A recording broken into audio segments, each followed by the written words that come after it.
All right. What is up, everybody? We are here doing some more, well, first time doing the Daggerheart system for the for Foundry and all, and we got our game master. Hello, everybody. It's good to be here once again. Y'all probably know me from the previous campaign as Twiggy if you tuned in for that. This time, I'll be running the show, pulling the levers, controlling the universe. Nothing could possibly go wrong. This is gonna, as everyone screams, this is going to be interesting as it's our first kind of segue into using the new Daggerheart system. So if you're familiar with 5e, don't worry, it's close enough. There are going to be some differences, but we'll be sure to kind of explain those things as we go along. I have our adventurers here, as Steiger's already introduced himself. Our other two players we have are going to be, I'll leave it to Gokin to introduce yourself. Top of the morning. It's your boy, Gokin, the one and only Sir Roran Dorn, aka Hadrian, aka Nox, and I am here in the Daggerheart system, trying to be the most best pacifist you know. And then I pass it over to Drax. Hey everybody, I'm Drac, previously played as Adonis, the not so great healing paladin. more tank role, more tank role than healer. Gladiator extraordinaire. Yeah. That's true.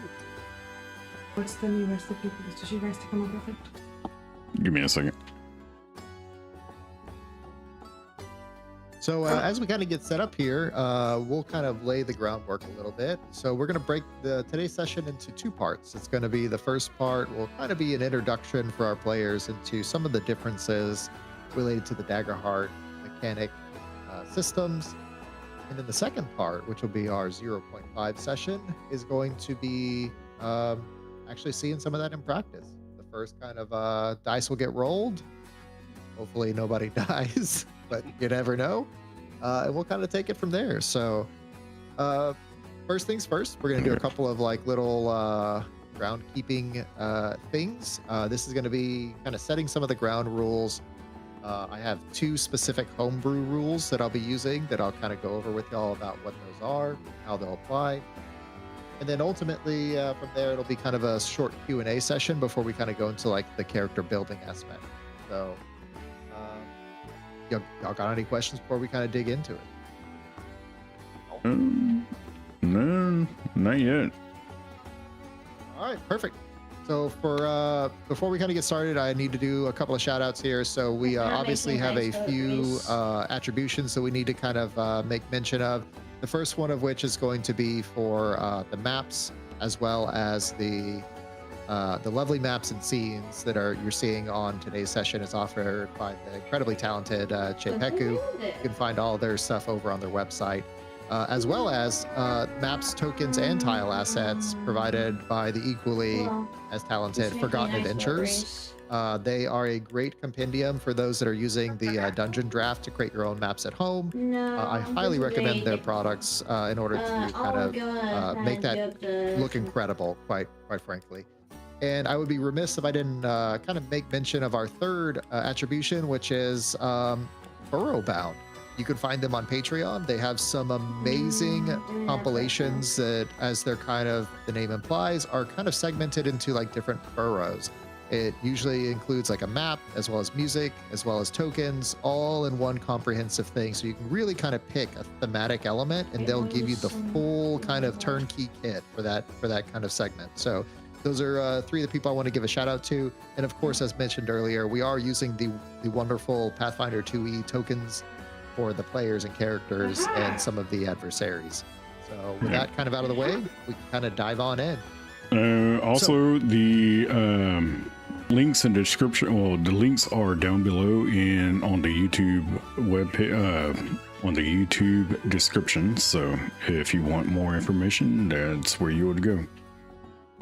Thank you for that. I always forget to mention the things that happen after. So yeah, I appreciate that shout out. Thank you. Yeah, no problem, man.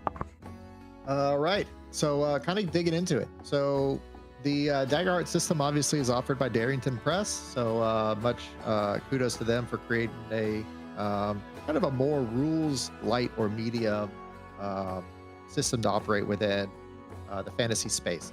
So one of the biggest things that kind of like changes with the Daggerheart system over other kind of tabletop RPG systems is that in Daggerheart, the one and only real kind of rule is that it emphasizes rulings over rules. So what does that mean exactly? So I'll give you an example that was kind of used in the book. Normally, if there is a feature of like a weapon that says when you succeed on a strike, you can push an adversary up to 5 feet away, for example. In 5e, you might run into a situation where you're fighting literally a colossus, like, you know, a creature that's of like gigantic proportions, you know, a Tarrasque, for example. In the 5e system, you would say, well, according to the rules, I would be able to push this Tarrasque, even though I'm a small halfling monk, up to 5 feet away. And that would technically be correct. And so you would get into like this weird space of like, well, according to the rules, that would happen. But according to like what would happen in real life, that doesn't make any sense. Daggerheart kind of gets around that because it says basically the narrative is king. So things that are kind of part of the narrative fiction will modify how the mechanics of the rules kind of work, whether it makes sense or doesn't make sense based off of kind of what we would expect. So if the expectation is for one reason or another that you should not be able to normally push a 500-ton creature as a small 50-pound halfling, then even though the weapon kind of says that, the ruling would, based off the narration, would say that doesn't happen. Now, you might get some other effect. Like, for example, instead of pushing the creature, you might maybe like knock its leg up off of the air, kind of creating him to be unbalanced, which makes him vulnerable. So that's what it really kind of means, is like rulings over rules. Just because something says that that's how the text is, doesn't mean that that's exactly how it's always going to operate every single time. It's really kind of based off of what's going on within the narration that kind of gives weight to if those mechanics apply as normal. The second kind of big difference is that a lot of the aspects about Daggerheart that's actually quite brilliant is that it allows the players to ultimately decide a lot of the details for the world around them. So one of the things that you'll often hear me kind of cueing y'all into as we kind of go through the story, go through some of the combats, is I'll be kind of asking like prompts of like kind of like, well, like using a chest, like finding a treasure chest, for example. When you open up the lid, it's not going to be a question where y'all ask me, well, what is inside? It's actually going to be me asking you, what did you find? And you'll kind of give me like a generic, you know, idea of like what's in the chest. Maybe you say, oh, I find loot in the chest, or I find some important documents, or I find this clue maybe like we were looking for, or something to help us find this clue or thing we were looking for in the chest. And then I'll kind of provide or backfill in some of the more specifics about exactly what it is. So if you say, well, we find loot, then I'll say, okay, you do find some loot. You find maybe some handfuls of gold, as well as a potion of like healing and like, you know, a belt, for example. Or if you say that I find, you know, maybe some clues, I'll tell you the clues specifically that you find is you find half of a map fragment with, you can see like a clear red X kind of painted onto the map. But without the other half, you know, it'll be hard to decipher the whereabouts of like kind of where it is. So now you need to find the other half of the map. So Daggerheart kind of lets y'all fill in like the stories, not only on the aspects of kind of what it is that you're finding, but also like the development of the plot. So for example, if you're kind of arriving at this village, it's not going to be so much of, well, we walk into the tavern, who do we see? It'll be, you walk into the tavern, I'll describe the general kind of ambiance. And then if you have specifics, maybe you say, well, I walk over to the bar and I sit down and, you know, order a drink. You know, I'm going to ask, you know, okay, what are you ordering? Oh, I want whatever's on the menu. You know, I want the highest, most expensive drink, you know, no problem. You order that drink and then someone walks over and I might ask you, who's that someone? Is it a bar maiden? Is it a random, you know, stranger? Is it someone that you know? and you'll kind of tell me, generally who that is, and then we can kind of like go for there. The same should be said for like your backstories.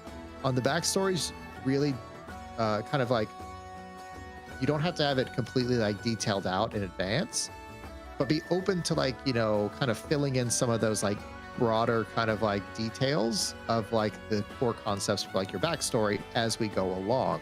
So for example, if in your backstory you have that you had a incredible like life-changing encounter with a stranger that kind of got you to become an adventurer, and like that's the part that you've told your other party members, but you haven't really said anything about who that stranger was, what they did or anything like that.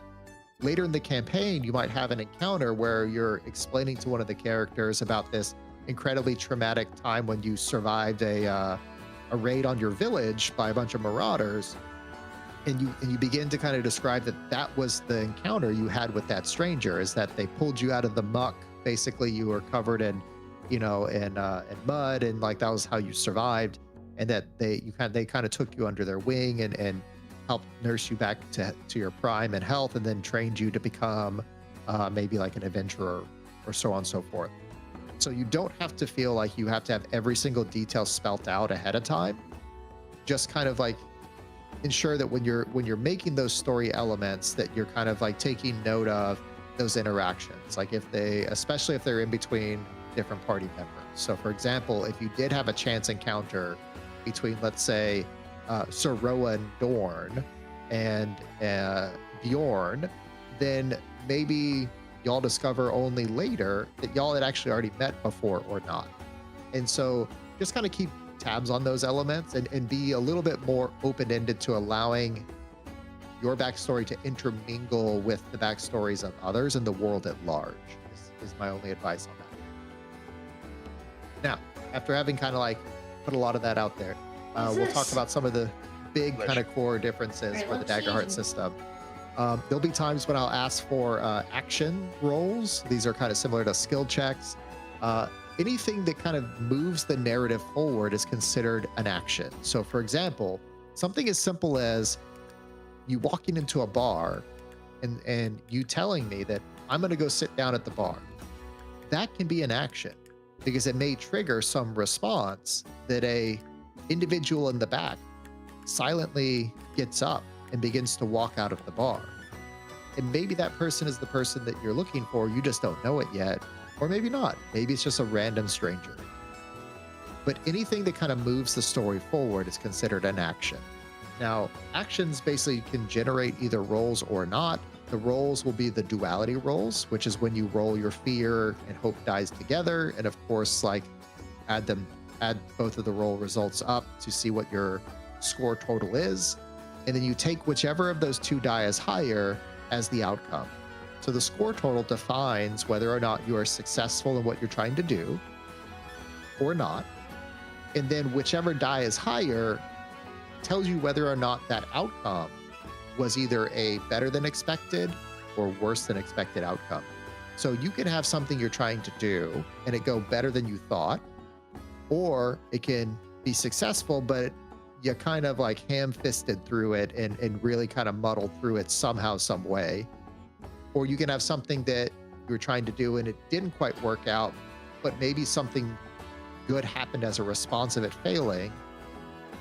Or the worst case scenario is that I could not in my wildest dreams have ever expected this to go any worse than what it possibly did. And so like, that's the best way to explain the duality system. You have successes and failures.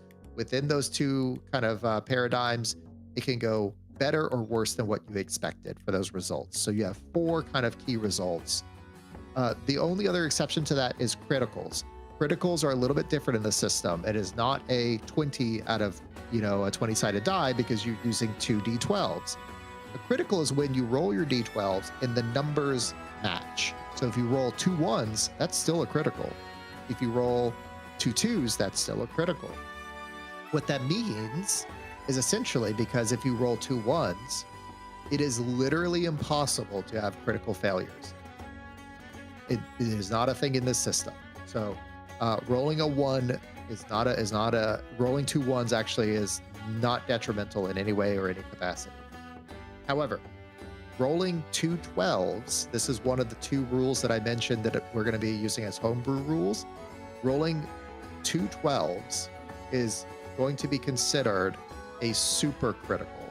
So what I mean by that is that if you roll the maximums on your die, both 2 12s on an action roll, then that means that you would get whatever the benefit of that doing a critical would normally imply, which means that you automatically succeed, you do, extra damage.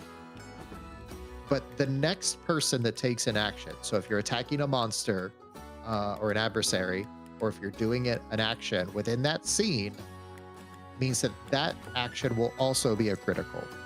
So for example, you can do an attack against a creature, have a super critical, choose to attack it again, and use that automatic critical on the second attack. Or you can make that super critical, and then, for example, one of your team members might make an attack against that same creature, and it's also an automatic critical. So that persists, that guaranteed critical persists through the course of the scene. Now, when we talk about scenes, this is basically kind of thought of as in 5e terms, as that would be within like the combat initiative or within like the story element before y'all move on to some other beat of the story kind of deal. So long as it's within that same story element, you can leverage that second critical for the next attack or next action. So this is kind of going to be very easy to track during combat. Where it'll be a little bit more nuanced is when it's in non-combat situations. So for example, if you're trying to pick a lock and you get a super critical, that means that so long as y'all are within like that room or that lock picking scene, you're still going to be able to use that next action y'all might do as a super critical. So the next action that might come thereafter would be, okay, now that we got through the lock, I want to search out throughout the room to see if we can find any details about maybe the person of interest we're looking for. That would also be assumed as a critical as well. So that's how the super critical will kind of work. I know that might not mean a whole lot of sense to y'all just yet. As we kind of get into play, it'll start to become a little bit more familiar. The next kind of action that the next part that we're gonna talk about for the Daggerheart system is as it comes to like resource management. So unlike in 5e, you actually have 3 key resources that you're gonna have to keep track of as like a character. So these are gonna be outside of like, the once per day, limitations, or the once or 3 times per long rest, or whatever kind of things. The main resources for you as a character are gonna be your hit points, your stress, and your hope. The biggest difference between these and like your 5e experience is while in 5e, you start with a full kind of bar of hit points and you whittle them down to 0, where 0 means like you're incapacitated. Hit points and stress works the opposite. So you start off with 0 hit points and 0 stress, and you accumulate by marking those resources when you take quote unquote damage. So the best way to think about this is like the severity of both physical or mental damage that you've accumulated. And at some point, when like your hit points become full, all of them are marked, you've accumulated too much physical damage and you are now in death save. You must make a death move. There are no death saves. You are just automatically need to make a death move. So that's one of the kind of like things that I want to stress, because it'll take a little bit of getting used to, is that 0 is actually full as far as like your health is concerned. You're completely healed, you're uninjured. So 0 out of 7 would indicate you have no physical problems. Stress works the exact same. Stress is just simply the mental component of your psyche as you begin to kind of take like stress. One of the things to note about stress is that once your stress bar becomes full, any additional stress you might accumulate or be incurred, you must mark an equivalent amount of hit points instead. So for example, on Bjorn, right now you have 9 bars of stress. If you fill all those up and you were to take another 2 stress, for example, you would have to mark 2 hit points because you no longer have any stress that you can mark. You're completely full. So that's one of the things to kind of keep in mind about stress, is that it will inevitably roll over into your hit point pool and start affecting your hit point, which again, once all your hit points are marked, you have to make a death move. Hope is basically your action economy currency. Not everything requires hope to use, but hope can be spent to activate abilities or powerful attacks. One of those key focuses that you can use hope for is what's referred to as tag team attacks. This is basically usable once per character per session, and it allows you to basically make a combination attack with one of your other fellow players. So, for example, if Bjorn and Sir Rowan would like to make a tag team attack, Bjorn might initiate that attack by spending some hope, and then both of you make a combined attack against the adversary, rolling both of your hit dice or your duality rolls, and then you get to choose which of your sets of roll results you would like to basically use for the attack at large. So, for example, if Bjorn rolls for maybe if the monster requires a 10 in order to hit, and Bjorn rolls a 14 but with fear, and Sir Rowan rolls a 11 but with hope, then you can choose to use the 11 with hope, knowing that then you both would be successful and you would generate a hope. And so that's kind of how the tag team attacks work. And you would, since the attack was successful, you would both roll for damage and add the damage up, and then tally it all up to figure out how bad the attack was against the adversary. So that's kind of how some of the resources are going to work within like the Daggerheart system. The counterpoint to that is my action resource economy, which is fear. Anytime that a player rolls with fear, unless it's a reaction roll, you generate fear for me to use as a currency. And I can use that currency not just for combat or for a myriad of different things. So fear can be used to, for example, interrupt the course of like successive play. It can be used to introduce a new story element. It can be used to place more combatants onto like the battlefield. It can be used to stop an effect. It can be used for a number of different either soft or hard moves within like the game system. So generally the fear bar is going to be present at all times, so you can see how much fear has generally been accumulated, because that's kind of like the danger meter, is that if I have a whole lot of fear, I have a whole lot of possibility to use that fear to do a whole lot of things. So if you're on your last couple of hit points and you're out of, you're all stressed up, out of hope, and running low on resources, and the fear bar is 12 out of 12, you should probably be very worried about running headlong into danger. So that's just kind of a little bit of a metagame warning, but that's by design. You're always supposed to kind of see the fear bar as it's supposed to represent the dread kind of sitting over the group as they kind of like go through the story. The OS moment. Say again? Yeah. Yeah, the OS moment. Exactly. Yeah. So I know that was a whole lot of stuff. Any questions up to this point, or everybody kind of following along so far? Sorry, you was on mute the entire time. You said something? Yeah, no worries. Yeah. Just, go watch the recap. That's funny. Okay.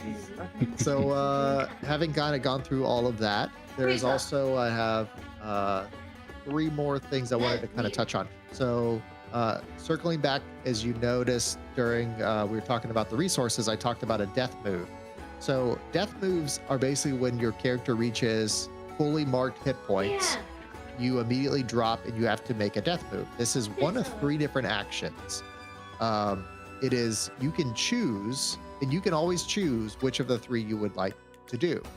So for example, one of the death moves is, they kind of fall into 3 categories.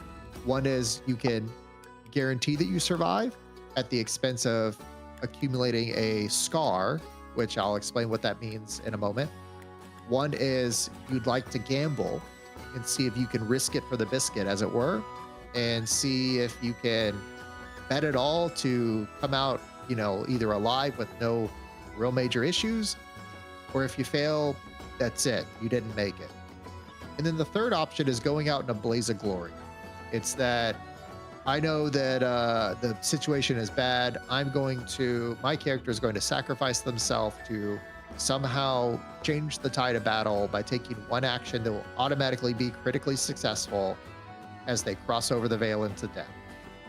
So those are the three kind of choices you get as death moves. Now, Blaze of Glory is pretty simple. Risk It All is pretty simple. Blaze of Glory, there's no rolls required. You just tell me what the action is you're taking. It's automatically a critical. Risk It All, you make a duality roll. If your hope is higher than your fear die, congratulations, you made it. But if fear is higher, you died. The Void Death is a little bit different. The Void Death is where you simply roll, you're going to make a duality roll, but your hope die is going to be measured against a challenge rating.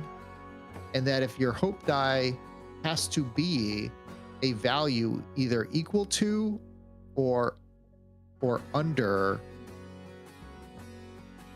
your character's level.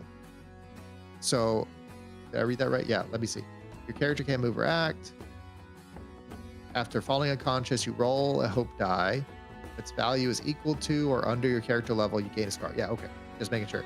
So when you roll the hope die, you're going to measure it against your character's level. If it equals your character level or it's lower, you normally gain 1 scar. A scar is essentially that you X out one of your hope slots until you can somehow, through a long journey or like a powerful healing or like some sort of narrative way, figure out how to heal that scar. Now, it's not going to be simple. It's not, oh, I just hand over a bunch of gold.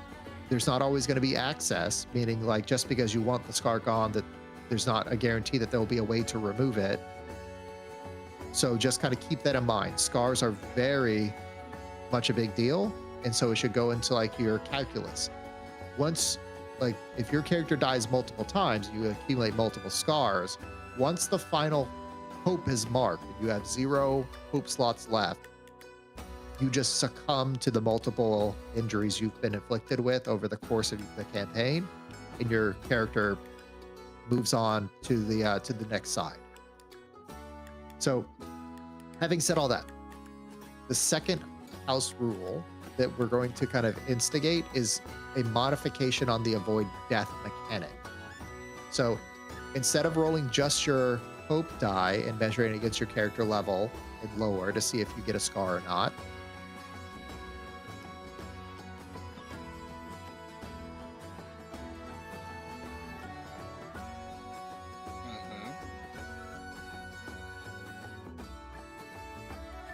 Did you just cut out? Here? I think his headset might have died. So he just made something funny. Go unleash an animal. Text him right quick. Inside the pizzeria. Oh no, power went out. Oh no. Oh, no. He'll be right back. So He has a pet. yeah, so it seems Llama. pretty interesting. Yeah, reestablishing connection. So Llama. Woof. Get it? You got a wolf. Jeez. It's that way. Think you cool because you got a wolf? Cool ass wolf. I got wolf too. I think one wolf knock something over. yeah. Hey, watch it. If you're not careful, he might bite you. Please don't.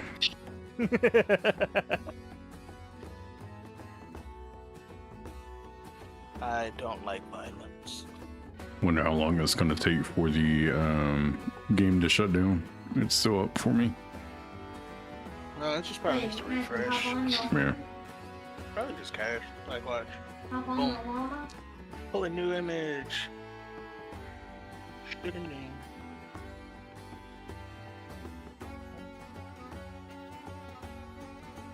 I guess I shouldn't refresh. So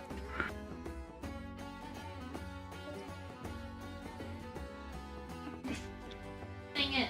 The llama has free will.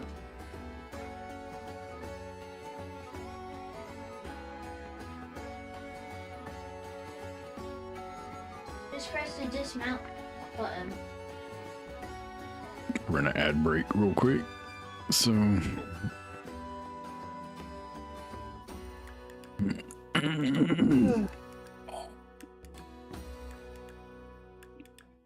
Well, as we wait for the DM to get back, how are you guys? Don't Good. see anything that is not wanting Oh. to be on stream, so. Eh, Oh, there it goes. living life. Yep, there it went. Yeah. Okay. Rich come Pretty even on normal. All right. So, let me do this here. And I'm back. All right. Welcome back. Welcome to the back.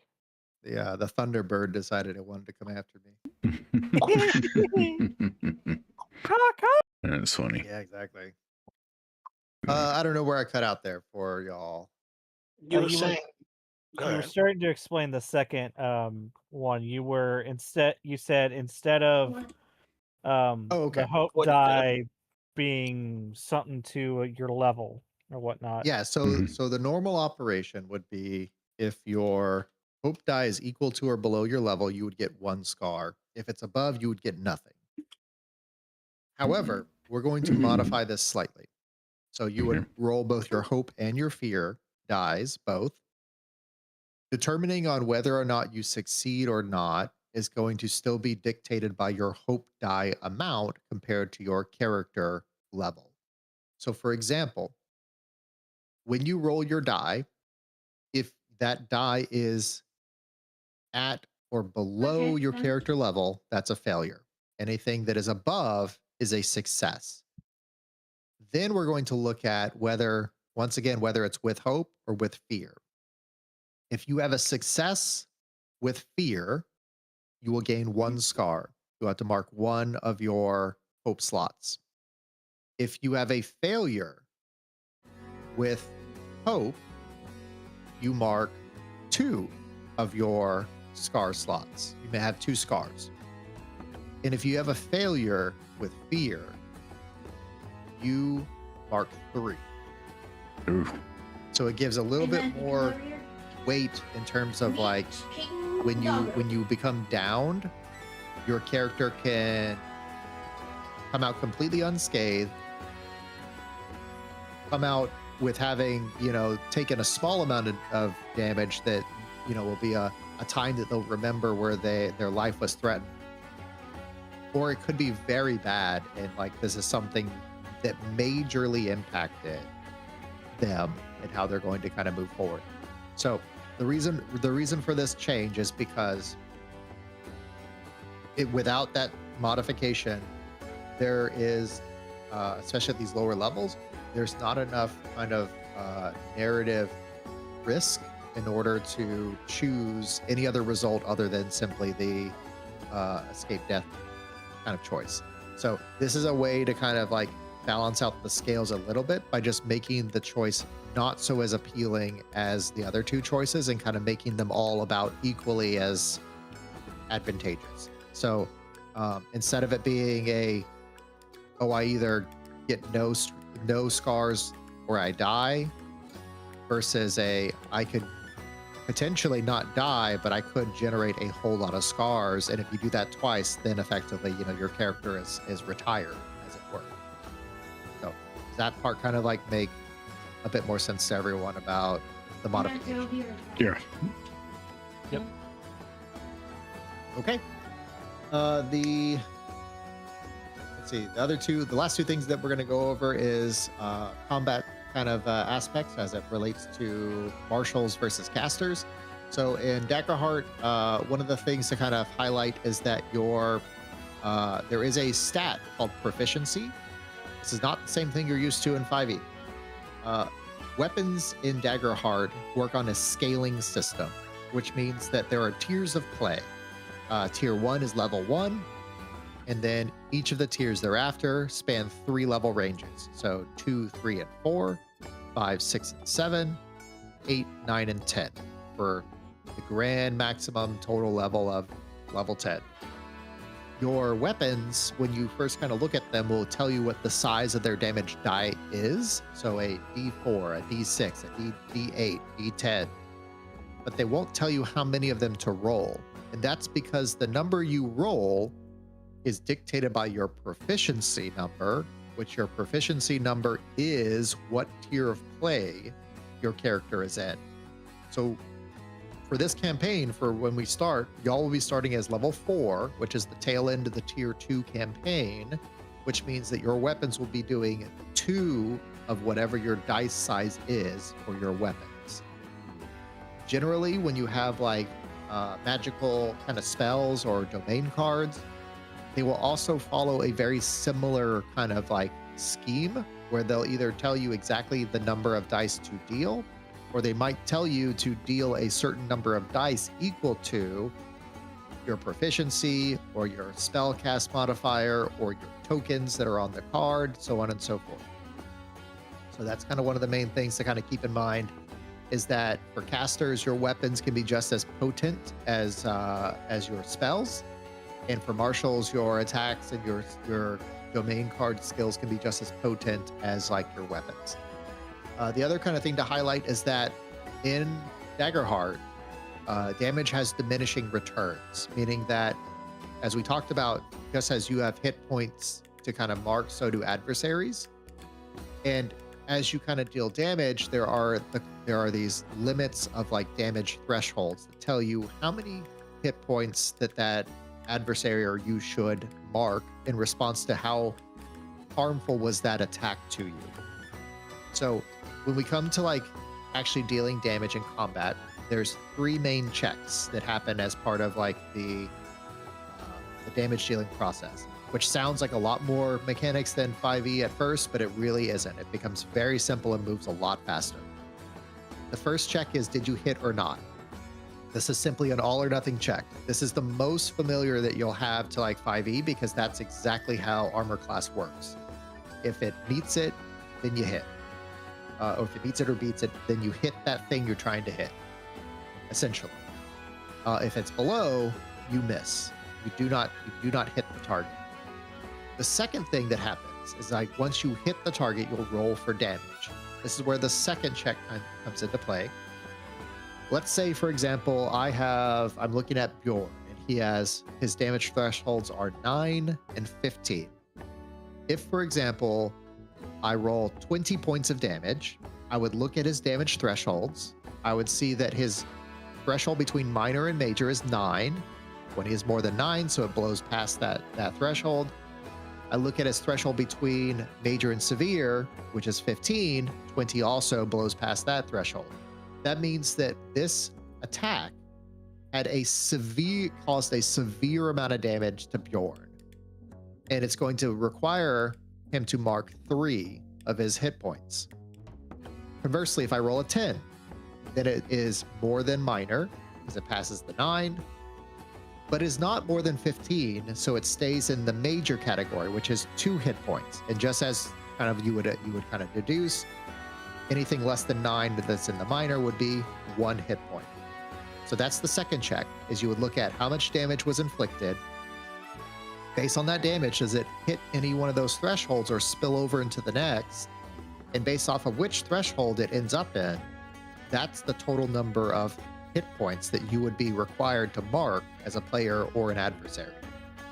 Now, if you notice, that threshold of 15, if Bjorn took an attack that did 20 damage, he would be marking 3 hit points. Just the same 3 as if he took an attack that did 300 damage. That's what I mean by there's diminishing returns to damage in Daggerheart. There is a certain point where adding additional combat multipliers or modifiers onto your damage becomes a little bit pointless. And so just kind of keep that in mind when you're developing your characters. Like, you can be incredibly effective in combat, but you want to be just enough effective, because any additional points beyond that are almost going to be kind of wasted that you could have spent on other like aspects that are non-combat related. Because once again, the narrative and the story aspects are going to be much heavier in terms of even affecting combat than what they are in the 5e system. So that's the second check. But what's the third? The third and the final check is armor slots. Armor slots is once you determine the damage threshold, it's the ability for you to reduce that on demand, unless there's a specific reason why it won't allow it. So using that same example, if Bjorn took severe damage and he said, I only have 3 hit points left and I do not want to die at this moment to make a death move, I would like to use one of my armor slots to reduce that damage from severe to major. It just bumps the damage down by each number of slots you use to expend to the category that's below it. However, the one thing to know about armor is that you can only expend 1 armor per damage instance, and it all resolves at once. So if, for example, you take, there's a thing that says do 3d8 of damage, that damage all gets calculated once, you determine the threshold, then you can choose to reduce it by one of your armor slots. And so maybe it goes from major to minor. And then if they attack you again, that armor that you spent is no longer applying. It was only to that one instance of damage. Now, most classes have a restriction by nature that you can only use 1 armor per instance of damage. Some classes have specific domain cards or features that allow them to expend more than 1. Some classes have a domain card that lets them expend an additional armor for some sort of resource. The point of the matter is that normally the default is 1 armor per instance of damage, unless you have something that can let you spend 2 or more. And there are other things within the game besides armor slots that will have an equal effect. It'll be something that you might be able to do as a reaction to reduce damage severity, something you can use as a reaction to reduce the damage amount, which then might bump it down into a lower, category of severity. So that's just kind of some of the ways that like the damage is adjudicated. So when it comes to an attack, it'll be, did I hit? Now that I know if I hit, how hard did I hit?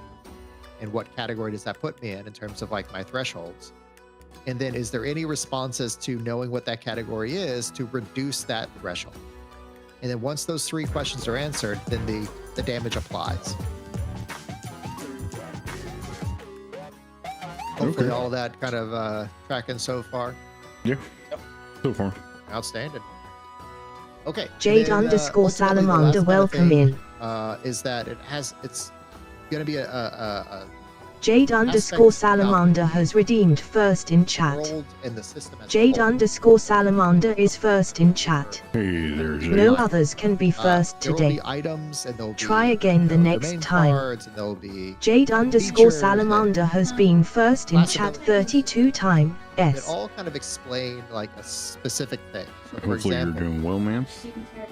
as Bjorn is a ranger, he might take the domain card Gifted Tracker, and he might be wearing, let's say he's wearing plate mail, for example. Anything that you take within the Daggerheart system related to your character, you are not required to narrate that thing working in terms of how the card describes it. So what do I mean by that? The plate mail, for example, you would have to use the mechanics that are outlined on the plate mail itself. So for example, it gives a -1 to evasion. That sure enough would apply. It gives you maybe a +1 bonus to your armor slots, and that sure enough would apply. But if you say that my character actually isn't wearing plate mail, they actually are getting this effect from, for example,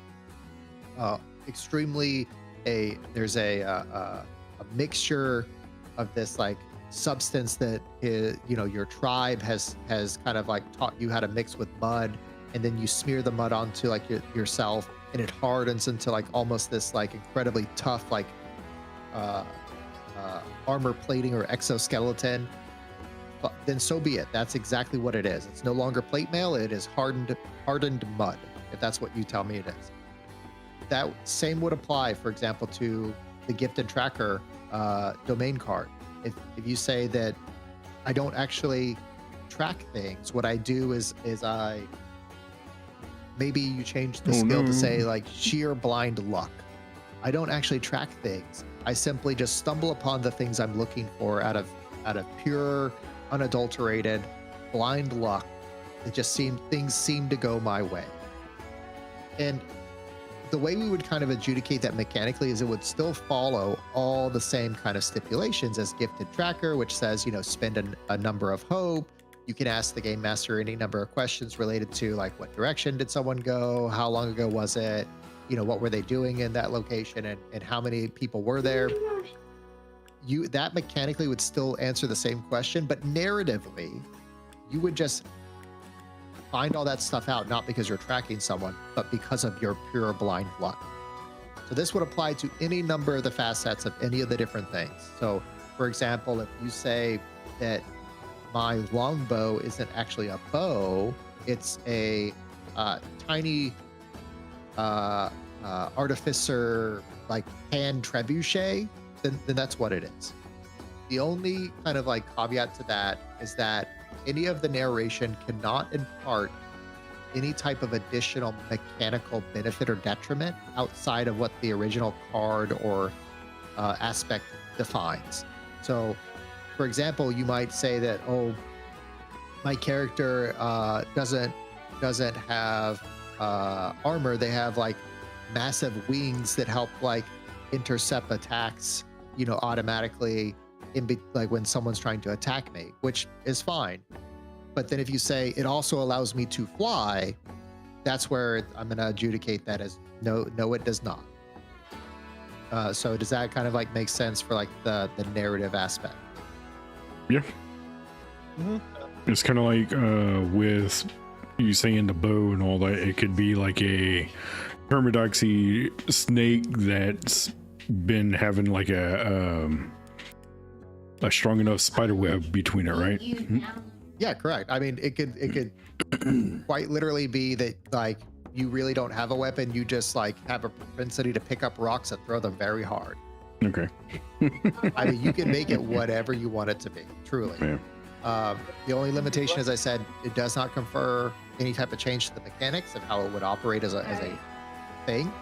And the second part is, and I'm going to be very judicious about this. Try not to go absolutely hog wild with like breaking the immersion of like the universe. Don't say, it's not a longbow, it's a antimatter cannon that I got from the squiglions of like Sector 5. Okay, we're fighting dragons and kaiju, but sure. Yeah. Okay. Within reason. Mm-hmm. That's all I ask. Sounds All good. Yeah, swap So, out my logo. You asking about? Oh yeah, you ready to work on y'all's characters? Is that where we're at now? Yeah, I guess so. Wait. Okay. So what I'm going to do is I'm going to go into each of the characters, and I'm going to hit the character resets. Now, what that's going to let me kind of establish is you're going to go back through the character development process. It is fairly self-explanatory, but I'm going to do mine on Boblin the Goblin, so I can kind of walk y'all along with me. So give me just a moment to kind of reset all of y'all.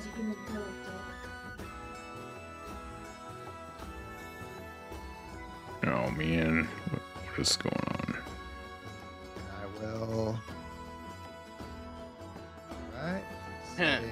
Sir Rowan Dorn and Sir Bjorn.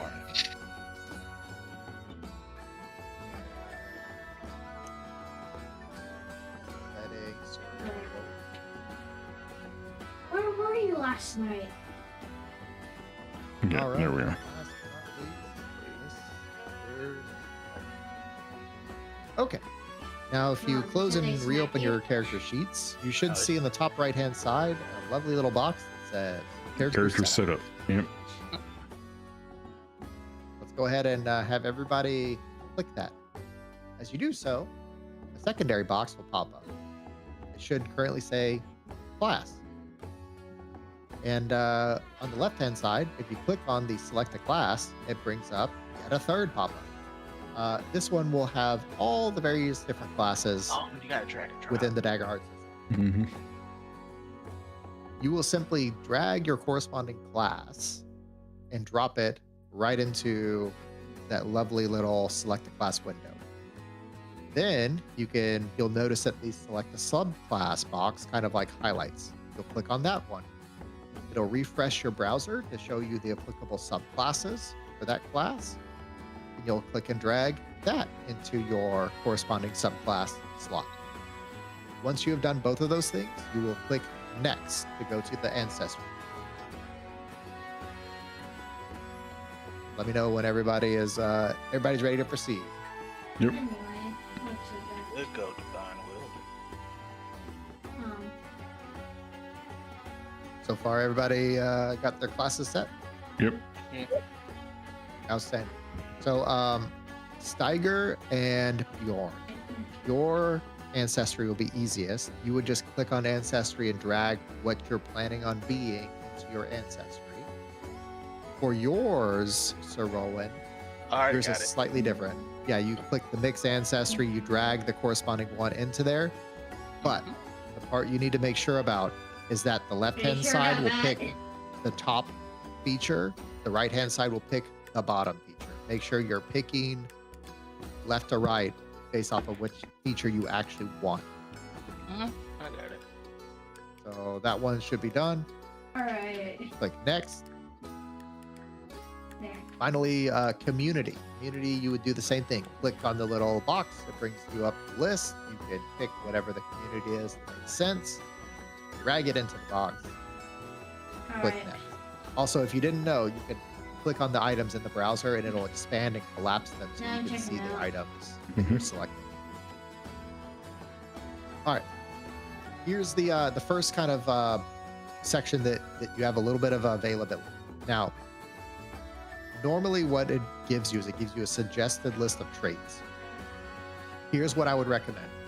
If you don't want to do a whole lot of customization, you can click the Use Suggested Traits feature, and it'll kind of like set up all of your 6 stats.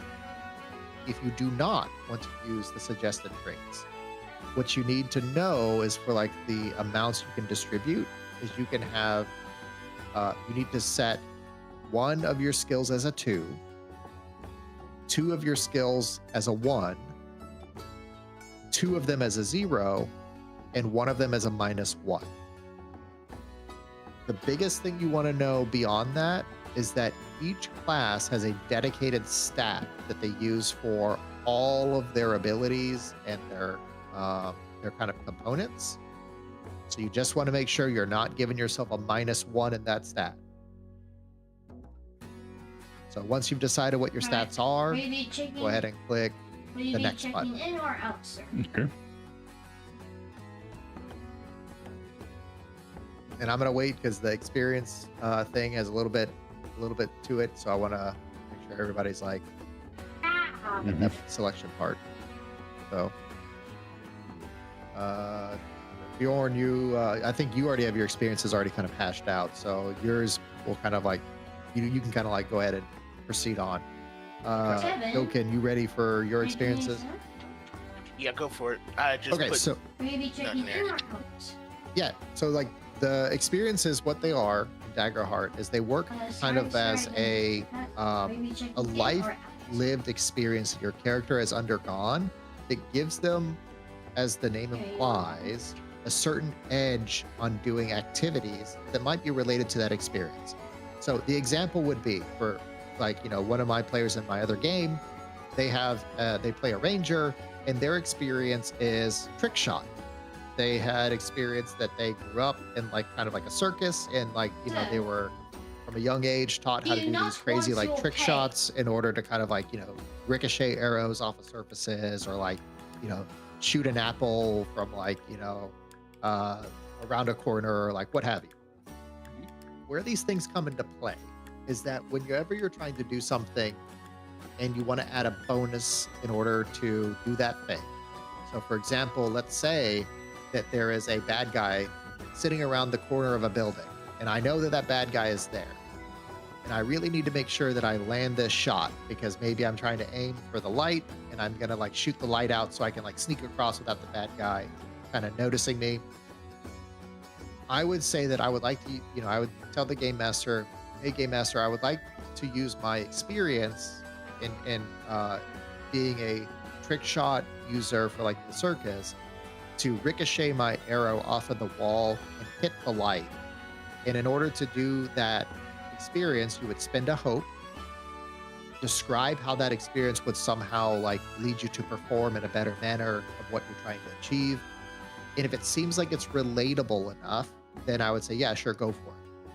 If it doesn't seem that it's relatable enough, then we'll kind of like, hash it out about like, well, what can you do if that's what you're trying to kind of, achieve, and would that experience apply? So, for example, like a good explanation of this would be like one of my other players has a experience that they were previously a crime boss. So everything you would expect of a mobster, would probably apply. So they get advantages to like intimidating people, threatening them. They get advantages, for example, with any type of interaction with shady characters or like, illegal, illicit contraband deals. They get experiences when it comes to smuggling. But what they can't do is they can't say that I want to use my crime boss experience to threaten this guard in order to do what I tell them to do and move out of the way. And the reason that would not normally apply is because I would first ask, okay, how would that experience that you're using as a crime boss be applicable to like this situation? Oh, well, I'm a big, mean, scary crime boss. That's not good enough. That's not going to work. However, if, for example, they went and rounded up a bunch of the boys and they showed up in front of the guardhouse with a bunch of billy clubs, and basically then they were kind of like, walked up to this guard and said, hey, it comes to our attention that you have some gambling debts that you owe. When you plan on paying up, or like it's high time to collect. And that's how they plan on intimidating this guard to kind of run off because he's trying to run away from his debt collectors. Now that makes sense. Now that crime boss experience could apply. Once again, kind of circling back to it's really how the narration would dictate a lot of times on whether some of these kind of experiences would be applicable or not applicable. So having said all that, you don't have to come up with the exact experiences right now, but I would like you to enter like kind of conceptual ideas of what it is, and then we'll kind of refine those as we kind of go through like what those things might look like for experiences.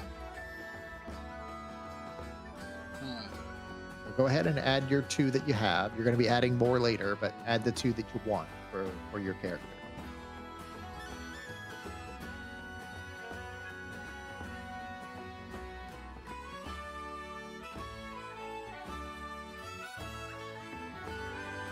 And once everyone, Steiger and Goka, once y'all are done, just let me know and we can move on to the domain cards.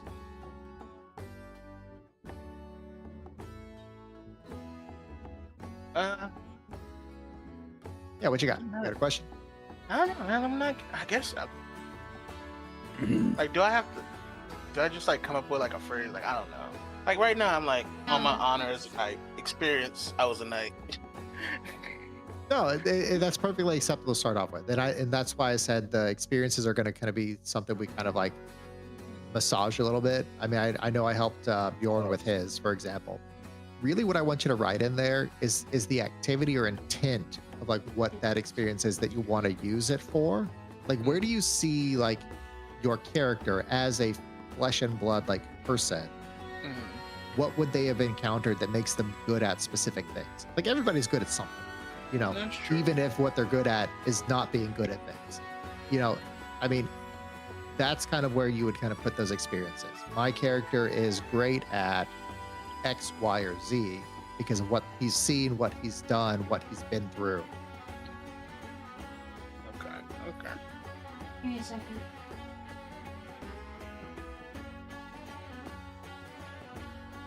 So a good one, for example, we had a character that's also plays a knight style character. One of his experiences is, for example, child soldier. He was conscripted as like a child soldier, and he uses that basically whenever he needs to. Helenia, welcome in. Yeah, it's like a foundry type of thing, effect. So like when instinct kind of takes over out of pure being raised on the battlefield type situation, so I mean something like that would apply. Gotcha. Okay, well, I'm gonna just leave one of them blank and all that until I can figure it out and all. So, Sure. I hope you got more, because like you're about to get another one real soon.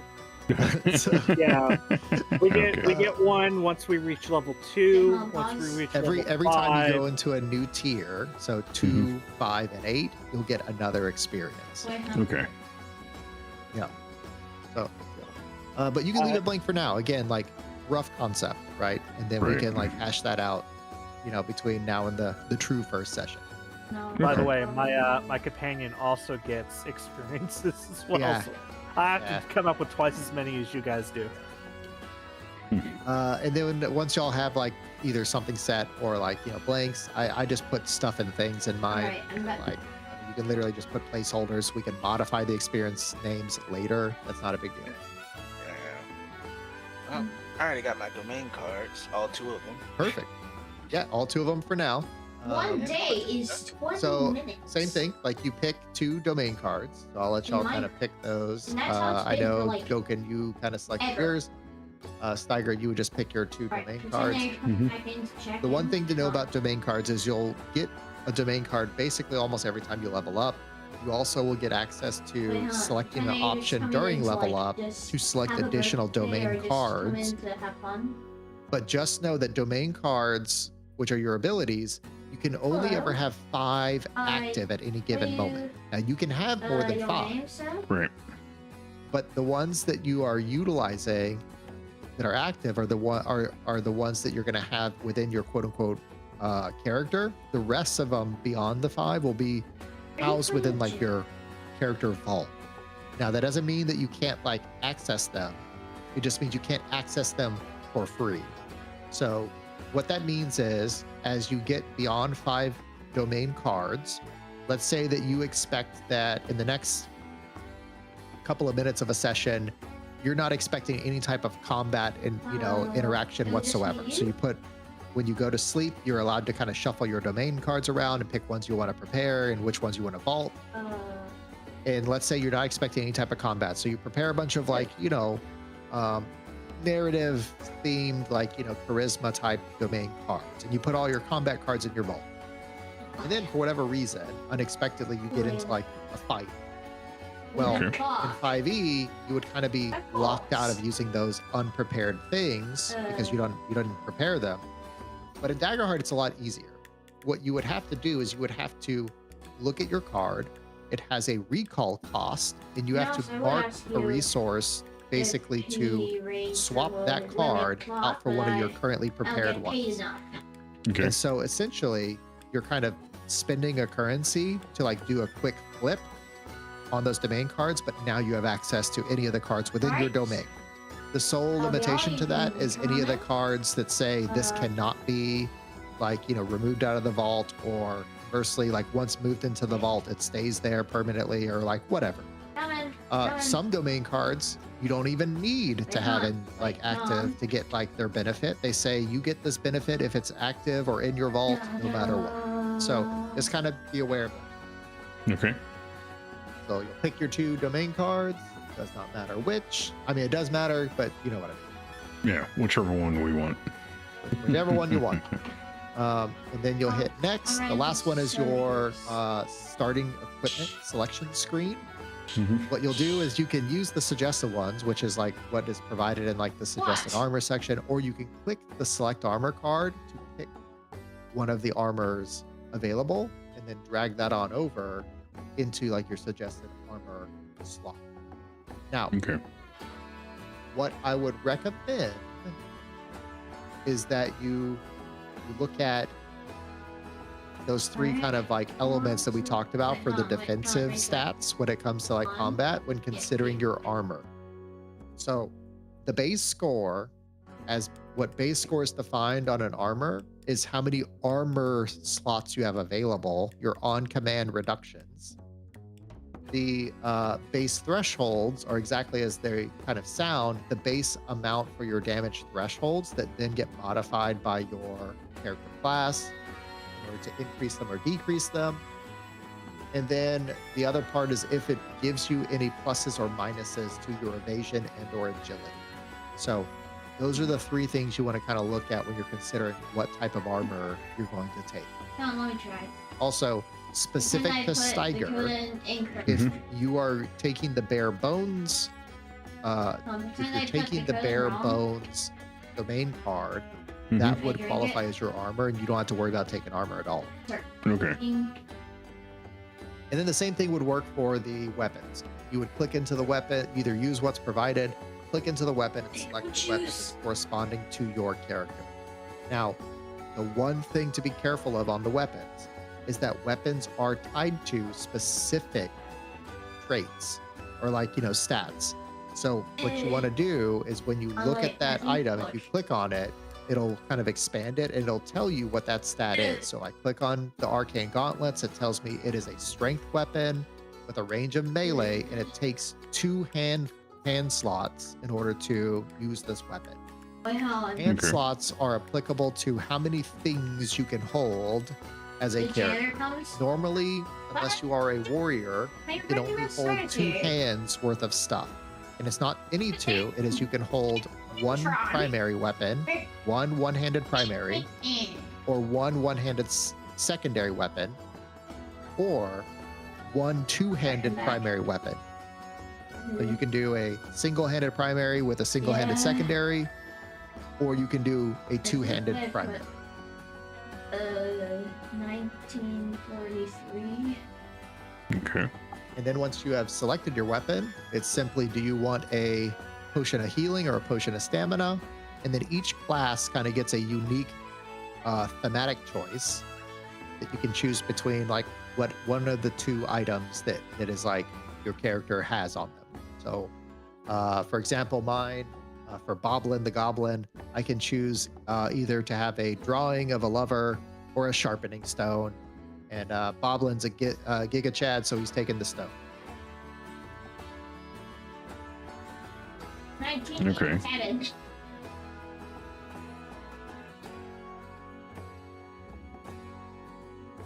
And then once you have made those selections, go ahead and hit finish. And your character will preliminarily be set up. Okay. And when do we get more of the cards? Every... Right now, actually, because we're about to do some level ups. Okay, cool. You get 1 of your level at each level up, and then there's an option during level up for you to get an additional 1 in each tier. Okay. Yep. So we're about to do some leveling up here. So if you notice in the top right of your character sheet, it now has level 1. You're gonna change that to 4. Okay. And when you change that to 4, there's going to be a little kind of double up looking arrow next to the level. You're going to click that. I start running now. And it's going to open up your level advancement selections. Now, these will the way these work is, as you can see, there's a tier box for 2, 3, and 4. Mm-hmm. Each time you level up, you're going to be able to select any of these boxes. 1 or 2 of any of those boxes. Just know that you can't select the same box twice. So for example, if you do you click the box of increasing 1 hit point, you have to select some other box until your next level up. So you can do any 2 boxes, you just can't do the same box twice at any given level up. You can do them twice within a tier. So for example, if you mark to gain +1 bonus to your stats and a hit point, you would click those 2 boxes, and then you would click the second tab that says advancement choice, and then that's where you can fill out the information. You should have another new experience, so you can just put in whatever you want, experience 3 for right now, and then you can select the stats that you want to increase if you chose that, and you can select an additional domain card. Okay, so the advancements, what were you saying about the experiences and stat increase? You can either take one of those or the domain? Once you've ticked your 2 boxes that you're going to take, then you look up at the top, it'll say level advancement 2 of 2. And to the right, it'll say advancement choices. Right. You click on the advancement choices. That's where you can finalize any of the specifics about your advancement there. So because at level 2 you have to select a new experience. You'll kind of put your new experience that you're going to select. So mine, I'm going to put like more stuff will be the experience. And then I chose to gain stat increases to 2 of my stats. So it has a box there for me to select those 2. Okay. Then it'll have a box at the bottom to select my domain card.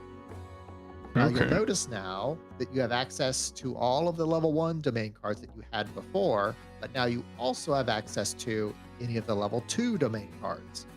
Okay. That's essentially how this will work. Anytime you get to select a domain card, you can select any of the domain cards that are either equal to your character level or below. So even at level 2, you can go back and select a level 1 domain card, or you can select any of the level 2s. At level 3, you can do any of the 1, 2s, or 3s. At 4, you can do any of the 1, 2, 3s, and 4s.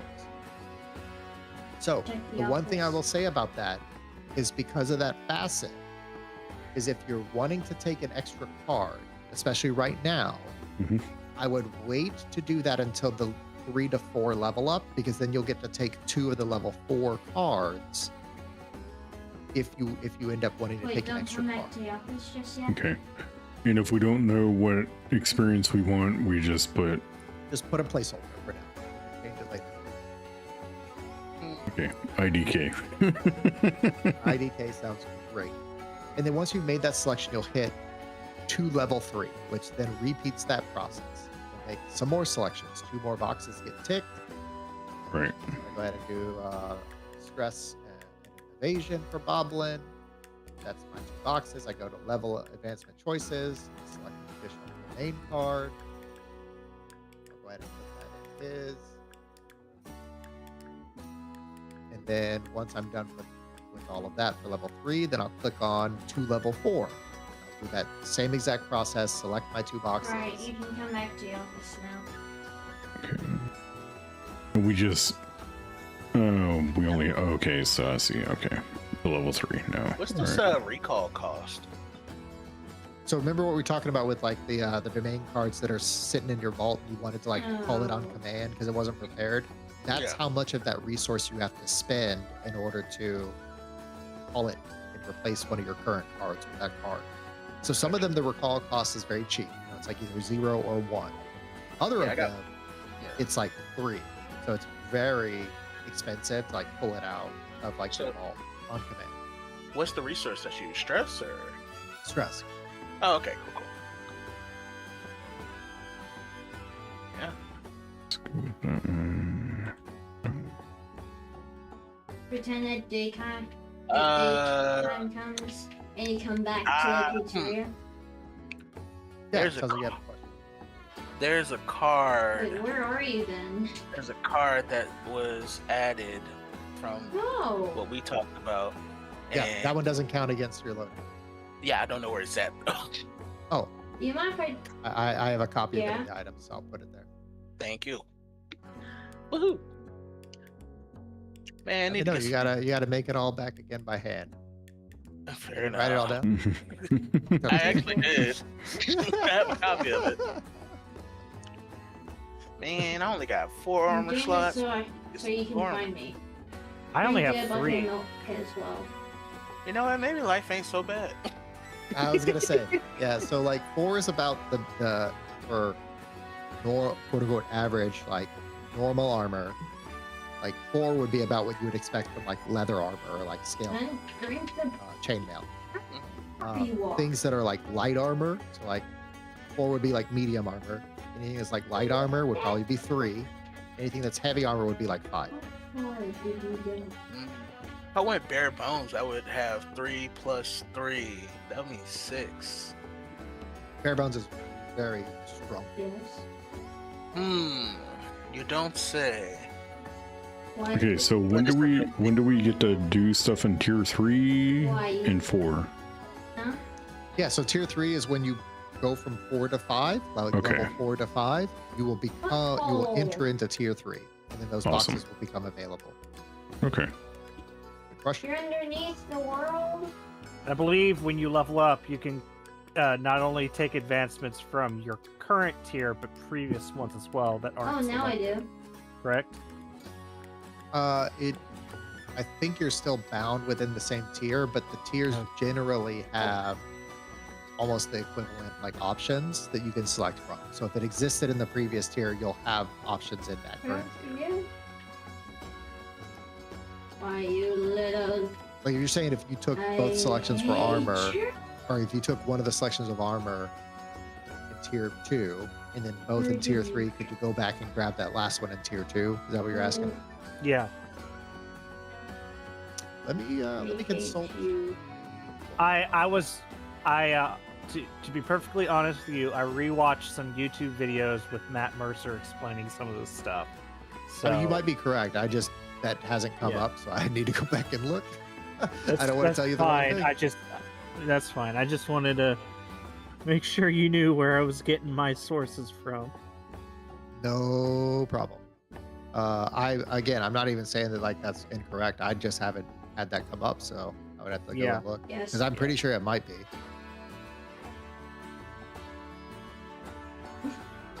I can see you.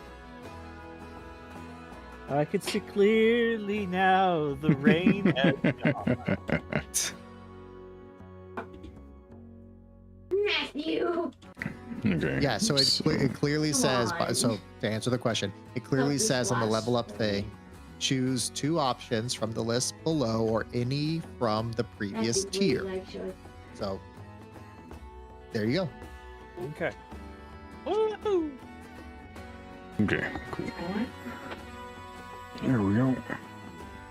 I got all my stats into the not negative range anymore, so I'm happy about that. It's always good being not negative. All right, Yeah. last things last, make sure that you go into your inventory and you click the little equip thing for your weapons and armor if you haven't already. Ah, I was working on a biography and then it went away. Oh well.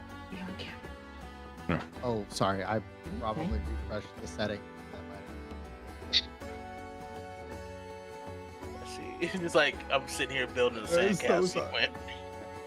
Get the shit out of here. And then also make sure to move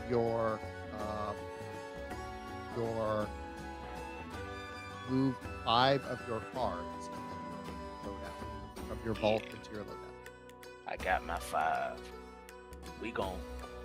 We got some good healing going on here. I got healing during rest. That's about it. So if you take care of combat, I can take care of rest. You're in luck. Hope you like flying. Or like, I hope you're not afraid of heights. Hold on. I always wanted to ask, how does fall damage work here? Oh, good question. It's very brutal. Interesting. So, question. Yeah. Like, what's the max? Because I see here, I have the thing pulled up that you shared. Like, so how far can our characters move on their turn? Quote. Oh, good question.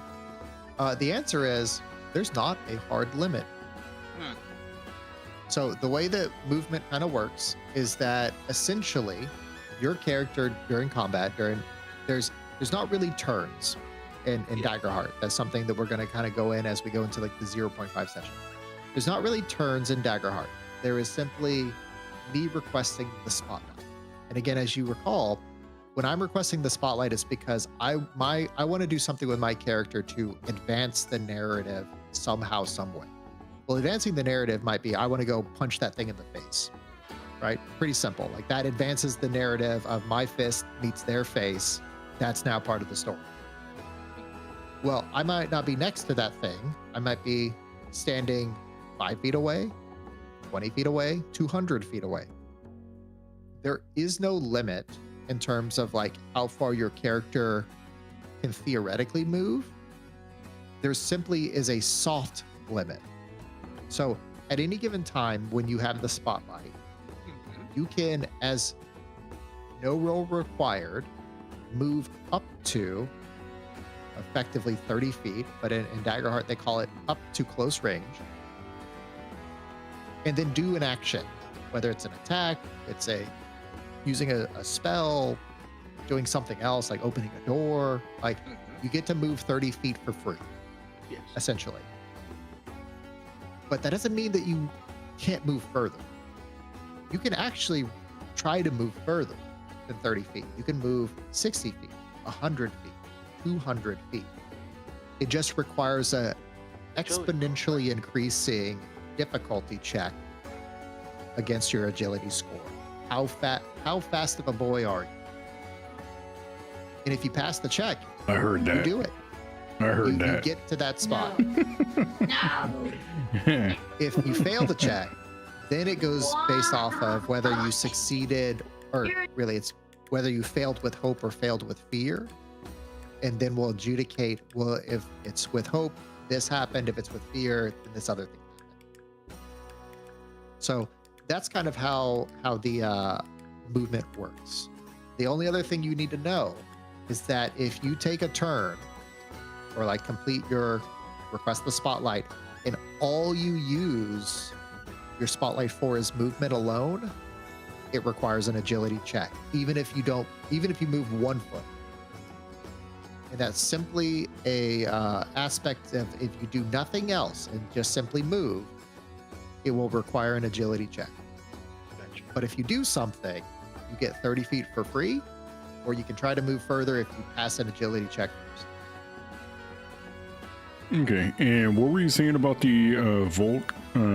Like moving the cards to the vault? Yeah, moving them from the vault into your loadout. So if you look Okay. into your character on the loadout, Well, I mean, it just yours are already in your says send Yeah. to vault. So, okay. right, they're all within your loadout because I actually pushed all yours up. Oh, okay. So, Cool. but if you notice, like if you, for example, like push that arrow on one of them, it sends it down into your vault, and then like the arrow points up, and you can push it back up again. So Oh. once again, for the most part, you can only have any 5 domain cards within your loadout at any given time, Right. Okay, I unless see. the card says something like this does not count against your loadout, count or what have you. Right. That's awesome. Okay. And then also, the last thing is on your characters. If you click over to the biography, you have some helpful questions that have mean been to do added for you to that. help kind of suss out some of your characters' like backstory elements or kind of like story beats. Feel free to fill those out and take your time kind of answering those questions to help you decide what you want for your character.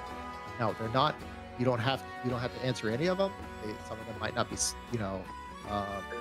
might not mesh well with like what your character's backstory already is that you have in mind. It's just simply there as an aid if you don't have something to kind of help you get something.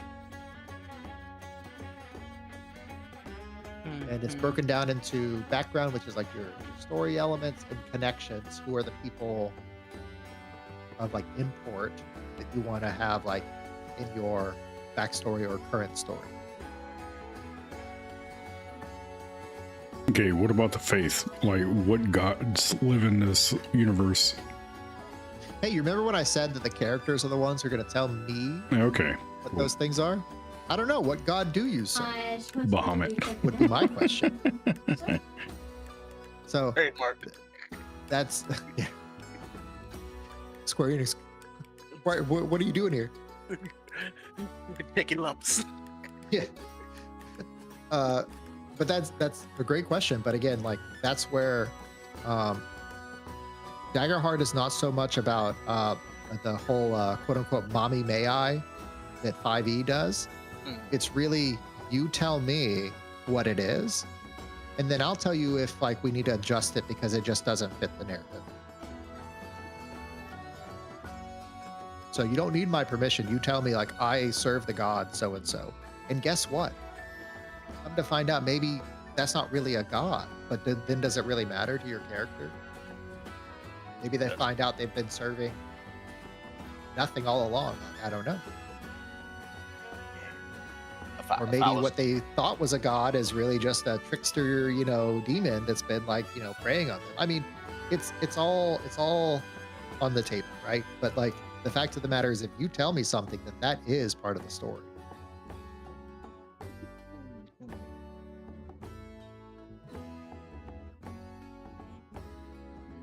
Lord knows that the Fae have,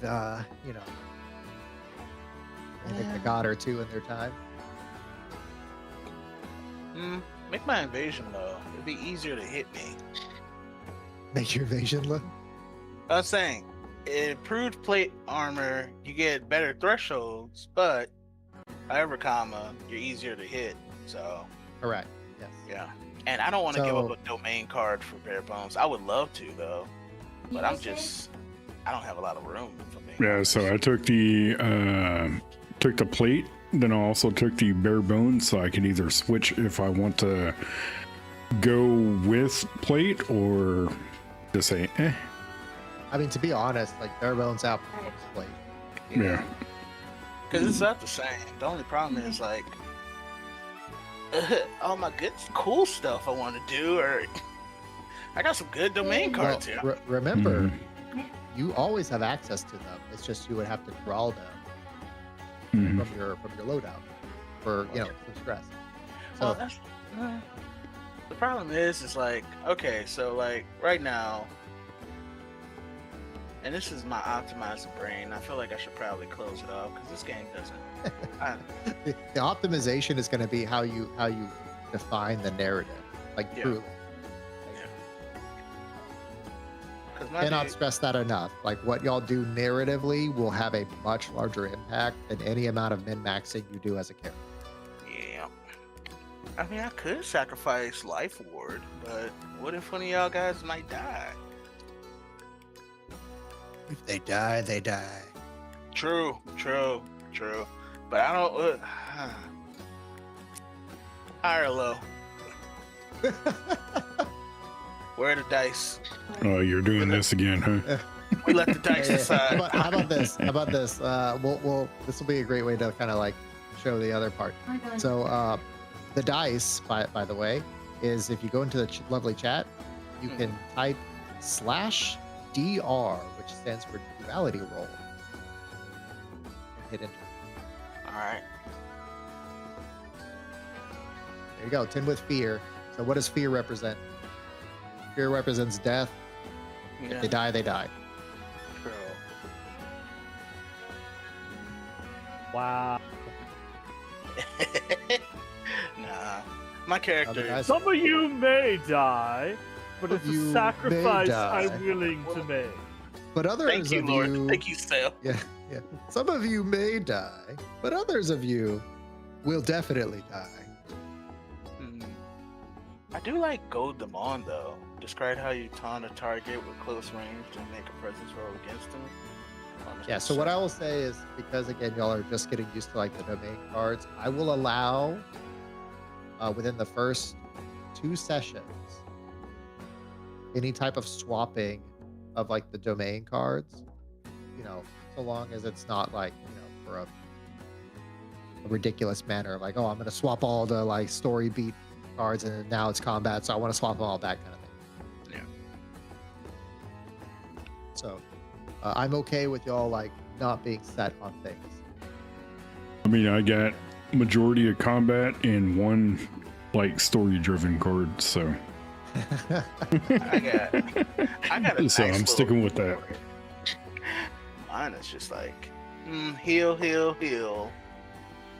No, your voice of reason.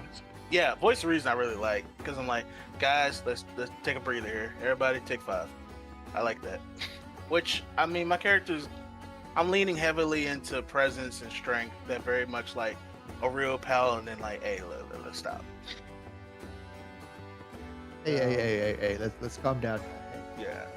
I Don't- picked don't put the rock down. Untouchable, which boosts my evasion by half of my agility. Agility is already my main stat, so it's a +3 right now. But if you So- get hit, them damage thresholds are Yeah, I know. very low. That's why I put stuff into evasion. My evasion right now is 16. Bjorn is, for all intents and purposes, 100% a glass cannon build right now. Yes. I've got Gifted Tracker, which helps us find stuff. Oh, Then I so have that is the strict- other thing within the next like sessions or what have you. If you also want to change any of the narrative names for, like, as we talked about, like your items or your features or what have you, just simply send me those names and what you want it to be or to be described as, and we can make those adjustments. I've got strategic approach, which gives me a few different options. So after a long rest, I place a number of tokens equal to my knowledge, which is currently at +2. And first time you move within close range of an adversary and make an attack, I can spend one to choose one of 3 options. I can give myself advantage, I can clear a stress of an ally within melee range of that adversary, or I can add a d8 to the damage. So that's a little bit of flexibility there for combat. Okay, so on the biology, there is Biography. yeah, the They're biography. repeating. There's one of them that's repeated twice. So whom from your community did you fail to protect, and why do you still think of them? It's by design. It's Okay. repeated on there. Yeah, it's repeated on Okay. there twice simply because it allows if the second one doesn't. And again, these may not apply to your character at all. Like you could absolutely ignore these and replace them with like your specific backstory beats. They're just simply there if you don't have something in mind. They're like prompts. And the reason why that one's on there twice is because it allows you to have one that might be a person, and then the second one might be like a community, for example. Like maybe you failed to protect a town, but specifically you failed like to protect the girl who was always nice to you down the street when everyone else threw rocks at you. Susie Her Q. name was like Susan, yeah, or whatever. So like you would have two elements, right? Your guilt about not being able to like protect Susan, and then secondarily, like after like Susan left because she was run out of town or her family was run out of town, then a bunch of bandits like came back and like burned the town. And then later on, you find out the bandits were actually like Susan's family that decided to lash out against the town because like they were mean to Susan or whatever. I mean, it's like that's the reason why it has 2 on there.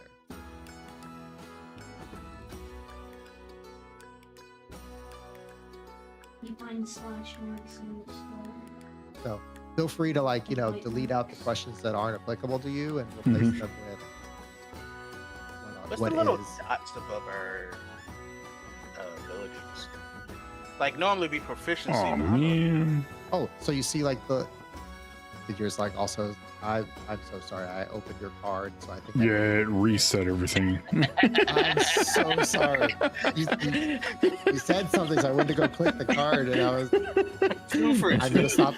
just gonna assure that what you are looking at is correct. I'm gonna stop opening cards. Okay. So the ability, the little tick marks on like the score bits, that shows you which of your like how an option says like you can adjust each of your stats by +1 per tier, basically. That shows you if you've already marked those stats or not within this tier. So for example, you can do it 3 times per tier because of course like 2 each times 3 boxes means 6 total, right? Mhm. So if you chose it 3 times, each of those things would have to bubble filled at this point. So then when you go into like the next tier, they would all be empty again because you can do it once per tier. So you can see which stats you've increased at this point. And maybe like you're doing really terrible on like agility. You can say, next level up, you my boy, you're definitely getting a +1. Wait, hang on. Does that make sense?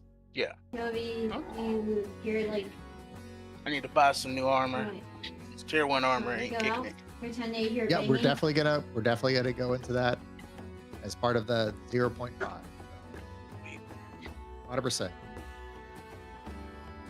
And we all got the customary 50 feet of rope. Mhm. The customary what? Yeah, 50 feet of rope and a torch. Everybody gets that. Yeah. And the basic supplies is exactly as it sounds. It's literally a bag of like if for whatever reason I'm not like. So one of the other things about Daggerheart is it doesn't track items so granularly. So if you have a bow, it's just assumed you have ammunition. If you Wait, pretend that was if you all go a dream. into like the town and like I might ask for you to pay like a specific amount for you to buy like Again. food or like drinks for the night, But then if you say, oh, I'm going to like flick a coin to the barkeep, I'm not going to actually physically make you deduct a coin from like your funds. Like it's a narrative amount. It's loose kind of interpretation. The only time when I'll ask you for like actual like deductions from your monetary amounts from your character is when it's that amount is specific to something within the scene. Like the example would be like if y'all are on the run from a bunch of like bandits or the guards, and you kick in the door into like a tavern, and like the barkeep says, you know, you say like, oh, you have anywhere we can hide, you know, whatever, I'll pay you. And he says, I'll let you hide under the counter for a bag of gold. And yes, you must have that bag of gold, and you must reduce it in order for like that to happen. Anything else, it's just going to be hand waved away. Like I'm not going to worry about it. Okay. I'm gonna knock him down to a quarter bag of gold. I can't do a full bag. I'm sorry. You are absolutely allowed to try and negotiate. It will require a roll, and again, like the fates dictate fortune, right? Was it /DR? Yep, /DR. Okay. The other part about that is that, speaking about money specifically, the money is much more simplistic, but there is one limitation that you need to be aware of as regards to physical currency. So the money is, as you would expect in real life, is in increments of 10. So 10 coins makes a handful, 10 handfuls makes a bag, 10 bags makes a chest. However, and these convert automatically. So like there is no such thing as 11 coins. Like the moment you go from 9 to 10, you empty out your coins and you increase your handful by 1. So you can't have 12 coins. You can only have 2 coins and 1 handful, so on and so forth. The moment you reach 1 chest, 9 bags, 9 handfuls, and 9 coins, and you would collect 1 more coin, which would push you over into 2 chests, you need to figure out where you can put that other chest before you can collect any more coins, handfuls, or bags. You can only have up to 1 chest, 9 bags, 9 handfuls, and 9 coins on your character at any given moment. If you have 2 chests, you have to figure out where you're going to put that extra gold, physically, before you can take any more on. Okay. So more or less kind of saying that if you have way too much, it's going to drag your pants down. Okay. It's exactly as you would expect, right? The narrative kind of dictates the function. It would look ridiculous for a guy to be hauling around 15 chests of gold on his back. You know, as he runs across the land. I guess on your shoulder. Well, the chests are like small chests, right? It's like, you know, think of like tax collector chests, not like storage chests. That's what I was thinking, like a giant like dungeon chest. No, that's like 3 feet tall. No, Robin Hood, like, you know, the Sheriff of Nottingham chests. Yeah, the little. Yeah, exactly. I love how all I made was a noise that you immediately understood what I said. I knew exactly what you're talking about. Yeah, like the little alms box or whatever they call it. Yeah. Don't worry. We speak sound effects too. So. Yeah. There's a word for that, and I heard it and I forgot about it, and I'll bring it up 2 days from now. Well, No idea. Okay. How do I advance my companion? Because I'm supposed to get some stuff at each level for the companion. The companion's already level 4. You want me to redo him, or? Yeah. Okay. Let me remake him. I don't know how to reset the companion, so I'll just have to remake him. Okay. It's. I was just referring to like the training thing. Yeah. I know what you mean. Yeah. Grab my special. I didn't want to make a person. Okay, so all of my stuff has like quite a bit of things that keep repeating itself. On the biography? Yeah, just you can just delete all that stuff at the time. Okay, I'll do that. I just want to try something out right quick. Set. Let's do a good old fashioned. Wait, hold on, give me a second. Ownership will be. I need to catch up. Here. Alright. Targets. And then owner will Okay. Now you should see that second. Let me put the experiences in there, 'cause I know we already talked about this. Where you put me? Where's the chat? Come on, you see me like. If you see the search little my- text bubble on the top right, Oh, there we go. sir, yes, sir. All right, I have your second, your new and improved doggy available. Also, what color of doggy is this? Is this Red. Black. regular? Black. You're black. Black fur, blue eyes. Okay. Regular size wolf, dire wolf. Like what are we talking about? Like I'd say dire wolf, probably on the larger Yeah. side. dire wolf. All right. Black. Ah, I got you. this is what I like to see.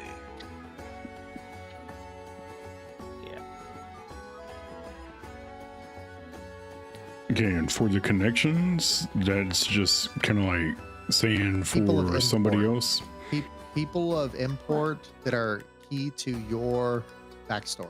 So Okay. like someone had a pivotal impact either in your current or past or future. These are the people, the movers and the shakers. Like if I mentioned their name or they walked into town, you would know them. Right.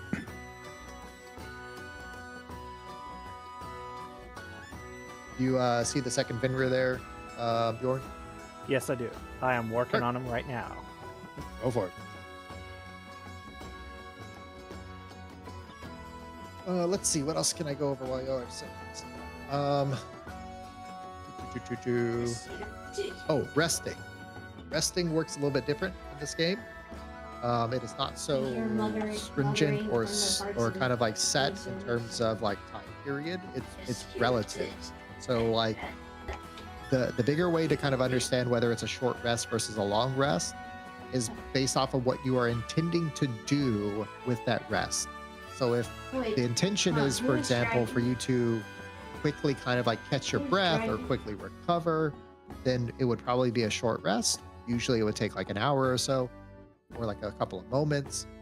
If what you're trying to do is something larger than that, like tending to wounds or like Okay. stabilizing someone or like anything other than simply just It- taking a quick wait, huh, breather and wait. collecting yourself, You?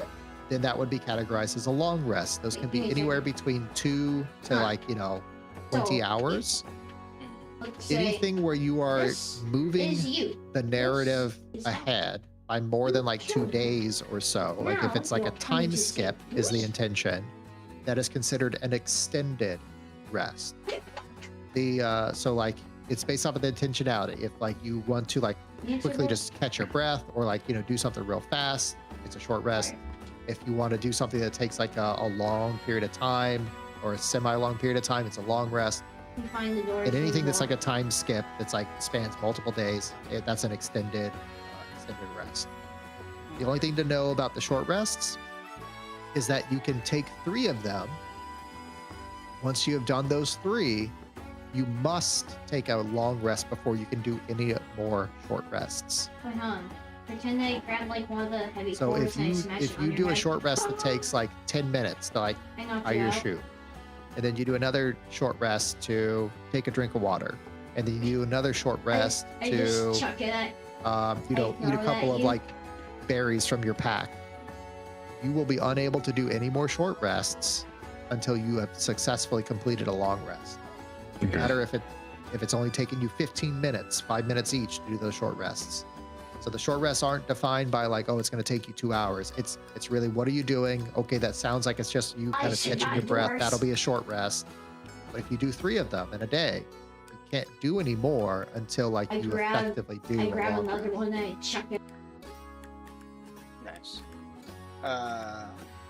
Final question for me is, so what happens if you? So I assume I'm just gonna ask, like the hope. I know what happens when you have stress. You max out on stress. You go into a vulnerable state. I You just start knocked taking it. damage Yep. to your hit points based on how Well, it's much not stress. extra damage. It's just things have advantage against. Oh, I thought it was like extra. Like, what if you were to mark like, let's just say I'm full on stress. I was to mark another 2 points of stress for Oh, whatever. yeah, you you're had. correct. You're right. Any spillover stress gets marked as hit points instead. If that's what you're saying. But when you're Yeah. full of stress, you are quote unquote, you have the vulnerable condition, which means things have advantage of a plus D6 to like hits against you. Yeah. Now, what happened with hope? What happens when you max out? It's just Nothing. that's it. Yeah. You should have spent some hope. That's what happens. I think hope should. You max out on hope, you get to knock down a stress. Yeah, oh god, that'd be way too powerful. There are things, and we'll kind of go about the talk about this in the 0.5. There are cards that are like, for lack of a better way to describe them, they're like hope dumps. Is like when you have hope, you can just dump them into this thing because it will always be good. Yeah. If that makes sense. So like that's one of the defining characteristics about the Daggerheart combat is turns don't go round robin. You could have 6 turns in a row if it ends up going your way. So you could go from full to 0, no problem. Okay. Let's see. All right. Yeah. Once everyone is kind of settled into having their characters set up, let me know. We can kind of move on to the kind of more of the some of the fun stuff. Yeah, I'm ready. Pretend that like. I think I'm good. I got my wolf set up. Wolfie is Out. set up. Excellent. Flying How about you, entry. Steiger? You ripping and roaring, ready to go? Almost. One more question. So that's what I'm working on. $2. The answer is 2 snozberries. hours will always later. taste like snozberries. Let's see. Let's get some tired of hearing the same. Let's get some different stuff going on here. Let's see. Oh yeah, I could put this in the. Hold on. Ba-da-ba-ba-ba. Okay, I'm loving it. get out of here.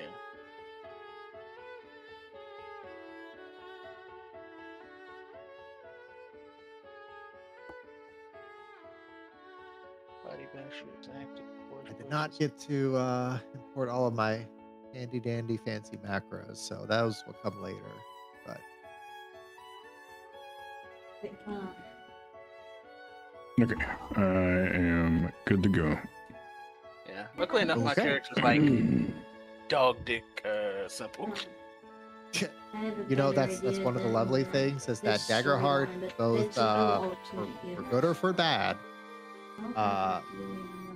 simplicity is great, Mhm. but it is a double-edged sword. So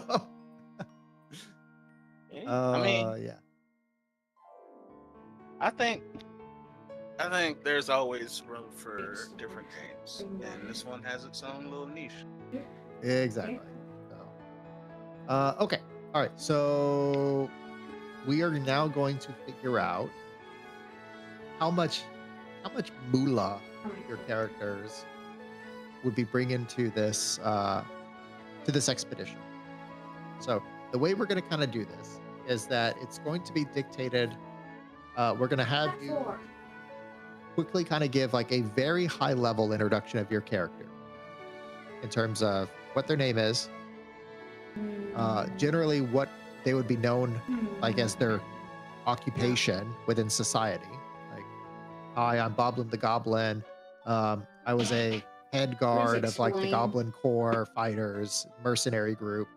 I ended up on this expedition as, you know, unfortunately my sister's kid got sick, and because of like the long-term peace throughout the land, because of them damn like dragon knights, we've kind of haven't had work in like, you know, years. So this is me just trying to make some money to buy some medicine for my sister's kid, something like that.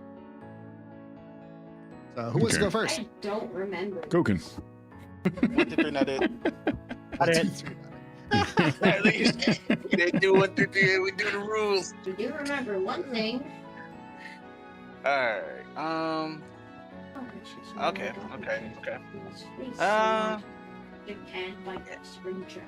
Why do I gotta do it? Literally, Drac, you made your character for everybody else's.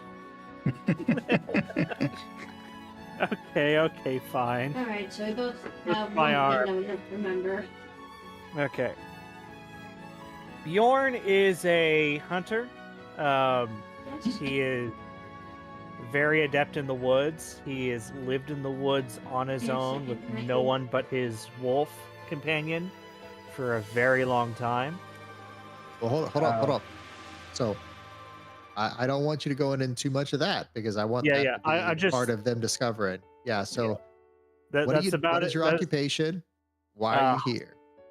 Hunter. He has recently left the forest he has called home for however long, and he has started looking for work and was basically told the only thing he was good for was hunting and tracking, and so this is his first job. Okay. Question. So when Bjorn kind of like rolled into town, how quickly was it from him rolling into town to wandering into the Adventuring Guild, finding the work? Would you say was it pretty immediate, or was he kind of bumbling around town for a bit? I think he'd be bumbling around town for a few days, trying to get people to help him out, and just not really knowing the social etiquette of anything. Okay. And primarily he went to town looking for income. Like he doesn't really have a whole lot of income, or he didn't bring a whole lot of things with him. No, he the main reason he left was game was running scarce, and so he's looking Okay. for a way to basically keep himself fed. Okay. All right. So I would probably surmise that he has a meager amount of currency. You know, hunters tend to like trade in pelts or sell pelts, but Yeah. I wouldn't say that he has like he's not walking in there with a full war chest kind of thing. So, No. He probably Um, sold a few pelts in town, and that's probably where all of his money is from currently. okay. Fair enough. Let's say I would probably bargain that he has about 4 bags. Let's do 3 bags of gold. But let's do 3 bags of gold is probably what you would have on hand. Okay. And that's going to be usable to kind of purchase some things, you know, at the town, obviously. So 3 bags, I think, is a good enough starting point. Okay, so that's Bjorn, and as you said, this is his first kind of like employment with the Adventuring Guild. Like, did he know about the guild before? Any interactions? No, or he did knew nothing about the outside world. Excellent. All right, so we have Bjorn, kind of the kind of like the hermit, basically wandering in, got conscripted. I wouldn't say conscripted. Found the work that seemed to make the most sense, and found themselves now in the Riverwood region. All right, who's next? I'll go next then. Hello, I am Sir Roran Dorn. I am sent here by the Church of the First Dawn as a humanitarian effort to both deal with the Kaiju and increase the betterment of the people of this realm. I am not too privy to violence, but you know, You're gonna learn today. this is my 4th assignment, and it is seems like they keep putting me in more and more violent situations. I just want to heal people. Question, Sir Dorn. Obviously, your name is Sir. Are you a? Where does that title come from? Yes. Due to some extenuating circumstances, I was knighted at a very early age, and upon my knighthood, I have a certain level of, how will you say, responsibilities. Ergo, I can't say no. Okay. So knighted due to circumstances. No, would you say that those circumstances were normal and they were just unexpected, or abnormal? Like, would the circumstances be something that the public would kind of either be amenable or agreeable to, or would they probably say like, that's not how that's supposed to go, why are they doing this, you know, whatever? As far as public perception, that led to your knighting. public perception is a lot of negative feedback, for sure. Unfortunately, such circumstances happen that obviously I'm not illegal to say. That being said, So leaning negative, we would say, is like the overall impression, but nothing that they could like say, oh, that's illegal or that's not how it's supposed to be. Like it's not that quote order unquote. again? Yes, Order of the First Dawn. The First Dawn. Perfect. Mhm. Okay, and you said this was your sixth mission? Fourth mission. Fourth mission. How did the first three go? Like, how did they go, and what was your kind of like overall role in those missions? You just see Sir Roy Dorn just 1,000-yard stare. It's not good. What it sounds like. Okay. He just were they suppression? So like when Kaijus, you have a combination of different activities, right? Missions can span like investigations, like to locate, and then like deploy units. They can run as combat incursions to intercept and like do something about them. They can run as recovery, basically to try and help support the population after a catastrophic event. Were these missions, were they kind of scouting, combat, or recovery, or a blend? I was assisting in scouting, but unfortunately things took a very negative turn that Things went awry. Okay. Yeah. All three were scouting? Yes. Well, I should say the first two were scouting. They turned very violent very quickly. The last one was retrieval, and that one is, well, I earned the title of Sir Rowan. Okay. Dorn. So support, the last mission was a support style retrieval, like retrieving like, bodies or something of import or whatever. Got it. Okay. Got it. Okay. Sir Rowan, and I'm assuming what led you onto this particular fourth mission was that self-enlistment. Were you doing it of your own means? Were you told that this is where your next assignment was by someone? Like, how did you end up coming out to Riverwood from the regional branch? Unfortunately, our order is very strict then, and well, these people need it. So I wasn't doing Okay, so you're kind of like ordered, on assignment from the First Dawn. It's more like they were like, hey, we need somebody over here because we don't have anybody, and it's gonna be very sparse. You're gonna have very little help. You might have to speak and find other adventurers, hunters on your way, but these people need help. Okay. How does and the last question, how does the order know, like, or what is their relationship with the Hunters Guild at large? Is it that they're operating as like a order for hire that the guild basically pays for their services? Are they basically acting as like a militia, like they're working for the government? Like what is y'all's intersection with the Hunting Guild? Well, with the Hunting Guild, it's more of a symbiotic relationship. Obviously, dealing with the Hunting Guild, there's a lot of resources that they export, and dealing with the religious order, those resources could very much help us. So we do it basically on those bases. Okay, so like a joint collaboration. Yeah. That's like a job interview. Yeah. We're kind of like, hey, we help y'all with excursions, but then maybe we get first like access to exotic flora or fauna that might come out of these things that might help us pursue our endeavors or whatever. All right. I think that your character probably is a little bit more resourced, but not incredibly, just because of like the order being stretched thin. Yeah. I would say that you deployed probably with the standard kind of pay for these types of like deployments.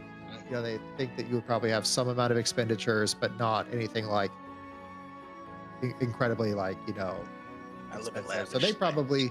they probably sent you with about 8 bags of gold, I would say. And part of those 8 bags is that one of those bags is to be given to the Hunters Guild as payment for a prior mission completed. So you actually have 7 technically to spend. Now, whether that 8th bag makes it there or not, like, that's up to you. Yeah. All right. I only give the options. It's up to y'all to decide. No. Steiger. Okay. Name Steiger. Of course. Yeah, I'll of never course. guess Every time. Every Are you sure? freaking time. Hey, I know this guy. Yeah. So I was a guard in the Heartlands and yearned for something Ooh, quick more. question. The Heartlands. Heartlands is where? Is that just a name that you refer to, like, endearingly to the current lands, or is that somewhere else? That's like a region in my hometown. Okay, so a different region. Right. Heartlands would be a different region. So guard captain or just guard? No, just a guard.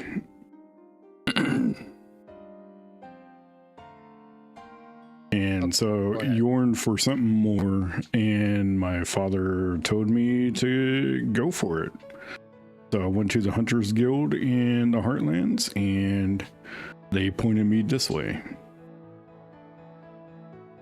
Okay, just because they felt that you were ready to kind of make it up to like the big leagues, or they felt that they just didn't have any openings and you would be better elsewhere. Like what kind of like, why did they send you to Riverwood region over like the Heartlands? Okay, so the reason why they sent me is because all the kaiju over there are small fries, and they thought I was worth more of doing something else, of going after bigger game. Okay, so you were just like rushing them, and they were like, "Dude, what are you doing here?" Like, Yeah. okay, from Heartland. My man was playing high school JV, but he should be in Yeah. the league. Yeah, he's over there, 6'8", Yeah. playing JV ball, and they're Yes. like, "Bro, quit dunking on us." All right, cool. All right, okay, so they probably sent like a letter of like, you know, introduction Recommendation. for you. Yeah. Okay. Are you employed with the Hunters Guild, or are you simply in training?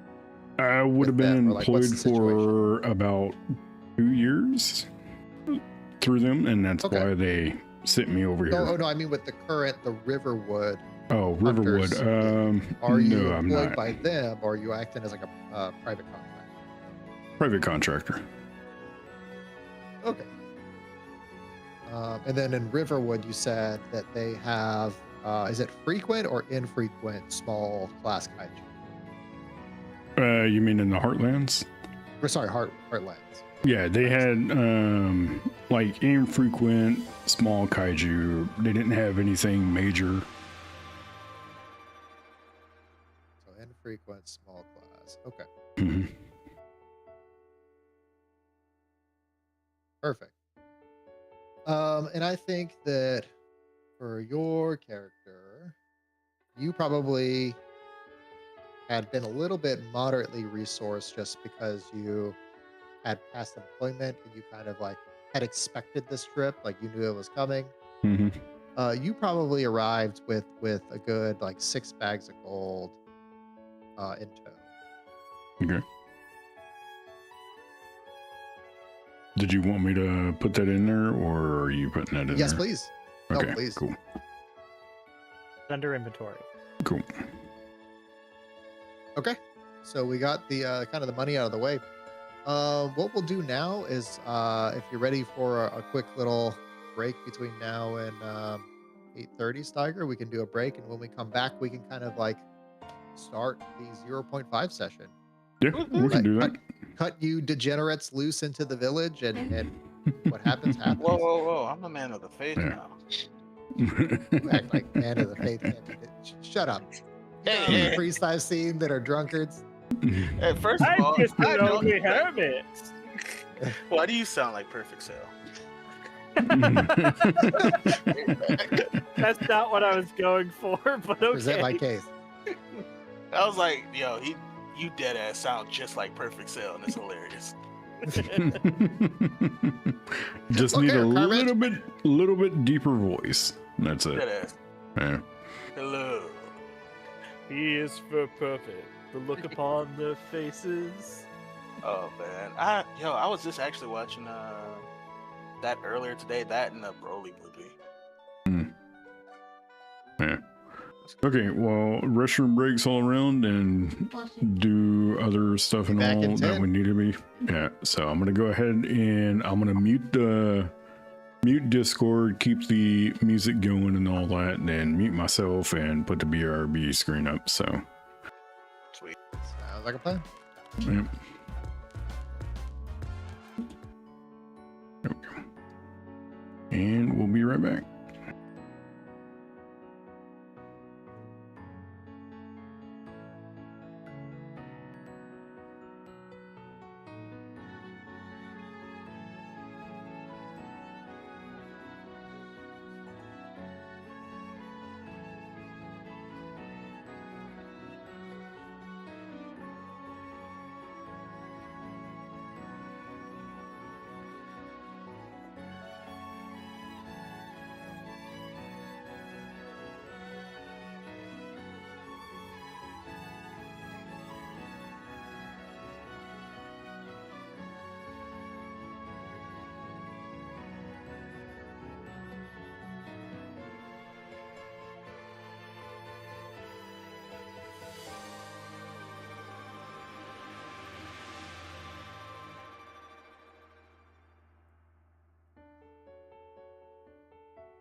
Okay, I'm back. Right. I was so wrapped up in what I was doing that jump scared me. The deep voice, huh? It was out of nowhere. Suddenly Steiger. Don't worry, Jade. Whenever I was live streaming a couple of weeks ago, I have hello there from Kenobi, and it scared the crap out of me.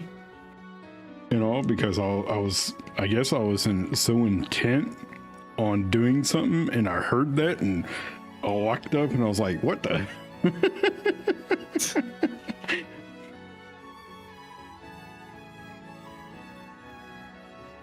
I'm gonna eat my breakfast that I made this morning. Make. Eggs and sausage.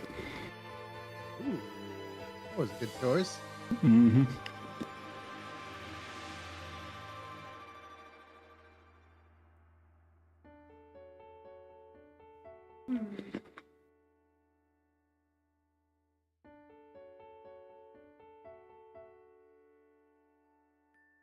So are we going to subtract 2 of those fear die? Or are we going to keep them? No, why would we need to subtract? Because we did start out with 5. Now we have 7 or 8. I think it's supposed to be 7. Let me double check. Mm-hmm. Fear. I mean, Goken did do some 2 fear die. Yeah. That's the problem with Goken doing these rolls now. It's now when he rolls fear. Okay, I mean, to be fair though, like there is a way, like when you do the roll, we can like do this during the 0.5.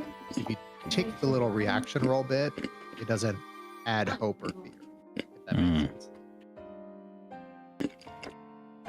But I think it was supposed to start with quite a bit based off of the player count. I think it's 4 plus the number of players, or 5 plus the number of players. I gotta check. A rule book. Start a campaign. You begin with an amount of fear equal to the number of player characters. Oh, okay.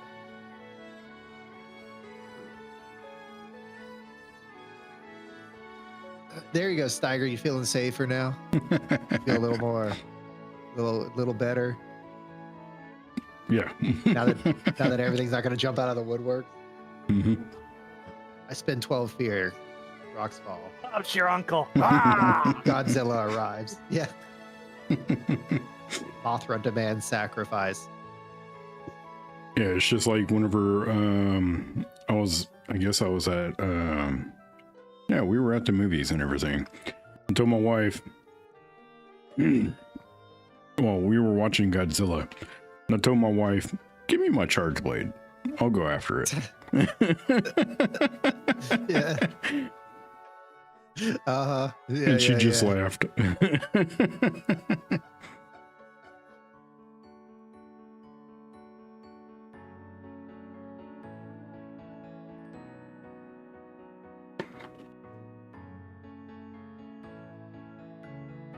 It's clean. It's cold.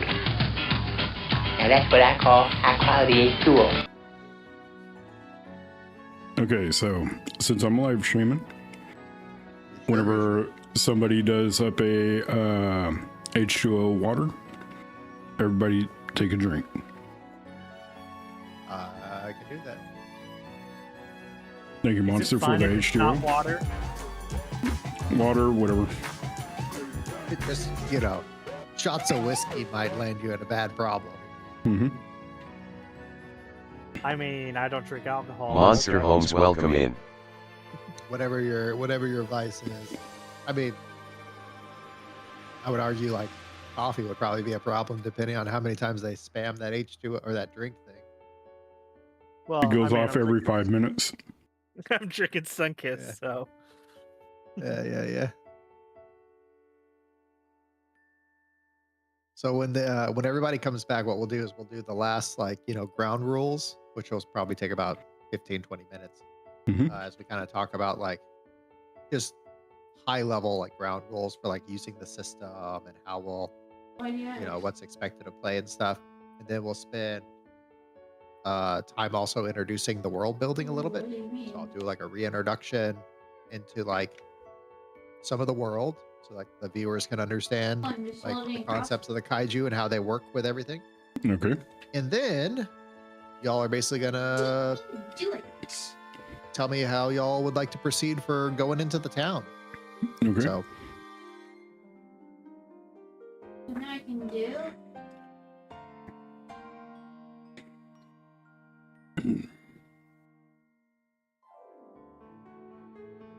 and then after the town, we'll probably have our little combat encounter, and that'll probably be about the time where we'll be wrapping it up for this session. What? Mm-hmm. Yeah. I expect the town will probably be about an hour and a half, and then the combat might be like an hour or so. Okay. That scared me. Yeah, but how's it going, Monster? Hopefully everything's going good with you, my dude. And also, I did get a chance to look at that, and the DM that's doing the session right now, I shared it with him and all, and he said it's doable, but there is a few things that he would change, but not too much on changing, just alter it a little bit, you know. And the Daggerheart system, there are a couple of like different card systems that you can actually work with, which is pretty freaking cool. And if you want more information about it, just reach out to Scientist, you know, and he will let you know what we came up with and all. Okay. Yeah, just waiting on Goken. All right.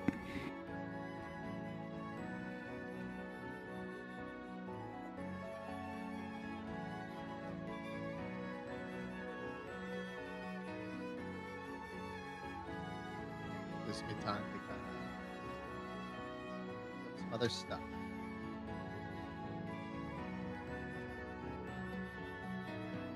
How do you correct the firework?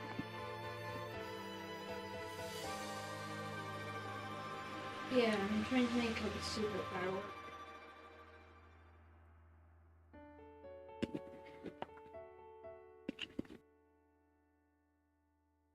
Well, you can. Yeah, you can. Oh, but I can't. You can. Watch me. Oh, but I can't. Yeah, Monster. That's it. You can do anything you set your mind to. Is it just? I think that's just paper. What if I set Gunpowder. you're not being able to set? Make sure. You may not have heard this, but my eyes audibly rolled. I've done it. I wonder what that little suction and pop noise was. Look. Super firework. Mackie, look. Give me a second.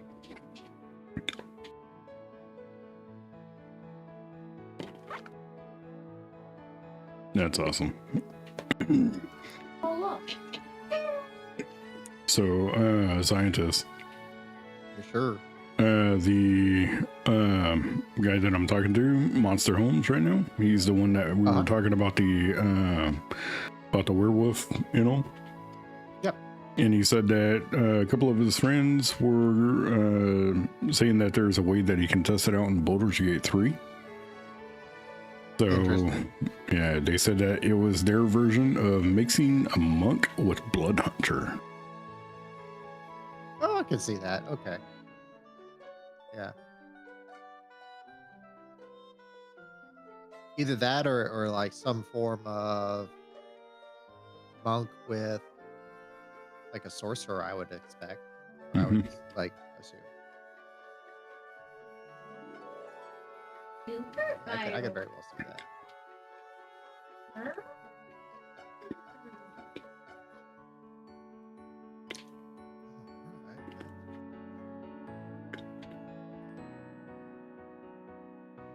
What? Inventory? Inventories for chumps.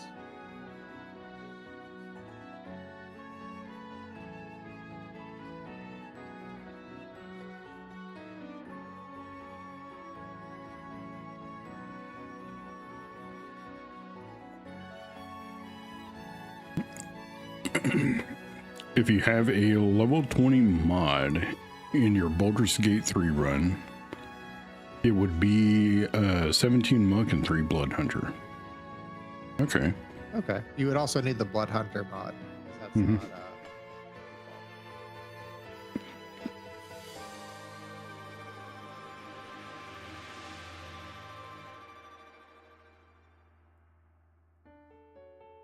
it's kind of interesting. I wonder kind of wonder because they have I know they have there's like a specific I think it's either a druid or it's a sorcerer class where they I think it is druid where they have access to like elemental like specific things, because I remember that there was one where you have like long reach like element whips almost like Avatar. I can't remember who that was.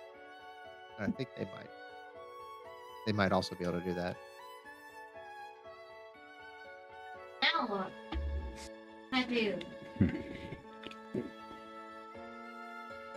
To try being a That's kind of cool. But they but did take a lot of joy of knowing that they said out of their years of playing D&D, they never thought about building something like that. But I was upset when they told me that they're not going to try it. Oh man. The one with bigger being the element is called Before Elements.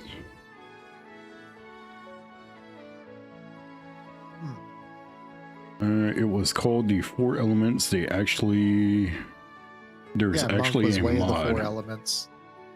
Yeah, there's actually a mod that makes it better.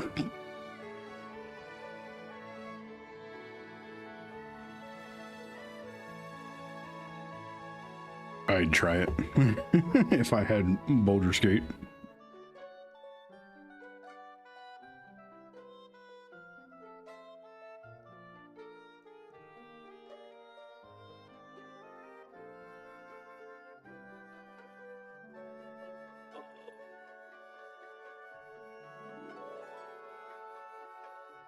I'm bad.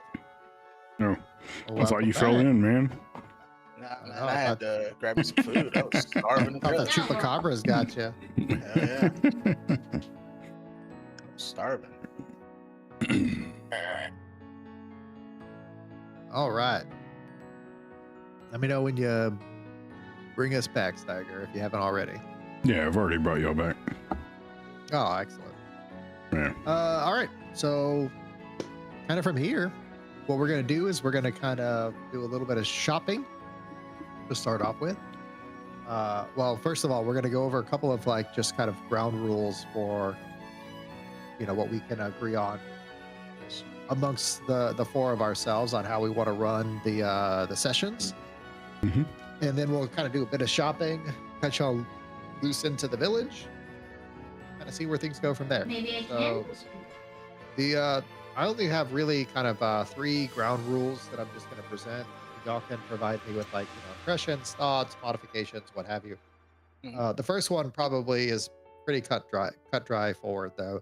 It's that in the course of the narrative of like the campaign, do try to think about things slightly different than 5e.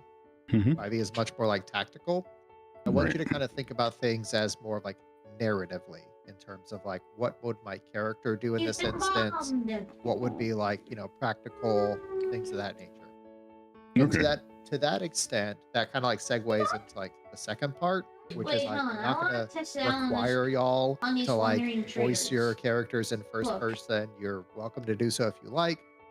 But when you're kind of interacting, Wait, now try I to haven't hit that engage load all in a for manner that would like represent what your character would be doing in that instance, not simply like, hey, uh, how would I get to the other side of that building? Or How whatever. are you? You would kind of frame it as like Bjorn is going to kind of peek around the side of the building, or Bjorn is going to like interact, tell the merchant that like this, that, and the other, or what have you. Mhm. So, or you can do it in the first person. Does not Mhm. matter to me. So,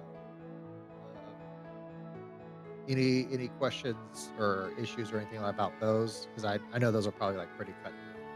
Nah, that sounds good. Pretty much TLDR, role play your character. Yeah. Yeah, I mean, and again, like I'm not gonna Yeah. what level you do that to, I do not care, right? Like I'll probably go in and out of like doing the funny voices or not if it's appropriate, like for like the characters, or voicing them first versus third person. I don't have a preference. You do you, just so long as it's more from like this is what my character's doing, not from like the I'm looking down from the sky kind of approach. So I mean, I uh, am technically. yeah. We technically are, but you know what I mean. Yeah. The third rule, which is the ground rule. So like that one's pretty simple. The third one is that any of like the nitty gritty like mechanical questions or things, let's agree not to get bogged down in those. Like we can come to a rapid like agreement about stuff, but if we have to dig into it more deeply, let's just find a decision that we can like maybe is like splitting the difference. It might not be the final decision, and then we can hash that out like later, so we don't end up losing a whole bunch of time. Yeah. After the Basically, session, and I'm whatnot. just I'm just trying to eliminate down on the time it takes for us to make choices and stuff, so that it's not eroding away from like story progression. So this would apply to not just like rules adjudications, but like say it's like I'm not sure what I want to buy, from the store. Then like the way I would kind of like implement that rule would I would say like, okay, no problem. What we'll do is like we'll just kind of continue on without you making your selection right now, and just touch base with me like before next session on like what you would have purchased, and we can just kind of like incorporate that back in, so as having you bought that thing. That way we're not Yeah. just sitting there of, oh, John, what are you buying? Oh, Susie, what are you getting? Oh, I'm Yeah, not sure. instead of- What are you? Instead of saying we don't know what we're gonna buy, we're just window shopping right now. Yeah, correct. Yeah. And the courses, like you can always come back and like buy at a later date, or you can tell me like, I am buying something. I'm just not sure which of these things I'm buying. So like, can I tell you my decision later? And I'll just earmark that, and like, we'll kind of incorporate that in later kind of thing. Yeah. That sounds good. So that's the 3 that I got. Any kind of like ground rules or any kind of like suggestions from y'all? And so like this would be like, do you want the combat to be cutthroat or easygoing? Do you want the resources to be plentiful or kind of a little more scarce? Do you want there to be equal parts role play as there are like combat? Like what are y'all's kind of like things y'all wanna put into this? Say a little bit of everything. So, I'm cool with a little bloodshed. You got how gruesome are we going? Is it horror movie rated R? We're keeping it M? Are we going M? Where are we going on violence? So that's kind of like up to y'all's choice, right? So what I would say is that normally in my campaigns is obviously I avoid any type of how do I frame this? The world is a bad place, but I don't try to like use that as a way to inflict trauma onto the players. So like y'all might come into like an interaction where like a person did a bad thing, but that's because like their character of like that bad guy makes sense for the bad thing they did. I'm not gonna just like say like, oh, you came back from your adventure and the mayor slaughtered all the town people for no conceivable reason whatsoever, just because it's edgy or whatever. I'm not gonna do that. But if like the mayor is giving you like strong like I'm a swindler vibes, and you come to find out he spent all the town's gold and he can't afford to like hire people to help support like guard the town, well, like you should have seen it coming, kind of thing.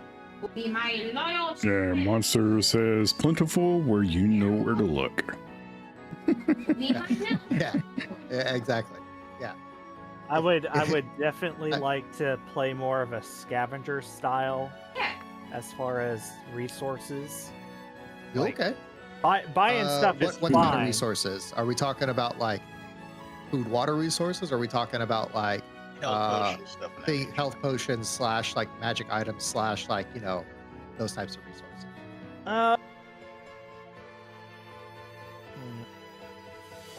Okay, so like to give you an example, like the food and water one is like you have to like scavenge for obviously like, or you're gonna starve, you know.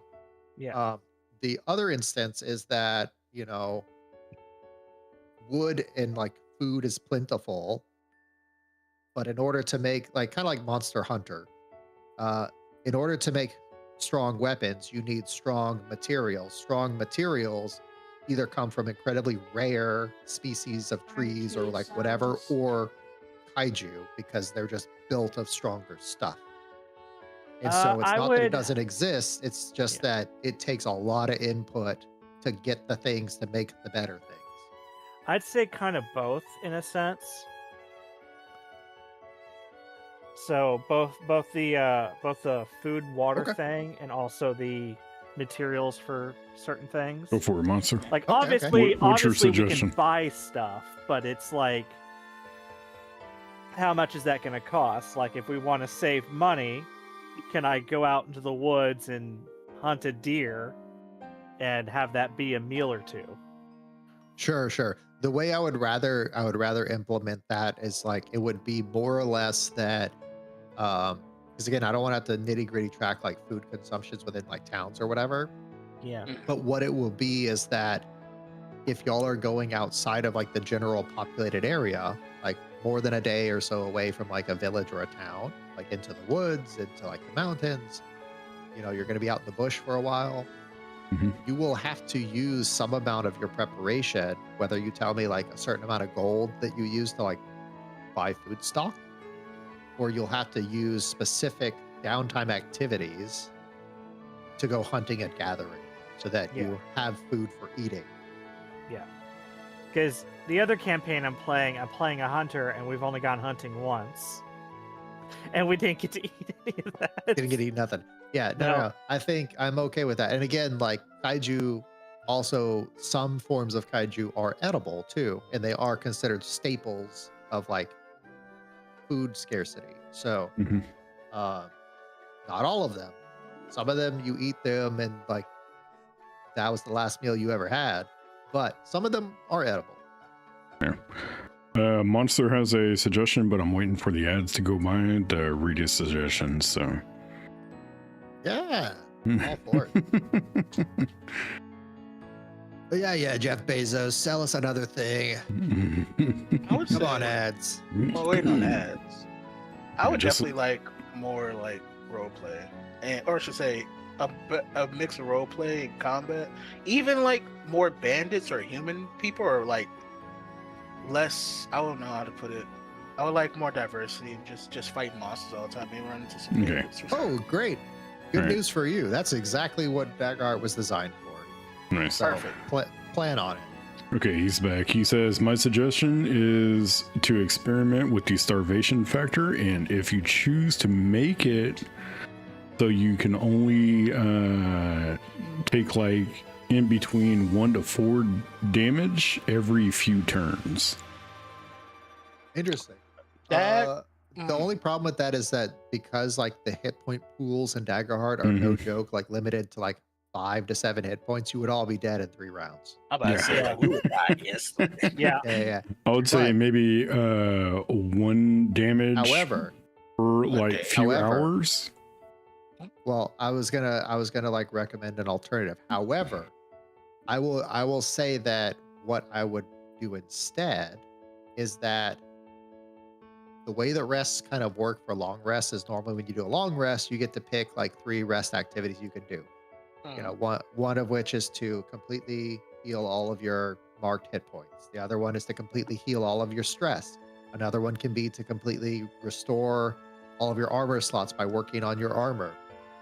I'm going to require one of you 3 to spend one of your activities when you're not near a city center going hunting.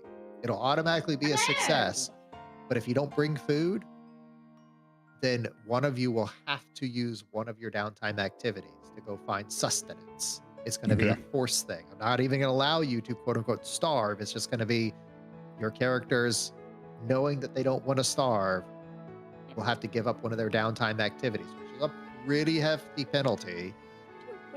And so like, yeah, self-preservation, exactly. Okay. And if it's like somewhere where food is very scarce, maybe it becomes 2, maybe it becomes 3. I'll figure that out as we kind of go along. How do you get magma to like suck? That sounds good. Down? So that kind of actually obligatorily makes the hunting like it's gonna Mandatory. happen. Yeah. Yeah. Yeah, only difference is that you put water. Probably, and it I sucked think down. the deference I will give is that Bjorn obviously is like probably No. more of a hunter than like, I don't know. I would have to think about this for a second because like Bjorn, if he went hunting, would probably like if it was like required 1 activity, he might be able to get away with it costing him Chris, nothing. you're- But then if it's something where it's 2, then it would cost him 1. Like he gets a -1 or something maybe. And Okay. if he ends up like spending a hope. But for y'all, like you and Sir Rowan, who aren't really hunters, let's say Bjorn needs to use all 3 of his activities to fix his armor, to heal his health, and to like fix his stress. And y'all are in a 2 activity zone. Like you and Rowan might have to do 1 at each, or like Steiger would have to do 2, or Rowan would have to do 2, because Bjorn just can't go hunting, kind of thing. Push by Well, I'm a big game hunter, not a small game hunter. That's what I mean, right? So, I am very much the opposite. Mhm. yeah, you are deer and smaller, yeah, Well, or elk I- and smaller, whatever. As big as a bear, Ben? as big as like a grizzly bear, but Yeah, not yeah, yeah. really. That's probably the biggest thing. Mooses, Mooses. moosei, whatever the Moose- plural for no, moose The is. plural of Beasties. moose. Moose. Plural for moose is mises. No. Hypothetically speaking, are you talking about making it so that you can sacrifice certain monster parts to, like materials for food if the place is big enough or the piece is big enough? Only if the kaiju is a type that can be consumed. Yeah. Some of them are edible, some of them cannot be. So like you could theoretically, if it's an edible one, like let's say you run out of rations and it's an edible one, you might be able to harvest a certain amount of meat to basically sustain y'all from like where you're at to get back to town without having to go hunting, theoretically. But if it's not an edible one, and you may not always know, you're gonna have to run the risk of poisoning yourself or like go hunting. on you. Oh, that's kind of cool. There is a campaign frame which has a whole monster part cooking rule set. It certainly does. It is called Beast Feast. Beasties? Beast. Oh, Feast. Beast Feast. Okay. We are actually running the Colossus of the Dryland campaign using a modified rule set for custom kaiju that kind of follows similarly to the Roko's Guide for the Yokai Realm class kaiju. So there you go. I mean, yeah, if we do hunting, I can at least assist with hunting.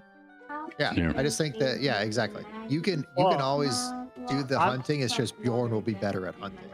Yeah, not only because I have the experience, but I've also got the wolf here with the keen smell. And that's 100% why I think you would get a -1 requirement modifier if you were the hunter.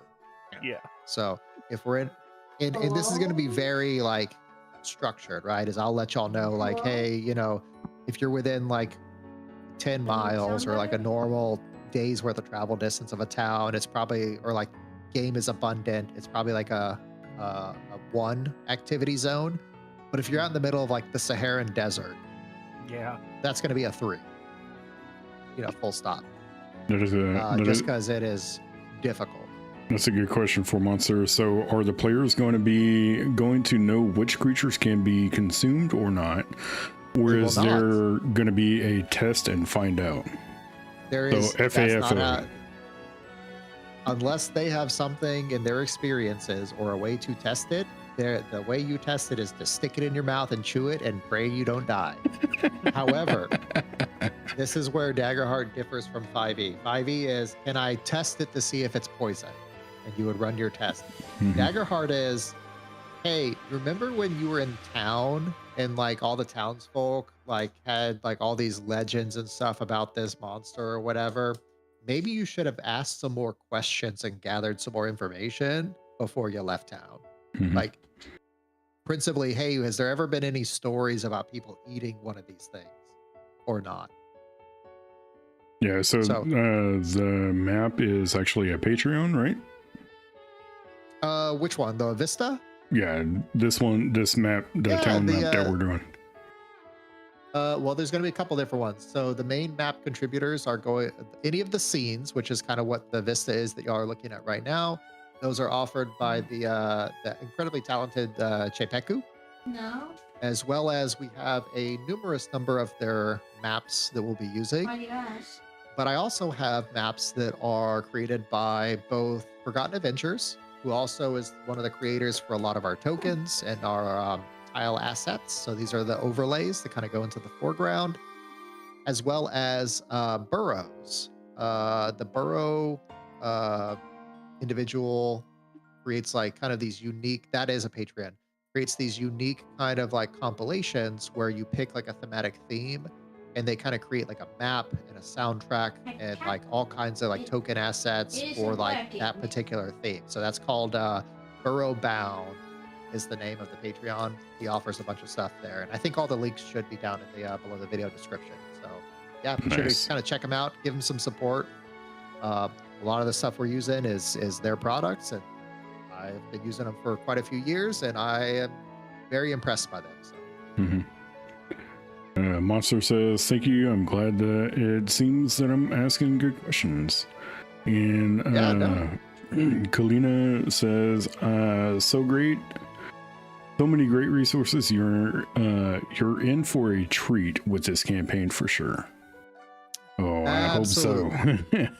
Steiger is familiar with my Foundry skills, so y'all will be seeing some of that action, like in action. So please look forward to it. Yeah, he was actually Twiggy in the last campaign. So if people don't know, in the Monster Hunter campaign that I ran, he was Twiggy, Goken was Nox, and Drac was Adonis. So you'll hear familiar voices and familiar playstyles, possibly. There's a little bit of a spoiler. But, yeah. Are you not entertained? A little bit of a spoiler, but it's a great segue into our next little bit, which is kind of like the world building introduction, where we kind of set our adventurers loose into the village. So I'm going to go ahead and add a little bit. I've done it, finally. Okay. It sounds like you're moving away from your microphone, so. Oh, sorry. I went ahead and I gave y'all access. Y'all should now have access to the lore book in the journals section. If you don't mind heading on over there. And this will be kind of a quick world introduction that we can kind of go into. Okay, I'm on the lore, the journal book, and I don't have anything. Yeah. Me neither. On journals, no? Come from? One second. All players, observer, save. Oh, there it goes. How about now? Okay. There'd be another There piston we to are. push. Here we go. First tab is the introduction, but I'm gonna kind of run through this, but it's funny because there was a little bit of a spoiler here to a certain extent, or kind of a Easter egg. But the first kind of part of that introduction is a quote. It says, "In this world, civilization is not the absence of monsters. It is the ground stolen from them." Quoted by an unknown hunter. Speaking of Twiggy, anyone want to take a guess who that hunter was? Tweet. Dagger. I don't know. So somebody, yeah. So he went on to wander off into the world at the end of the prior campaign, traveled kind of far and wide, and he was one of the original founding members for the Hunters Guild, way back. Is what? That's awesome. And that quote is attributed to him, but his name has long since been lost. What do you mean? That's awesome. So yeah, we're gonna kind of set the a little bit of the world here before we kind of cut everybody loose. So you've met the players. Now let's kind of introduce the environment. So the concept of this world is that it is immense and vast. It is not really known exactly how large the world is. It's we have parts that are both kind of like understood as the known world, and we have parts that have yet to be explored. Nobody has really kind of like explored all of it or mapped all of the world. We just simply have pieces that are part of the known world at this time. One such part of that world, they're generally broken up into regions. So regions would kind of be considered not necessarily like countries, but more or less like biomes. Think of it as kind of like, desert, Antarctica, things like that, forests like jungle. And within these regions, you might have multiple or singular either kingdoms or republics or, just like sovereign states. So in the current region, which is the Riverwood region, we have a couple of competing, nations, one of which has a major populated city, the city of Stonehue, which is going to be the city that Steiger and our adventurers were kind of dispatched from. They have been dispatched on a mission to investigate a recent sighting of a kaiju. Kaiju are understood in this world as beasts or threats that have kind of raised to a sufficient level that they become catastrophic. They have all different manners of shapes and sizes and capabilities. They span the gambit from like incredibly massive creatures of immense force and strength to all, smaller, almost like, slightly larger than horses that are highly intelligent and tend to make themselves like blend in with society even. The kaiju isn't so much as a classification of a type of animal or a beast as it is like a title giving to a destructive or problematic creature. Their scale, temperament, and domains really kind of depend on what type of creature it is. And certain regions can be more predisposed to, as Steiger kind of alluded to, can be more predisposed to certain compositions of those kaiju. So you might have one region that has very infrequent attacks, but when they do, it's like always a, Titan class or like a bruiser class kaiju. You might have another region in which case they usually only get small kaiju, but it's always a perpetual tide of battle. It's almost a continuous stream of them for one reason or another. All of these are treated uniquely different, which means that the hunters that are dispatched in order to kind of like take care of them must first understand the type of kaiju they're dealing with in order to formulate a proper response or an approach in order to deal with that particular type of kaiju. So you might have hunters that kind of approach like a massive, like, bruiser class kaiju with like fortified structures and kind of like, containment, as it might not be the most intelligent class kaiju. It's just really kind of limiting their destructive capabilities. Whereas others have to be more meticulous in terms of kaiju that tend to kind of like blend in with society. Maybe that region imposes a lot of, Big Brother is watching type things in order to kind of self-report people suspected of being kaijus in disguise. Every region and every kaiju will be treated differently and have different impacts. Some range to small scale, some range to almost region, if not global wide. So that's pretty much kind of an introduction to kaiju and kind of what they're about. So our hunters, once again, were dispatched by the city hunting guild to this far off village. It took them a few days to kind of arrive. They arrived a couple of days ahead of when they're supposed to report to the local hunting guild. That gives them time to kind of peruse around the village, maybe make some purchases, gather some information before they have to report to the guild for assignment. And from there, I'll let y'all take it away. Okay. All right. Where are we? Right now, y'all would kind of be right here, kind of rolling into town. Basically, you're either just strolling into town or you've been in town. I'll let y'all decide that. Did y'all all kind of travel together or on the same caravan, or did some of y'all arrive before the others and you've just been waiting around? How do you want to play that? Dealer's choice. It could be a mix. I mean, not everybody had to show up at once, so. Sure. I mean, my character would have definitely hitched a ride on the caravan for easier travel. Okay, so you came with the caravan. All right, cool. So I think Bjorn would have gone with the caravan, but he would have walked outside of it because Fenrir does not like riding in things, and he doesn't want to leave Fenrir no alone. problem. Now that's Yeah, this is kind of like an Oregon Trail. Trail kind of caravan, so it's not just like one horse and a buggy. It's like a series of like, merchants and like, hauling, products and stuff like that. There's multiple kind of like, wagons, or as it were. How about you, Steiger? You also on this caravan, or did you come before or after? Yeah, I guess I would come on the caravan and all. So. Okay. Welcome to the Oregon Trail. Welcome to the Oregon Trail. You got malaria. Oh no, a snake. You mean dysentery? Dysentery. Oh, that's right. Yeah, dysentery. Malaria. What would that be like? The Panama Canal Trail. Oh wow.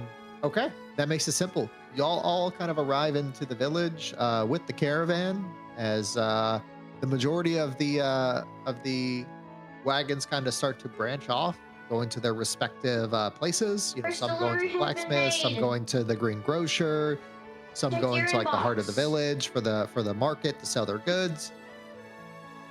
Where do y'all want to go? So first of all, I guess as y'all were traveling, did y'all really kind of meet each other yet, or y'all still just kind of like strangers that are not really sure of the others, and like that y'all are part of the dispatched group? Would be my first question. Bjorn only got told to come here. He really doesn't know what to do. Okay, so he doesn't know that there's other members that are also going to be. Yeah, he is as lost as can be on this. He just knows that there's some kind of creature that he needs to find. Okay.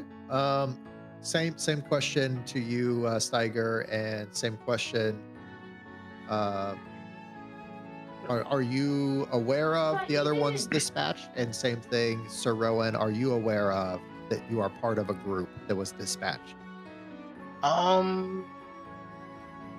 because y'all kind of were sent by the guild directly, so I would Yeah. surmise y'all probably know the situation, what's imagine going so. on. Okay. I would imagine so. Right. Okay, so you're aware, maybe not anything about Steiger, but simply that there are others that would have arrived as part of this contingency Yeah. for the investigation. Okay. We'll handle this in two kind of like parts then. So Bjorn, first of all, seeing as you're the one kind of wandering around, where would you head to? Hi. I guess he would try to figure out where he's supposed to go. He has an idea on. He was probably told That's true. to go to the guild, the hunting guild. You said. Yeah, correct. So I guess he Yeah, would we'll try start not to lose our trying first to fight. ask people, but he's like bumbling through stuff. So, Outstanding. This will be our first lovely roll for the campaign. Oh yeah, first Um, one. Don't F it up. But No you pressure. probably will. No Because I'm pressure. gonna need a presence roll from you, sir. okay. As you attempt to inquire with the local villagers, not awkwardly. 11 with fear because I have Yes, a -1. Sir. Yeah, so you attempt your best to like interact with like the villagers, you know, kind of like a lost child almost, like asking for directions, like, hey, excuse me, you know where the sorry, I hate to bother you. Can you tell me, can you point me in the direction of and villagers, the moment they kind of like turn and see Fenrir, they just walk off. You inevitably end up, after hours of trying to find your way, coming to the heart of the village and just kind of like dejectedly sitting next to the fountain, having like feeling defeated. Like, this is the first time that you, the skilled tracker Bjorn, have lost the trail. And your buddy, I don't know what we're looking for here. And he's just in the fountain, just drinking away. He's probably hot by now. Yeah, just lapping the water up. Yeah, absolutely. Villagers walking by, just Yeah. shuffle on You past. see like a small child kind of like walk by. He's like, "Oh, mommy, look at the oh, come on." Okay, so Fenrir is probably as big or bigger than me. Yeah, he's probably. I'm thinking like He's gotta be like horse size. I'm thinking like not necessarily like horse size, but like definitely like small pony size. Like Yeah. small You know, pony like size? big. Yeah. Like a good Mustang size, or what you thinking? I'm thinking like if you're talking about like a normal like, you know, Like a 6 foot tall donkey, character. Like the Yeah. size of a Ford Focus. Yeah, yeah. Like a we're talking donkey. we're talking like Russian prison dog size. Oh, okay. Yeah, he's. Oh wow. He's big. I mean, he's not horse size, but he's big. He's bigger than a Kangol. He's bigger than a Labrador. Yeah. he's like a mastiff Yes. size. Absolutely. Yeah. Yeah, So so he's big. He probably, if you were to put him on a scale, he'd be hitting about like 250, 300. Oh wow, that's crazy. He's basically a Great Dane with meat on the bones. Yeah. Horrifying to built- think about. We ain't built for speed around here. Yeah.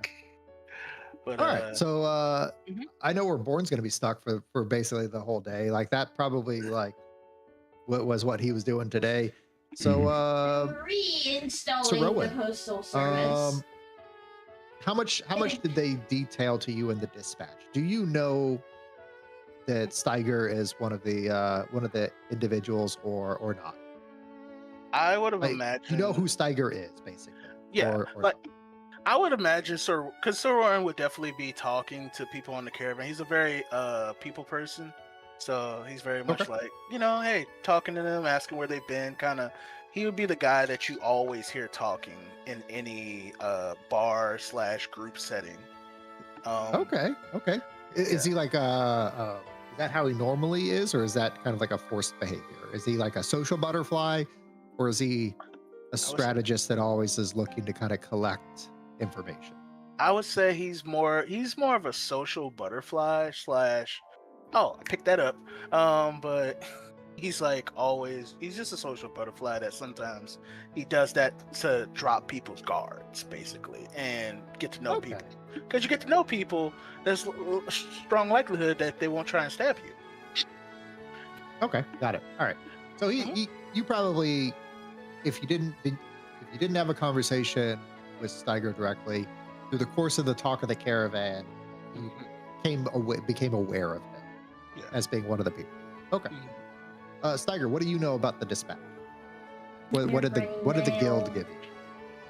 They would have probably told me that there's going to be a couple of other hunters that are going to come along with it, and that's about it. They didn't give me any names or anything like that, but they did give me like a like my hunter's license and all, so I kind of wear that around my neck. Okay. Yep. They work with a CMV? Why didn't they tell us nothing? I mean, essentially, yeah. Hey, to be honest, they probably told Bjorn more than he's remembering, but he has, like, he is so awkward. He is so out of his He doesn't understand element. the words that came He out of doesn't their mouth. understand most of it. He understood, go to this place, go here in this place, there's something to hunt. And he basically followed the caravan that he was told to. He's here, he's trying to find the place, and he's like, I have no idea what I'm doing. Outstanding. All right. Yeah, in that case, we'll default to you, Sir Wowen. What are you doing? Are you approaching Steiger, or are you kind of going I would off in your own definitely direction? First and foremost, we established the people first. Saron would definitely walk up to Steiger, and if you don't mind, Steiger, what does Saron see when he approaches you? I'm a dragon, so he looks like a dragon and all.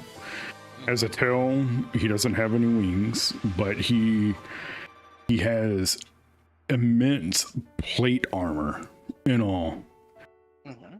And that's more or less like his business suit, his plate armor and his tower shield with his broadsword. And the color of his scales is gold, like Steiger. Yeah. So is he particularly big? I would assume so. Yeah, he's particularly big. He's about 6'3". 6'3"? Okay. So he's like what color scales? Steiger, gold. did you It was say gold scales. Yeah. All right, I got you. Now I can update your thing. There you go. You just updated his Oh, character? nice. Yep, you did. I told you I got, like, no joke, 37 megabytes or gigabytes of like tokens. Yeah. He would definitely walk up to Steiger's like, well, you are quite the big fellow.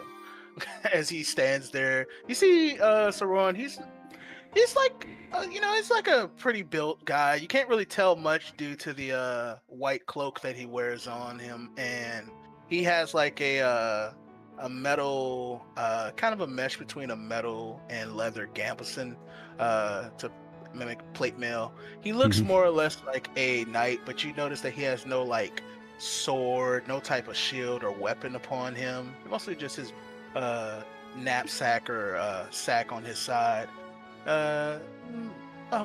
Like a brown-skinned individual. Something that is of note is he has very piercing yellow eyes kind of deal, and he has a auburn type of fiery red hair that is currently kind of slicked back, if you will. Okay. In a little back top knot. And he's like, well, I was informed there would be 3 of us, and I only seem to have 1. By any chance, do you know who would be the 3rd compatriot? Probably the excellent. guy with the wolf, maybe? I don't know. He looked more like a this hunter. is when I would need a second. Who wants to make this roll? Because it's the 2 of y'all. So Steiger or Saroan. I'll guess I'd like I'll to make the roll. How do I do it again? / Yeah, DR? easy. No, I don't need. I need a presence roll. Oh, I want to do it then. Oh, I just that's fine. click on my character. Yeah, you go for it. Yeah. So open up your sheet, click on that PRE, and like it'll give you the option. You roll it. Oh, neat.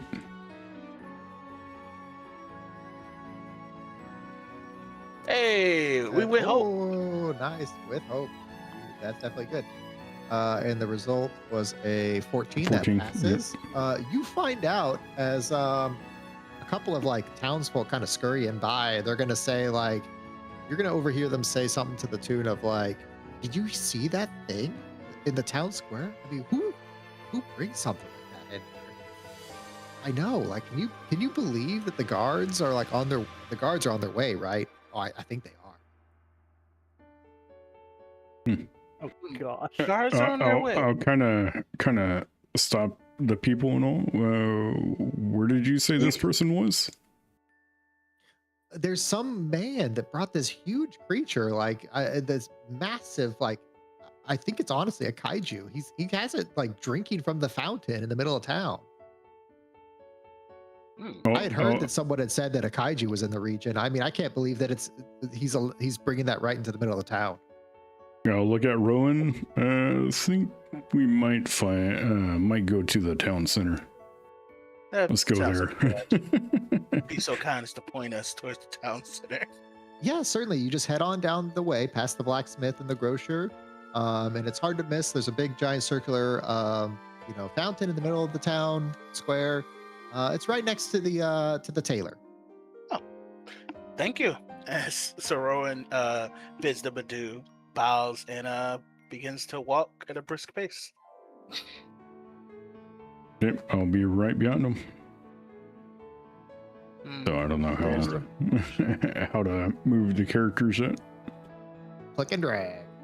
Click and drag. Or WSAD. Whichever suits your fancy. He's like, you see Rowan like making a little map, kind of like, okay, here's the grocer across from the blacksmith. I'm clicking and dragging and nothing's doing anything. Oh, I did the good old fashioned. there we go. My bad. I was on the Oh, you ruler. gotta be on the selection part, not on the ruler or whatever. Yeah, it's been a while since I've been a player. No worries.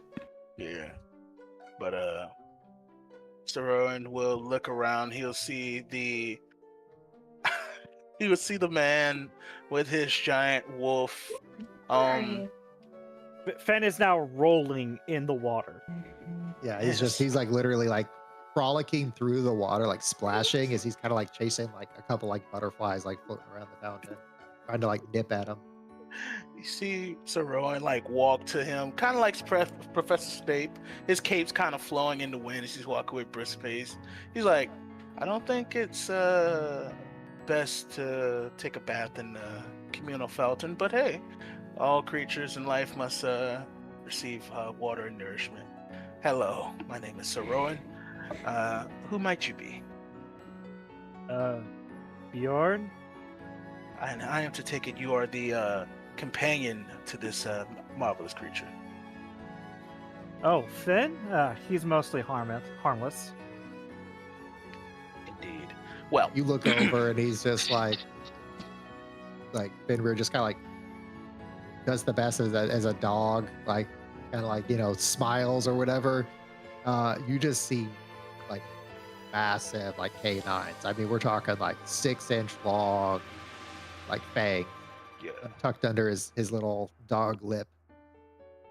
Like, because I've arts to say, because Rowan's been doing this for over 10 years. He knows the difference between like a big kaiju and what is essentially just a big dire wolf, I would assume.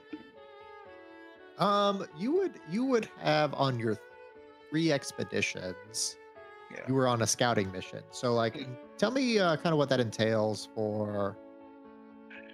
Well, like what information did they give you or training did they give you? Well, they would train me on topographical maps, locating there you go. Updated your token there. Yeah, that's way better. Locating kaijus, locating local fauna, and just kind of trying to find creatures based off of things that would normally be there, i.e., if there's a predator around, everything in the forest goes silent, and you're mainly looking from the top down, so you're trying to find not necessarily tracks, but just disturbances around. And he's seen his fair share of creatures, but you know, Okay, so they would have given you basic kind of like identification, like Yeah. techniques for like common, how to rule in, rule out kaiju. Seen as like kaiju could really be a vast variety of anything. They kind of gave you like the crash course on like, look, if it isn't causing mayhem, then like probably not a kaiju. If it's not massive, probably not a kaiju. If it's not like this, that, and the other, you know, kind of stuff like that. Okay. Yeah. You would be able to identify this. This probably would not fit the traditional classification of like a kaiju, but you could understand. Yeah, I could like definitely see the that general coming public who is ignorant of the matters being like, "Oh, that's a kaiju." from. Definitely. Well, by any chance, were you dispatched by the Hunters Guild? Yes. Oh, I've been looking. I'm so lost. We traveled for 4 days together. Why didn't you say anything then? I didn't know who you were. You see someone like stops, fixes his face, like, you all right? You had no reason to know who we are. Well, As you see Steiger's badge hanging over his neck, around his neck and everything. you see Saroy's on his hip. I don't think Bjorn has one yet. Oh, you do. I do. It was tied around Fenrir's neck as like a almost like a collar, collar. with like a Okay. identification collar. Yeah. Like, why is it? He points it out. It's like, hey, look, it's right there. Hey, Fenrir, what are you talking about? That didn't Oh, I take it thought- away? I thought that was just supposed to be a necklace. I'll Okay. look at Fenrir and I'll be like, man, that thing could eat a horse, couldn't it? Way more than I mean, if he hasn't eaten in a few days, yeah. Well, I'll try my best not to look as appetizing. So Try your what- best not to look so threatening. That would be your. He doesn't eat people. Well, you're in luck. If you don't mind me asking, what does Saroyan see when he looks at Bjorn? He's his armor is a bear pelt. He is very disheveled. His hair is matted and Jesus. tangled. He looks somewhat bathed, but his clothes are very, very filthy. I see. It's almost like a stark comparison. No shoes at all. None. You, None. You godless heathen. What is wrong with you? Feet caked in mud. You see Saroyan looks at you, he's like, you don't have shoes. Sure, but in a second I want What are to shoes? test it out. As he takes a moment, he goes to the fountain and he sits down. He's like, and he takes off his boot and plops them in front of you. Please wear shoes. You don't want to get any type of things or glass or whatever may have you in your feet. As What's he- glass? Glass is superheated sand. Oh. A lot more slave. He like looks at Steiger like, is he serious? I'm going to be sending Seems so. So like, I don't. Glass. It's superheated sand. Son of a genius. Take sand, put it in a crucible, in a tray pan, gets rid of all the impurities, melts down the micro Yes. It's working. crystals. Nothing of that. Okay. I've heard of sand. Is it like earth? Like Yeah. mud, dirt? Okay. It worked. Like- I've heard of that. Yeah. It delivered. It'll be stuff that you can find at the beach. Yeah. What's a beach? A beach is jeez. where. Wait. Something. If you haven't been to the ocean, is it like a big, huge puddle that you can't see the other side of. Now just watch. It might take a That Kind of doesn't about that first time, stage. you would takes it, see and it puts it in here. 3 Second stage is down individuals here. This kind guy of looks, walking on up to the grabs your sword, the lot of y'all puts it in here. as And the they rest basically of the kind guys of introduce find your sword, themselves as, you know, they're looking at and put it in the the chest. large wolf creature. One kind of Metal. walks up to you, Sir Rowan, and says, "You know that lot over there?" As he kind of points to the wolf. You got papers for that thing? Well, it is actually a member of the Hunters Guild, as denoted by its collar. It is a what exactly is it? As he turns to Braun, He's my puppy dog. Oh wait, I'm gonna deliver you He's a. The our guards gonna like look at each other, and they're gonna be like, I raised a him from- puppy dog. I've raised him since he was a pup. He's not a threat unless you threaten him. "Well, I mean, he's threatened a whole lot of the townsfolk around here."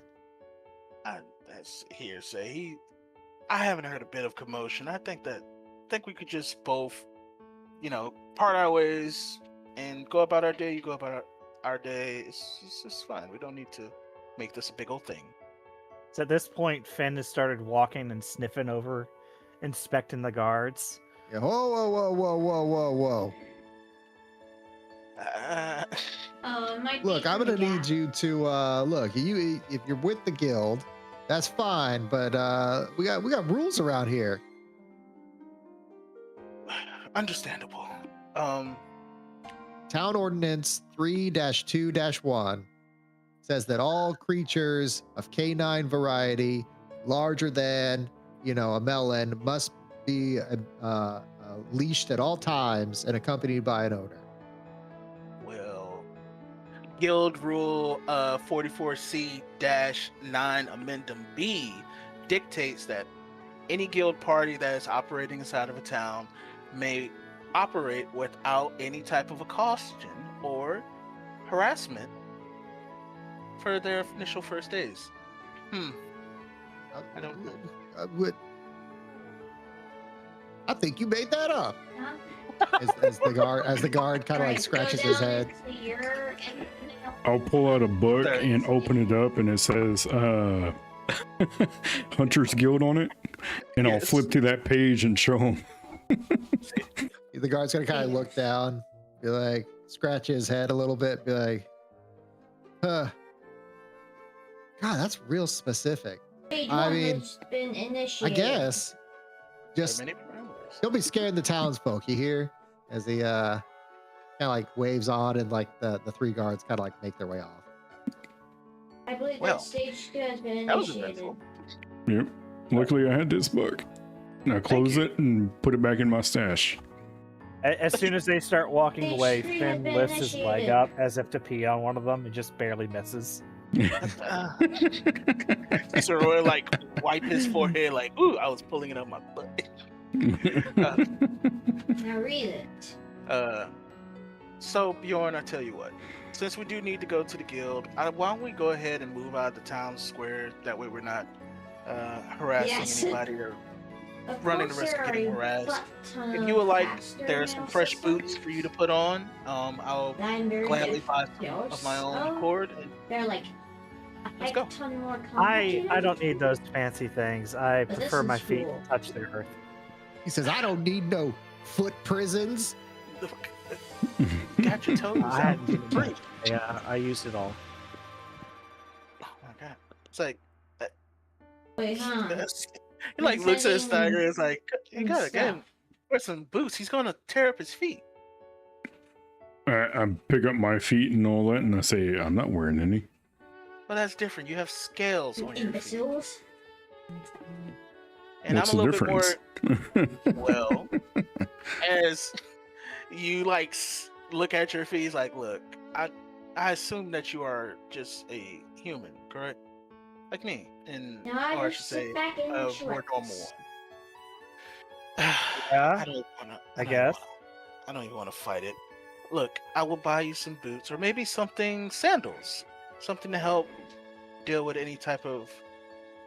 Because we're going to be going to some very Hey, tough can and you go ahead jagged and look terrain. on your I don't side of the want mail you system? to be hurt. I've run through bramble bushes and thorny patches all throughout my home. A few jagged rocks aren't gonna hurt me. I'm sending all my trash. You can also All work my as a life. garbage suit. He says what he says. As you Yeah. see, Sir. Wait, you Back on. could work as You're a gonna garbage chute. you'll hear Fenrir kind of like let out like a whine in response to your I've run through jagged bramble bushes and thorny like rocks before. He's gonna like kind of like you're gonna hear him let out a whine as he like looks up at you almost like in a judgmental way, like he knows something that like I remember a time. He was crying for 2 days. Yeah. You got a splinter in your big toe. Look, I'm here. I will buy a pair just in case. We are going to be going on the most harrowing journey, and you only have one mode of transportation outside of your wolf, I assume, that you ride on. Oh, but it works. It works. I don't ride Fen. Well, Yeah, we don't but necessarily she have knows. horses. What's a horse? You gotta be. I got you. I like to think every time Sir Rowan Yes. is about to Oh, curse, you that's just the hear one. like the chime of like a church bell or something. I'll put my It's like hand on anime drowns Rowan's. it out. Yeah. Yeah. I'll put my hand on Rowan's shoulder and say, "Wearing boots is for soft feet." As Steiger kind of like starts making his way in the direction of like the regional like hunting guild. Yep. Seeing Sir Rowan just shakes his head and he just Yeah. walks away. Yes. Come on. Absolute It's fine. savages. Every No, time, just- regardless of the world, I'm always dealing with savages. Cut through here and Being what? go around. And... Sir, yes, sir. The hunting guild is kind of like on the outskirts of town. You know, you would make your way out past the windmill farm, past the Can the you send me church. an invite? It takes you a good like couple of hours to kind of make it there. Yeah. Let me go ahead and grab all y'all. No. Remove all this. No. Loading map. Day. There are no Tekmans on this map. You about to. I do love how our group has pretty much dissolved into 2 savages and a guy. The guys in the sack. Your stats. 2.5 men. Oh. In like your Xbox. Y'all arrive at the kind of the regional It guild. just says play, not join. Alright. Walks forward. I don't know why the WSC doesn't want to work for mine. Really? Yeah, it It's doesn't like want to no. work. Wow. Yeah, I have my token selected, but W doesn't want to work.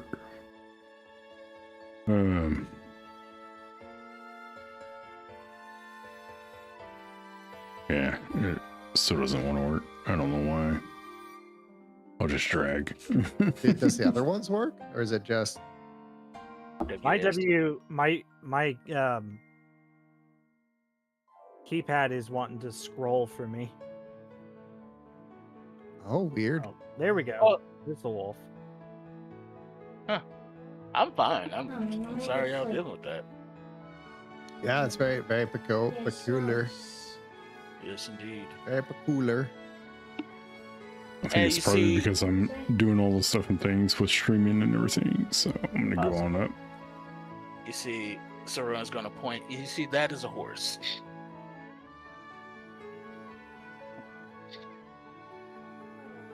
Is Fenrir's mouth watering? Please do not eat the beast of burden.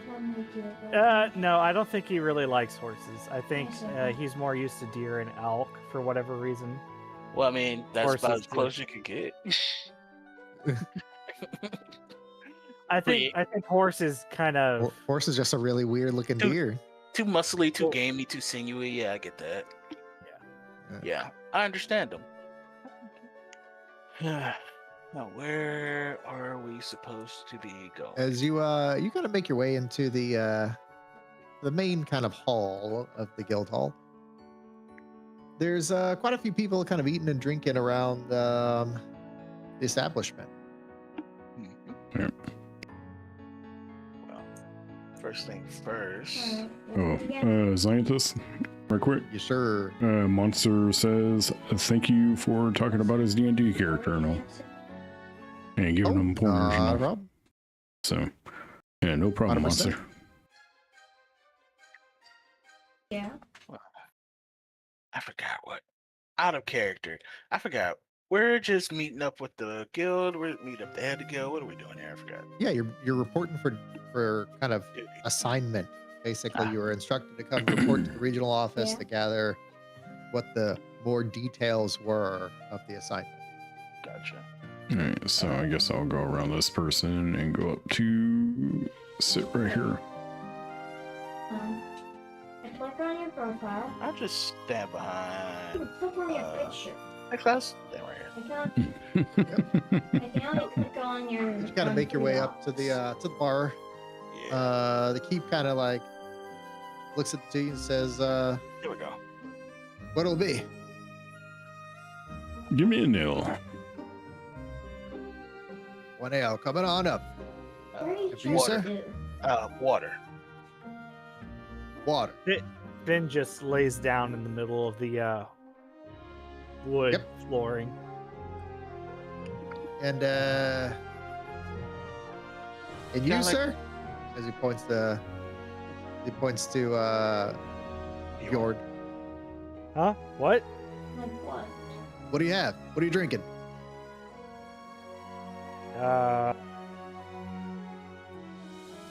I mean, clear. Clear. Ah, there's two of them. Everclear? Oof.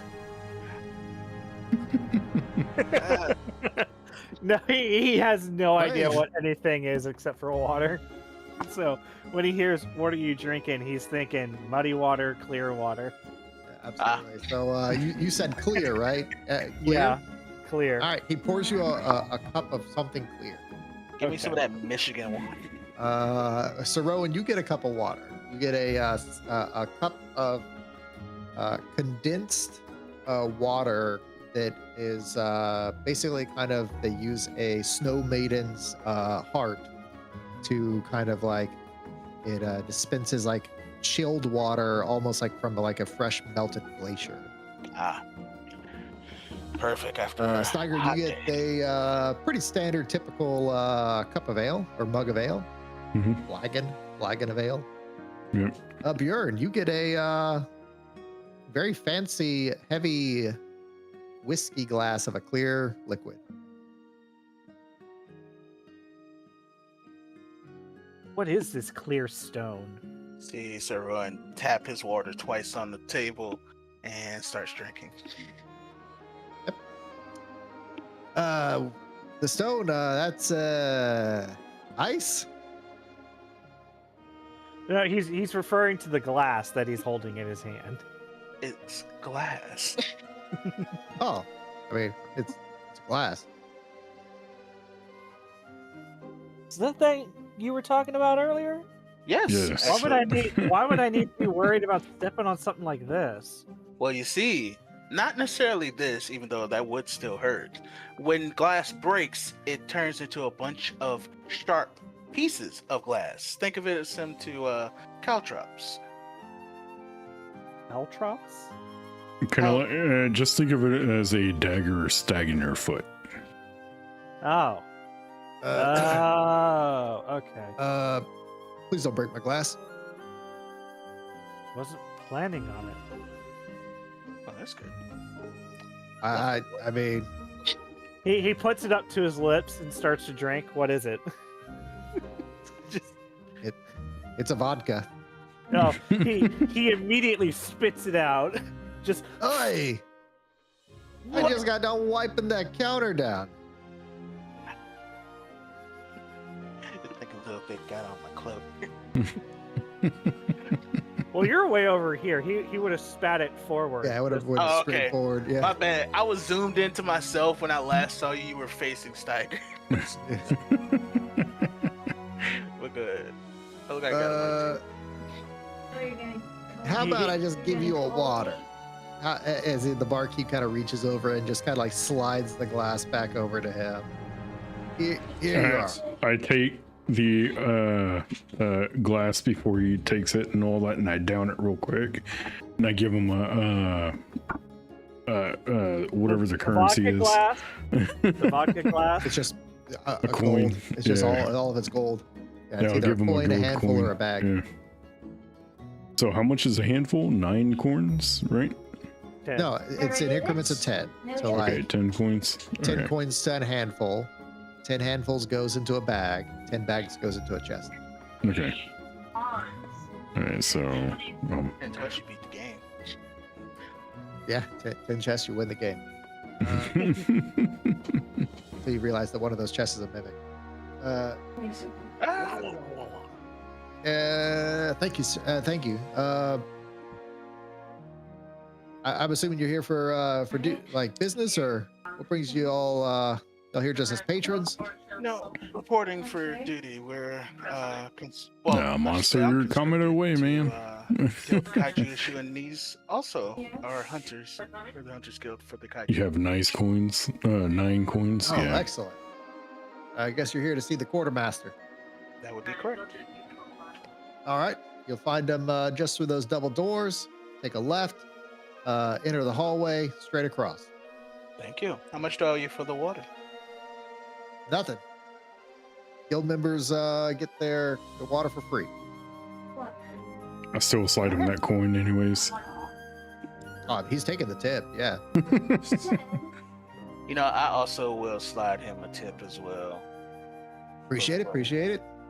Y'all need anything else? Y'all come on back here now. Will do. Thank you. And, Bjorn will before you also leave, put dude- a coin on the table because he doesn't know what they're doing. Doesn't know what's going on here. Okay. fair Yeah, enough. and he's just copying them. Like a little Like, kid. What you do? Barkeep will thank you for the tips. He'll say, I appreciate your patronage. That one, maybe something else. Order something else next time. I didn't realize there was more than one type of clear. Oh, there's a bunch of clear. So just just tell them water, and that's all you gotta say. Yeah, be Okay. careful of your libation. They're not gonna give you muddy water or anything dirty like that. So Well, I heard, pray tell, that in Rosewood there is a drink called the Muddy Water. well, never heard of That's that. how you end up blackout drunk. Yeah.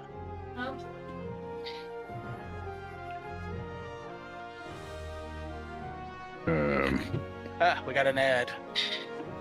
Which door did he say to go into? Double doors and make a lid. That's a good question. We are horrible at this. I am absolutely not. So remember when I said take notes? I'm not helping out I at believe, all. I believe he said left. I believe he said left. I'll go back in. Go back in. Yeah. Which way did you say to go? I wasn't really Lock paying to the attention. doors, more left.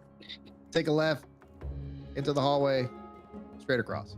Okay. Okay. Thank you, sir. Ah. This way.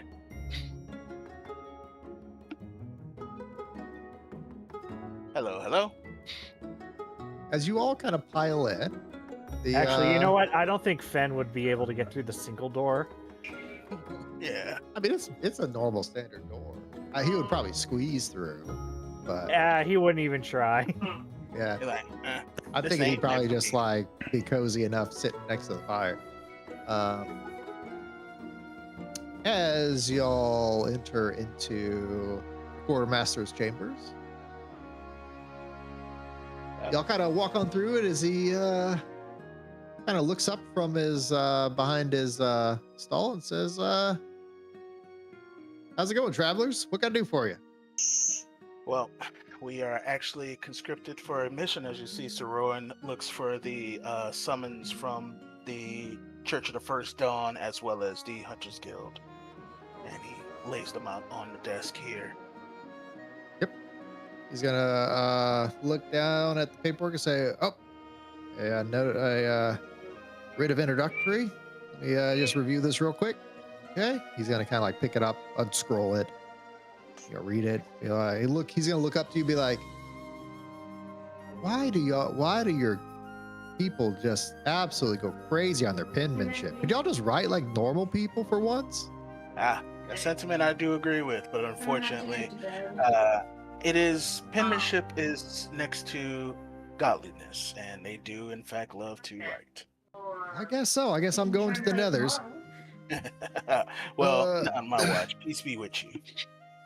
Let's see here. Yeah, this all checks out. Okay. Yeah, everything seems to be in order. What can I do for you? You're here to investigate the sightings. Is that correct? That is most correct. Same. All right. I can tell you what I know, but not much of a start. But hey, it's something. Well, you know what they say. The only way to begin is to begin. So, what do you know? So, approximately 1 month prior, there was sightings of an incident. Let's just call it that. Some travelers on their way here on a caravan ended up coming across a little bit of some dismembered bodies. The individuals seemed to be other travelers that had been split clean in two. Some sort of ain't that the truth? blade slashing, jagged knife edge, or torn to pieces. We couldn't really much tell, to be honest. Yes. The investigation kind of concluded there was about 3 travelers, and that they were traveling across the road at some hour near either dusk or night, and they were found the next morning at early light, and that's about all we have.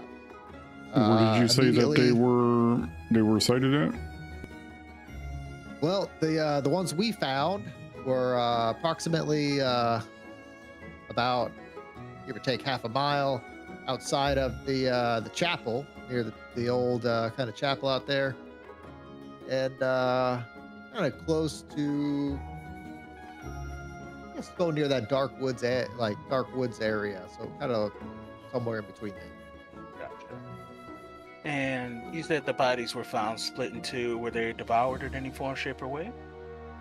It was hard to tell. So the cuts weren't exactly clean. So we kind of ruled out any type of, human activity. And that's kind of what led us to believe that there might be some sort of kaiju in the area. So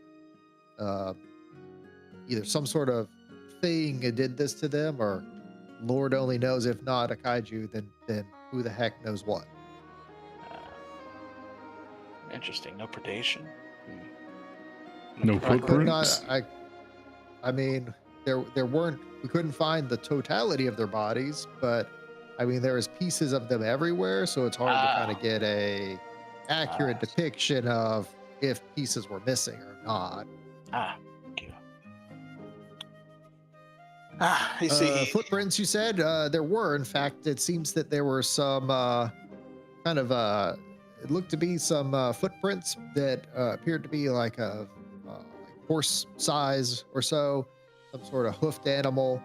We're not sure if that was due to like travel on the road, or if that was the suspected creature in question. Okay. So footprints. Okay. Sir Bjorn. Mm-hmm. You seem like you're a very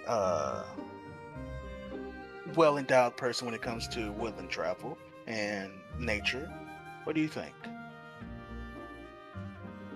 I mean, you said this was a month ago. Any kind of scent has washed away.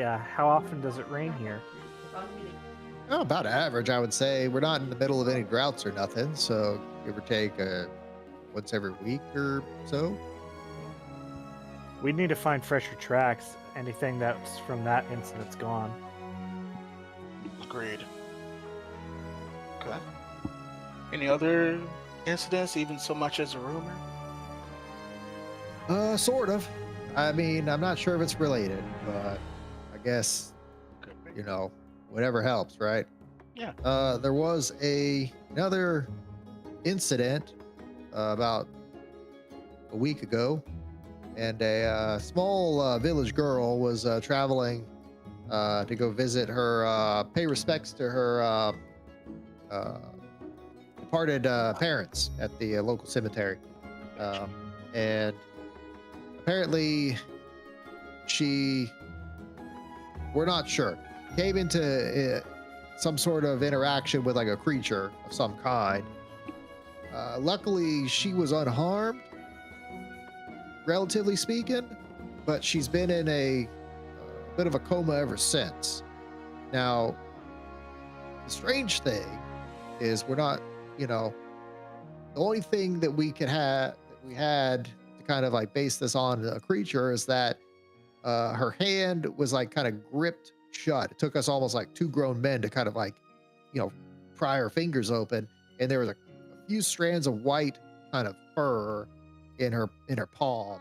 I don't know if that was something from her attacker or unrelated. Do you still have that? I believe they sent that on down to the finder, the track master, in order to see if he could identify it for like a species. But our exam has been inconclusive. Where is this track master? Well, right now he's out in the bush, seeing if he can't find any more signs from the creature. But I mean, that's not really even the strangest part. The strangest part is that the girl, while the coma is one thing, and relatively she was fine. Her clothes seem to have been, I don't know how to put it. It's almost like part of her clothes rotted off. Now, she couldn't have been out there more than maybe a couple of hours before we found her. But part of her dress, kind of centering from like the hem that on her right-hand side, seemed to almost have like deteriorated away and rotted off almost to about mid-hip or so. Interesting. Well, I would say, does anybody have any general idea what this could be? Or at least a better hint that might assist with this moment? I've never heard of anything like this. Turns its head, Tiger. Could be acid, maybe. Yeah. We thought of that, but it didn't seem to have the same kind of characteristics. It wasn't really so much a chemical burn. It was almost as if like the fibers around that part of the dress themselves had been like, I don't know, like Necrosis. almost like exactly. Like they had almost had like advanced, like deteriorated before the rest of everything else. Advanced level necrosis on fibers from point of contact with white furred creature. And is there like any other wounds on the little girl, or? No physical wounds, but hard to get much of a story as she's been in, unconscious ever since that we found her. Okay. Might need to see if there's anything possibly that can be done for her.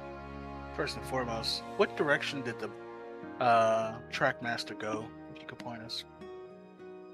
Well, he had made his way out there to the last known, the incident where the girl was, which was out by the cemetery, near the old church. Okay. Okay, one more question. What time of day did you all find her? They said morning. We found her probably sometime around twilight, So she had probably been there,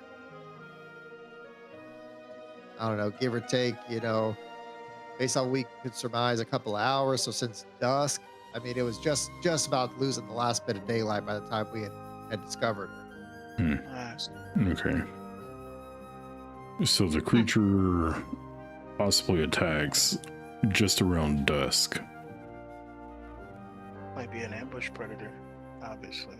Possibly. More than likely working at night. As you see, he almost puts away his notepad. Anything else you might have that we might know about?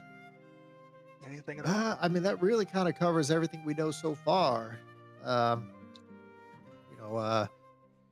would have normally kind of gone out and gathered more intel from the local village, but we've just been kind of swamped with other matters that needed to attend to. I just have not had the chance to kind of make my way out there.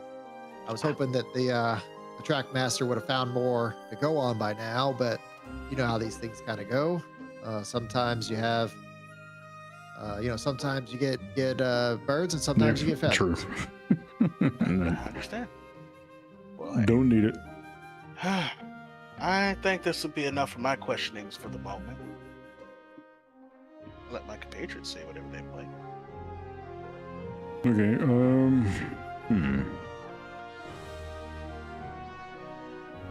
I say let's get after it. I got see what nothing we're else. finding. Well, Okay. before we head out, just in case we run into this particular creature, it's okay if we stop at the blacksmith. I do need to.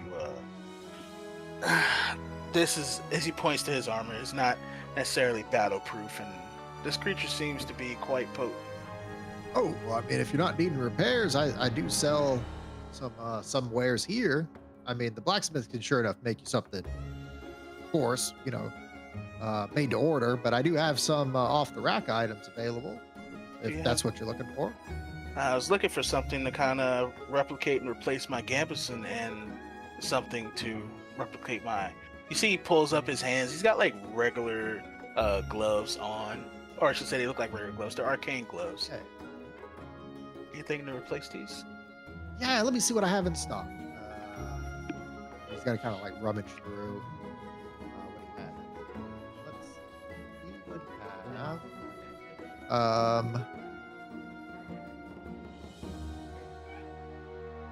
You're wanting something that is a Pretty much replacement looking for, for the armor, but like same kind of like configuration, like the Yeah, pretty two-handed much. like glove type thing. Yeah, I'm looking for like pretty much improved versions of my arcane gauntlets and chainmail. For sure. So he has two options. Okay. I'll be One right is- back. Sure. One is exactly as you imply. It is the improved arcane gauntlets. Mm-hmm. He also has one that is a knuckle blade. Hmm. Go ahead and drop those into chat. Sure, you can take a look. At first, I thought you said apple blade, not knuckle blade. Knuckle blade. Knuckle blade.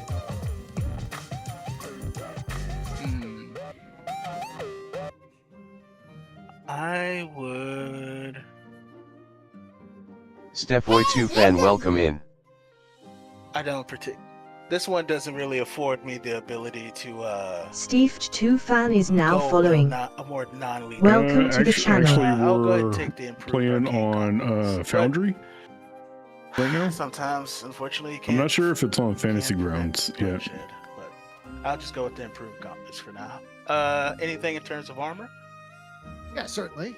Let me take a look at what we got. Oh, that's So awesome. the improved gauntlets, I can definitely part with those for 2 bags. Got it last week. Nice.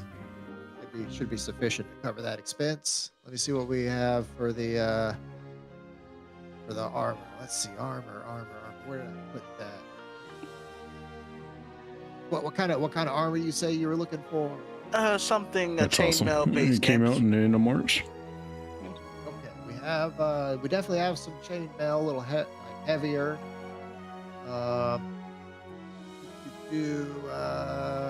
Yeah, we're just Breastplate starting a little too the heavy for you, or very too light first for you, or- playthrough right It now. impedes So movement if you don't. Yeah. I do have this one here, as he pulls out like a iron tree breastplate armor.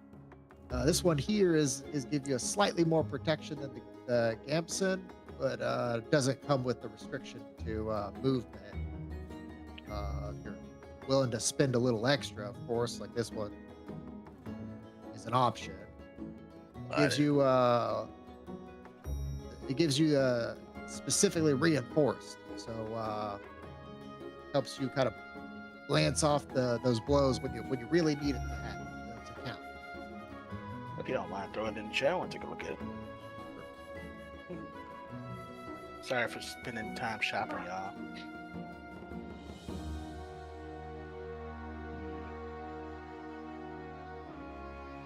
In terms of what it is, it's better than what I currently got. oh, that's neat. Base armor score 4. Yeah. Mark your last armor sign, increase the damage versus by 2 until you clear. Yeah. I tell you what, if I go ahead and get the arcane gauntlets and this, hold on, what's that improved chain armor talking about? This is just a better version of what you got. That's true.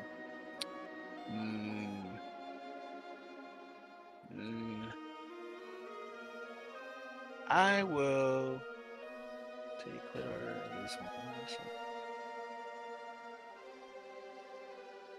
Yeah, I'll go with the improved chainmail. Okay, prove it is. That should also just be 2 bags, so 4 total for the boat.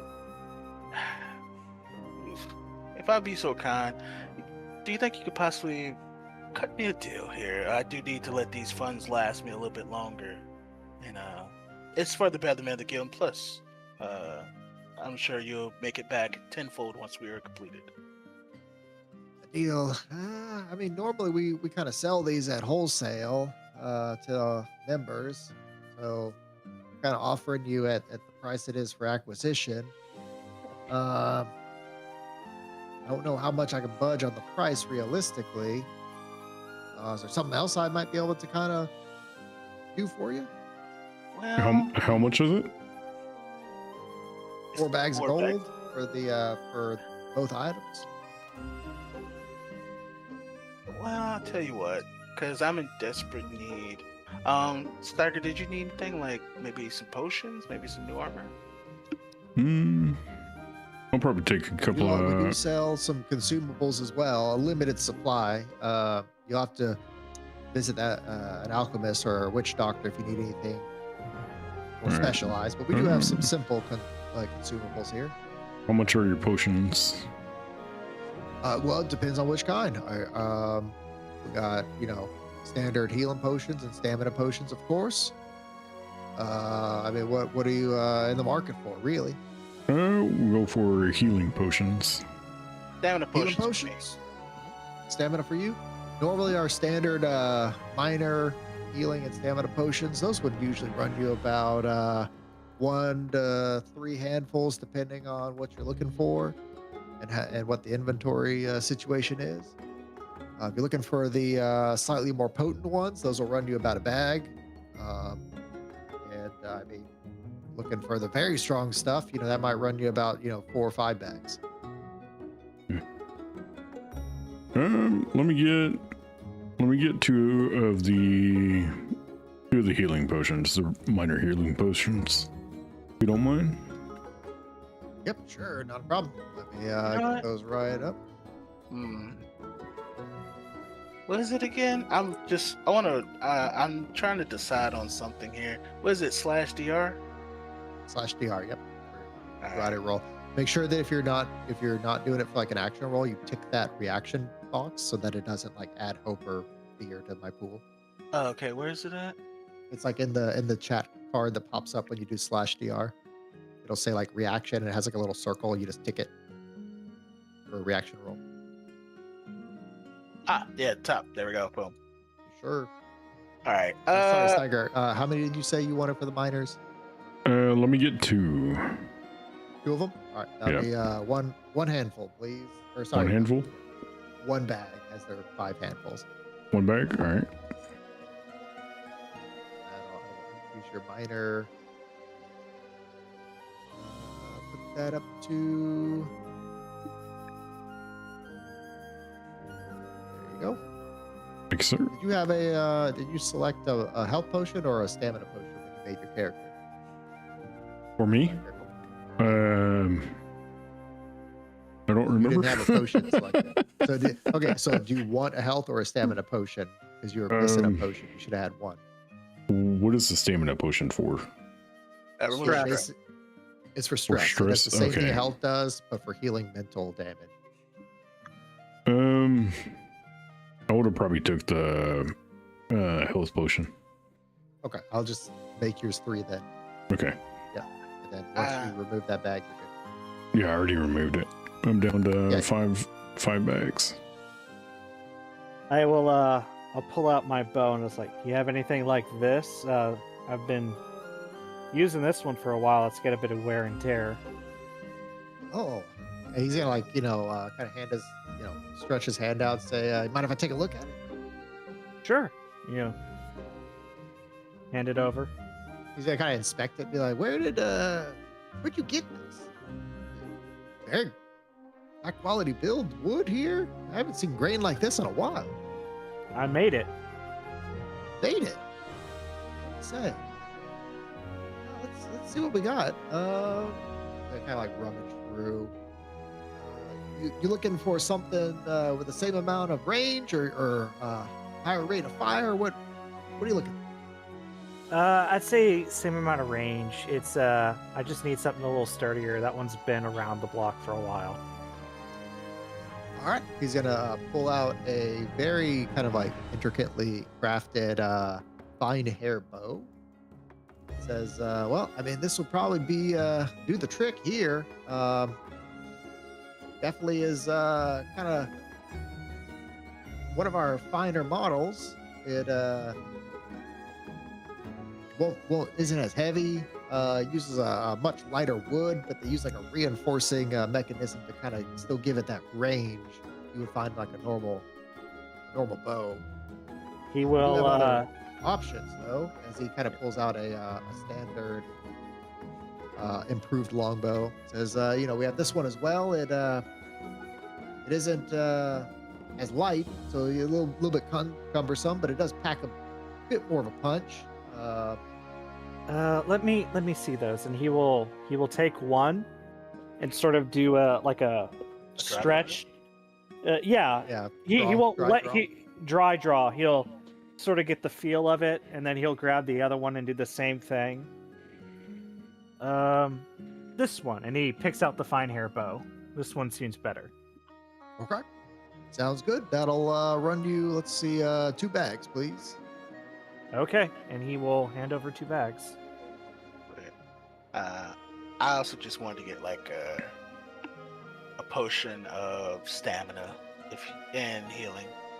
Think you throw that in for, let's just say, 4 bags and some coins? As I attempt to charm. Roll presence. Hey, presence.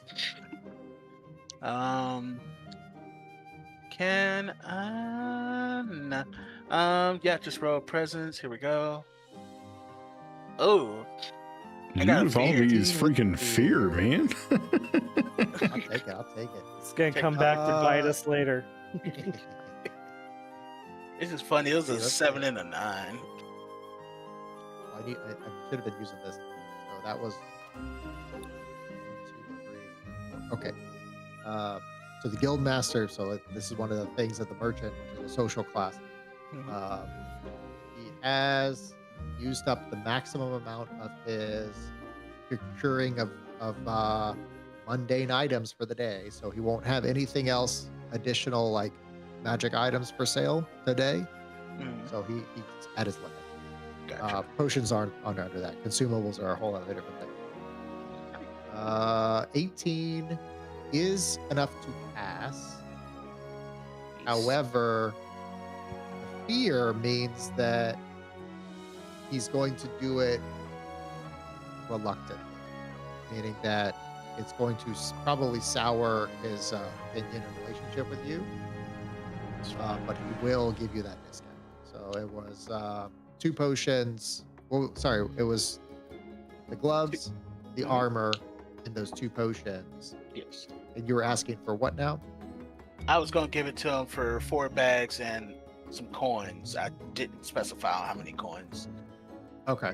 He will give you a discount because normally it was like 5 bags for the or you wanted the chainmail, so it's 4 bags for the gloves and the chainmail. It would normally be 1 bag additional for the 2 potions. Yes. But he will give it to you for 4 bags, 5 handfuls, giving you kind of effectively buy one get one free on the potions. Gotcha. So here and 5 handfuls. Yeah, 4 bags, 5 handfuls, and that'll Gotcha. get you in. And, He will reluctantly, as I said, though, agree to those terms. And I will also do this. The final bag that I'm due to give to the guild, I will say, and I was just testing you. By the way, here is an extra bag, a little bit extra, just for, our partnership. As he takes the items and hurry up and scurries away. That's right. I will say I'll take one of those green liquid ones. Pointing at Green the liquid minor ones? pointing Yeah, at the we minor can- stamina. We can definitely sell you that. That'll be 5 handfuls, please. Okay, hands it over. Used up almost Almost all your buddies. Yeah. Makes sense for a boy from the woods not understanding the value of currency. Yeah, I've got 4 handfuls, 9 coins left. You in the poorhouse. Yeah. All right, so you had 1 potion of stamina. Yeah, I already added it to my thing. Okay. Yeah. Because I started Makes it with stamina, so. Perfect. All right. Okay. He sells you what he's got. Perfect. Well, we'll be bid you adieu as he bows and leaves. He's gonna kind of answer back to you, Sir Rowan, and say, "I'd say it was a pleasure, but I think you got more out of this than I did." In the light, we're all equal, sir. Do not worry. It'll be back paid to you in full. Trust. I will see. As he kind of like waves you on. Never stop dealing. It's the ruin, the art of the deal. All right, put y'all back on. Y'all are decked up. So you have kind of you've equipped your items and you kind of have a direction. You're heading off in the direction of the chapel. Yep. Right. The Celestial Chapel. Any other business at the hall before you choose to head on that way, or? Well, as they walk out, I want to, well, go ahead and walk out. Okay. As they walk out, I walk out too. We all So- walk out. I'll walk out together. So, I mean, I'll stay behind for a second, Sure. Go for it. That was quite the deal. Talk to the guild master and say, sorry for that. Hand him a handful. He's just gonna like hold his head up. He said, "Nope, I understand. We get those types every once in a while. It's just part of the business." And I'll offer it one more time. I said, "Keep it. Y'all honestly need this more than we do. I just ask that if you see any adventurers out there struggling, try to chip in where you can." No, nod to him, then put it back in my pocket. Alrighty, guild master. We'll be back. Y'all be safe out there. He's just by the fire, heating up his gloves, making sure that they fit finely enough. And he looks over and he sees Steiger. Not on the table. You ready to go? All right, I am ready. Whenever you are.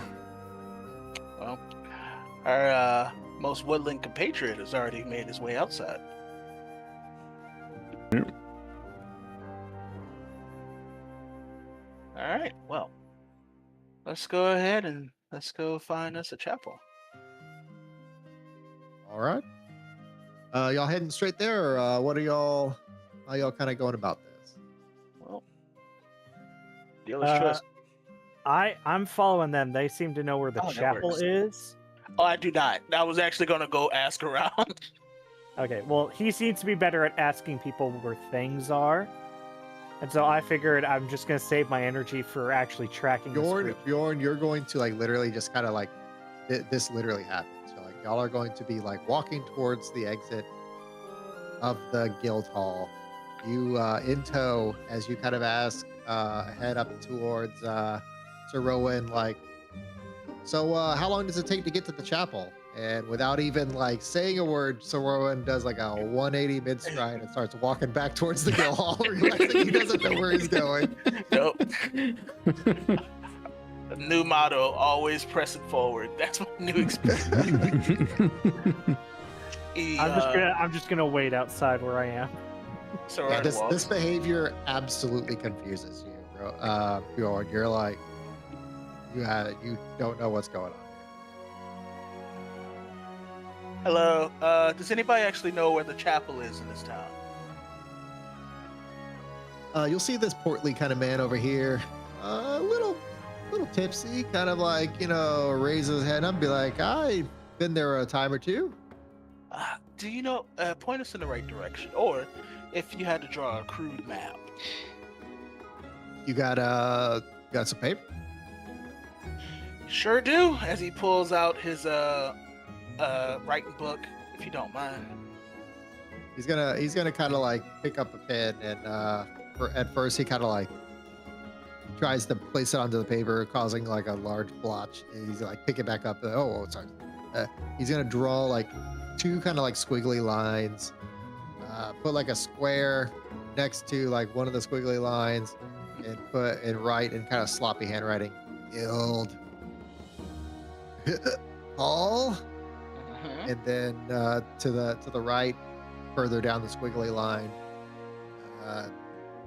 Celestial Order of the Celestial Chapel.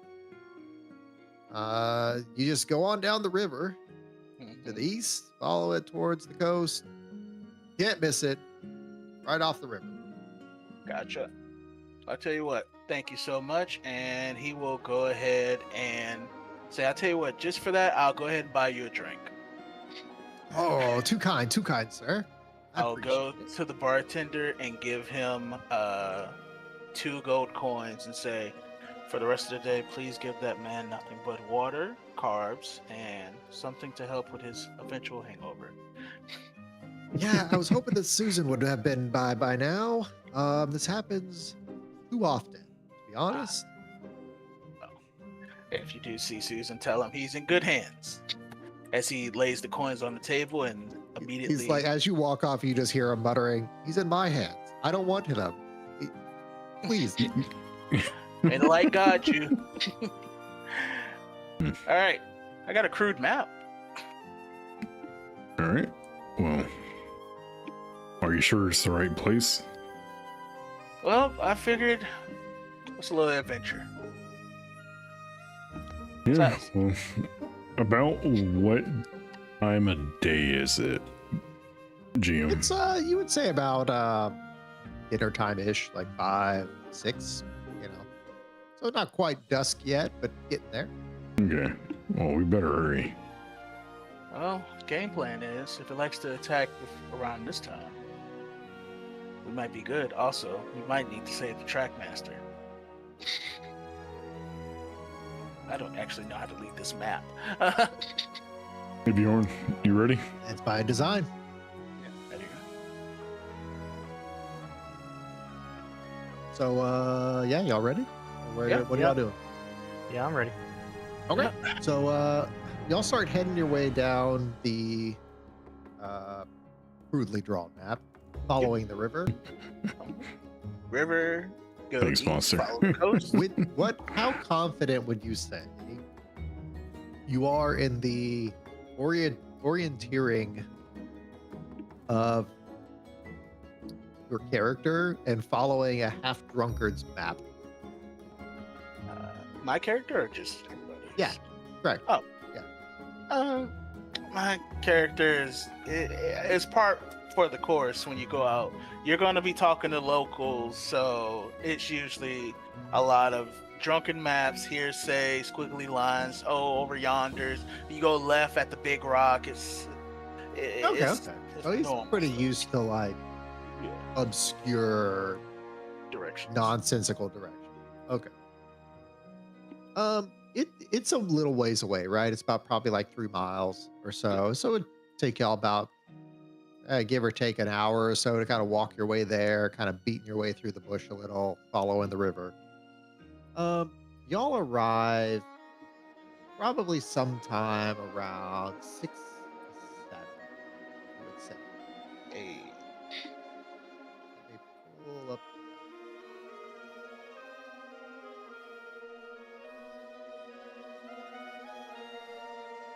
One second.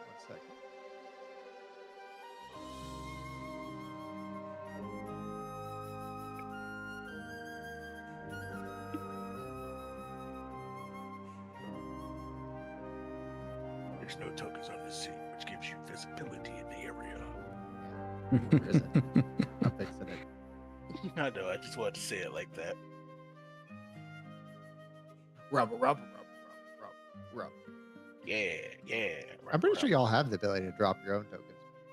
Possibly. But I could be probably. mistaken. Sorry, I can do it anyway. Not a big deal. You're quicker. I am the fast. I am the Flash. True. Okay. You can refrain As y'all from making a arrive, joke. as y'all arrive, you will kind of see that a heavy set fog is kind of like rolled in onto the chapel. It makes a already quite kind of accentuates like the darkness a bit of the twilight. This is a foreboding.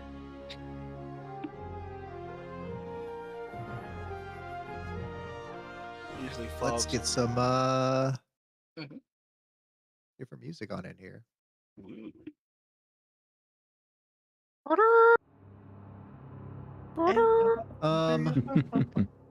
Bjorn. Yep. Fenrir is antsy. He's acting a little antsy. Heads on swivels. So you know what a swivel is, but don't know what glass is.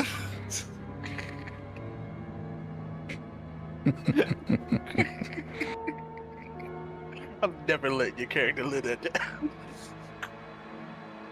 Canonically accurate. It's like your character is literally like, remember guys, that's a 12/8 wrench in a lathe machine. What are sandals?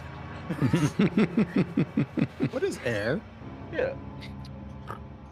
Oh, that's a Radeon 85060. Nice. What is hand sanitizer? Yeah. I'm sorry. To be fair, I don't know what a swivel is. I've heard that saying before. In real life.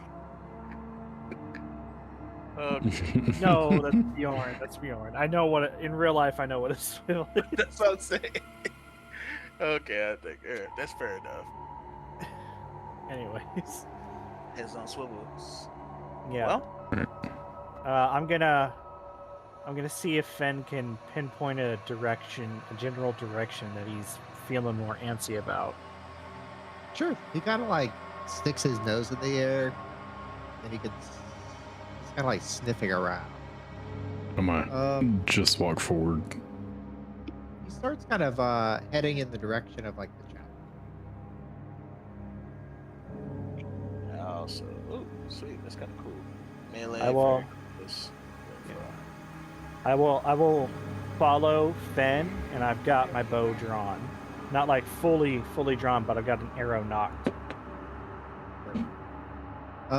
From there, it's hard to see more than like because of the fog. It's hard to Right. see more than maybe like Hey guys, 15, 20 feet in front of you. can we put a pause on it real quick? I gotta go and Sure. say goodnight to my son. Be right back. Oh yeah. We can take a quick break. Okay. You want to like take a 5-minute break or a 10-minute Yeah, break? we could do that. Absolutely. We'll be right back. Sure.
Okay. Eyes to back.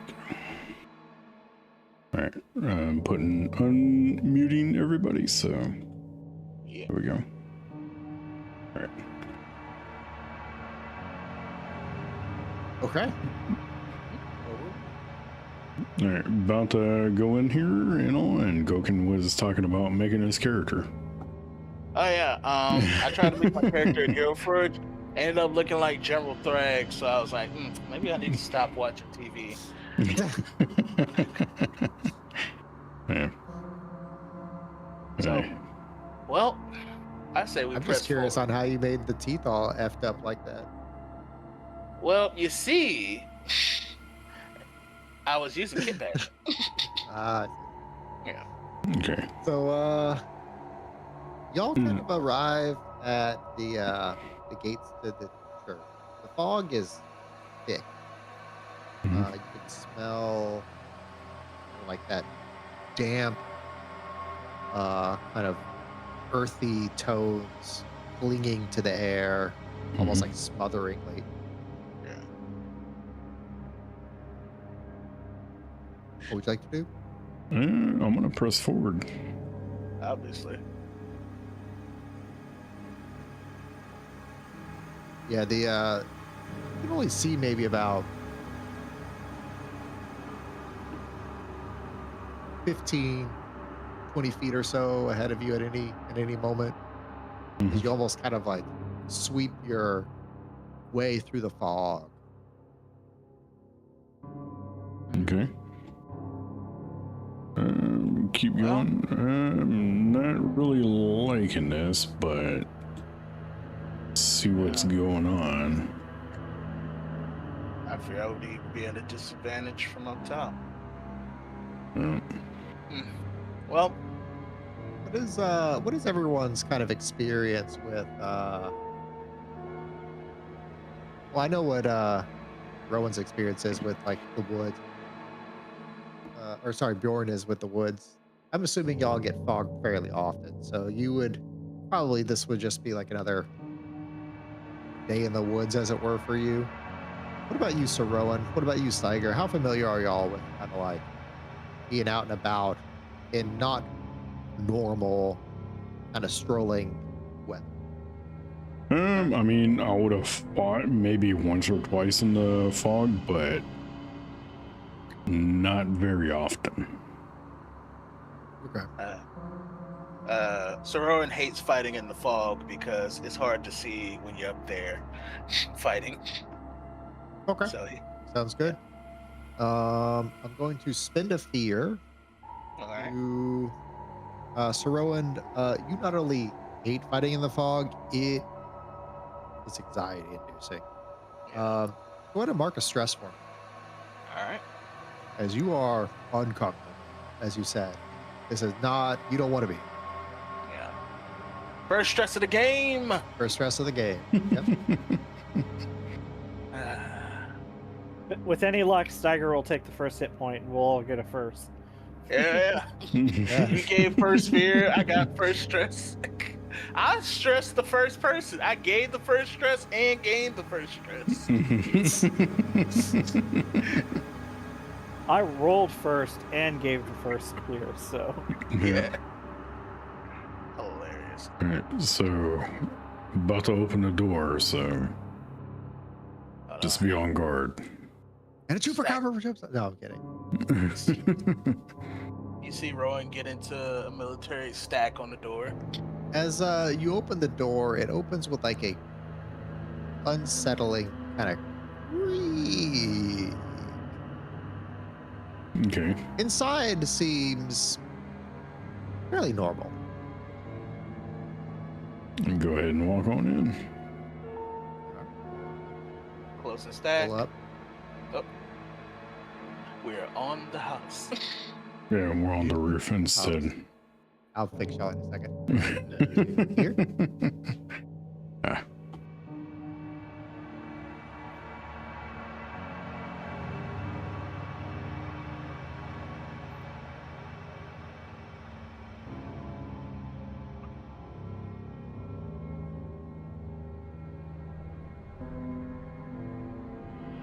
So you all kind of enter inside. You see that the church is pretty moderately maintained. I mean, it's kind of like a typical to you,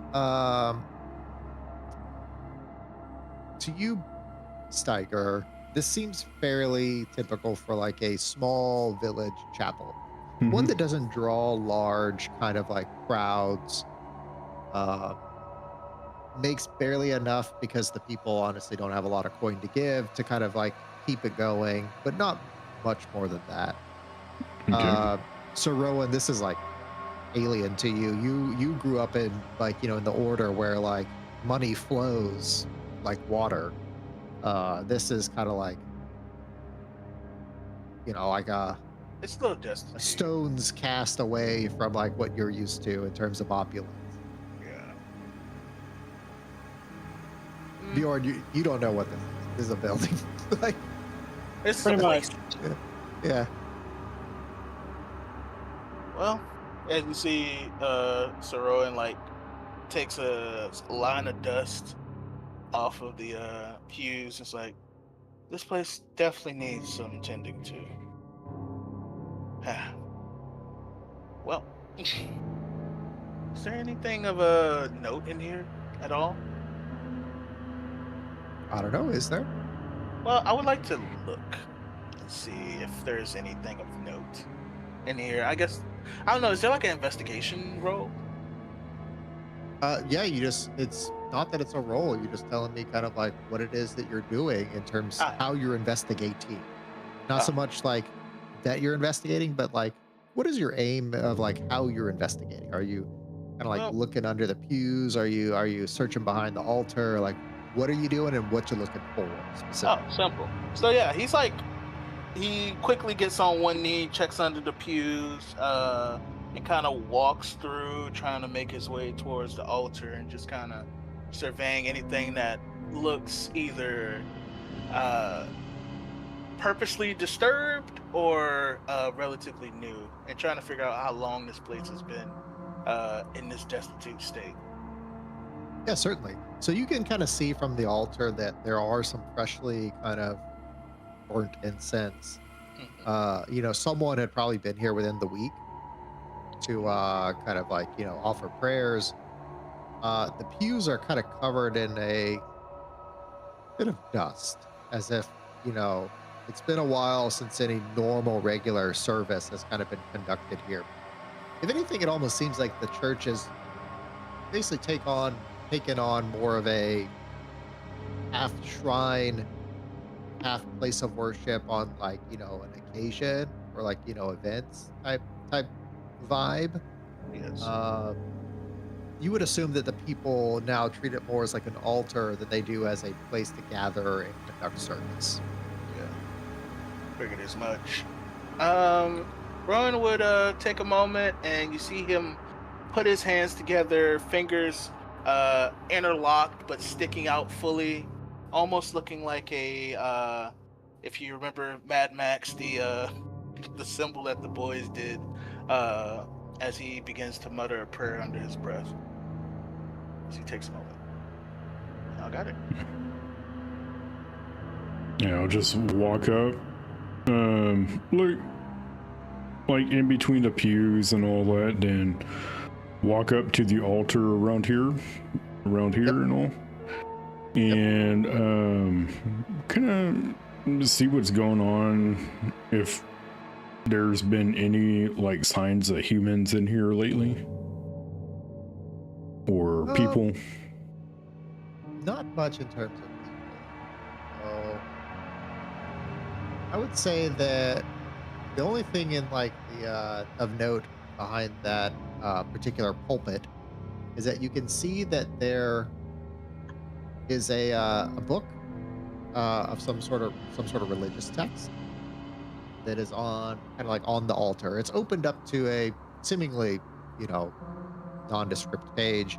You can tell that this church has gone almost been abandoned and really just kind of left to neglect.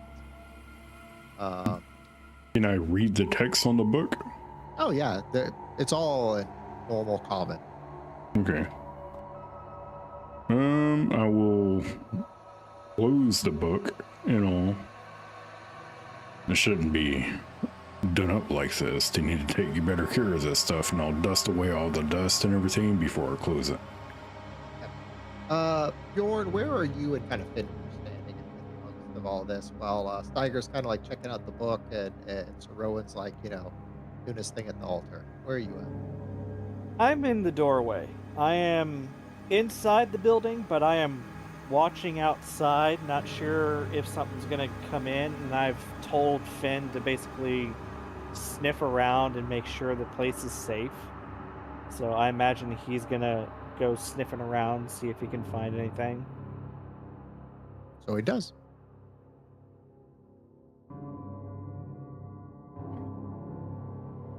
He'll kind of make his way to the other door and be sniffing kind of like under the door. It'll kind of like alert to you. Okay. So for him, an alert is a growl. And so once he growls, I know that something's up. Sure. So I will immediately go towards him. Yeah.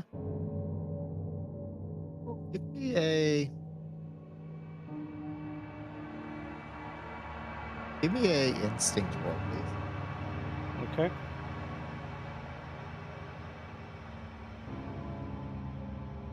Hey.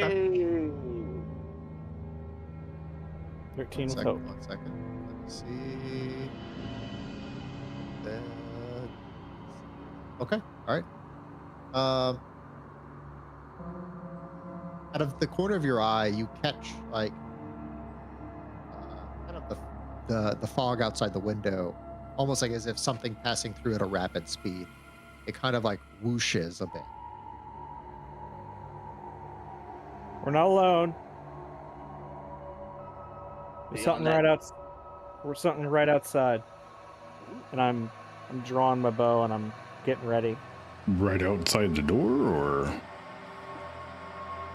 no? Walk down from the. I saw C shape. When he asked the question, I say I saw movement and point to where I saw it.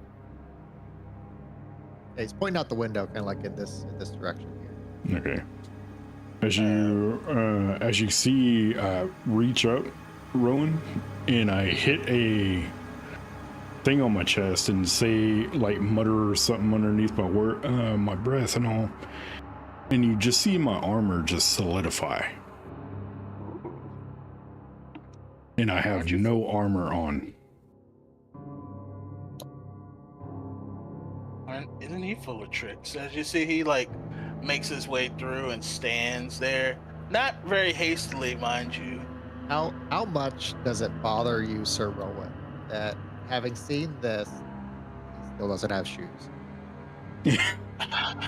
You know, for Steiger it's fine. For Bjorn, I'm like, it's gonna probably be a problem, but you know, you can't lead a horse to water and expect them to drink, you know. So all you see on me is like a purple t-shirt and black shorts. That's it. Fine. That's kind of cool, actually.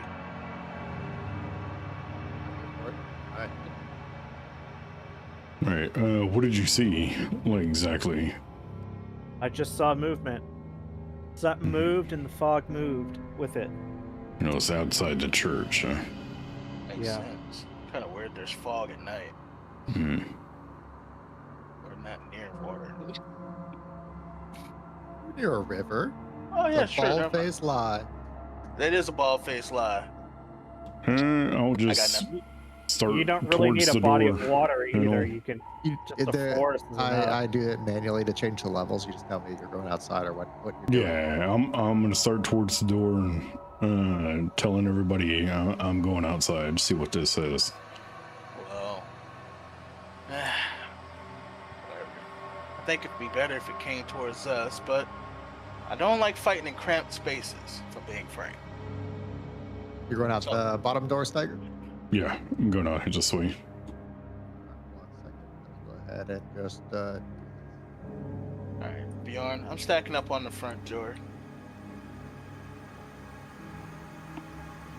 Yeah, Finn and I will cover this door. Let us see. Oh, this is not a door. I mean, it is a door, but it's not the front door. Right. Where does this go? It goes up a spinneret into the tower up above. Bjorn, I'll be right. I'm gonna check this out, okay? Okay. As you see, he is going to. It's just like a straight spiral up. Yep, just straight spiral up. Bjorn doesn't see this. I'm just gonna go up instead of taking the stairs. Yeah. You go on. It goes so like the stairs keep going up, and it kind of stop at like a like an exit to like a trap door, like a flap. Yeah. I wanna. You go on outside. Yeah. Okay. Man, we are really breaking rule number 1 of D&D. Never split up the party. It ain't D&D. Yeah. Is this even a door that I'm standing at with Finn? Yes, it's a door on the other side. Okay. Are you staying inside the building or are you going outside? I'm opening the door and letting Finn out, and I will stand in the doorway on the outside of the building. Okay, I'm just gonna leave him on this map for now. Or I guess I can push him up to the ground elevation. No big deal. Yeah, he's just on the outside of the door, sniffing around. And then I'm gonna start making my way to the back of the church, you know. Sure. Just to see if I can spot this thing that was over here darting, right? That way? I mean, it was moving quickly. All I saw was movement in the mist, so... Well, spot Steiger. I'm just trying to take a bird's eye view on everything. Mm-hmm. So I see. Move a little bit more. Sure. Just as you get there, Steiger, you step in something with a squish. You look down. Yeah, I'll look down and everything, and what do I step in? Not so much what as whom. Oh. No. Take one step back. Right as you do. I think I found a dude. Right as you take a step back, you are met with an incredible force as your body is pushed clean into the side of the building. Go ahead and mark a hit point for me, please. And give me an instinct roll. All right, and instinct. Ooh. 17 with fear. All right.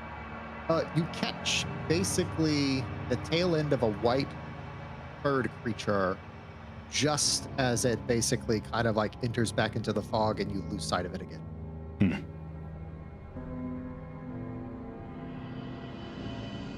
I'll just kind of say ow, and yeah, just definitely like whatever that little girl had in her hands that the guild master was saying.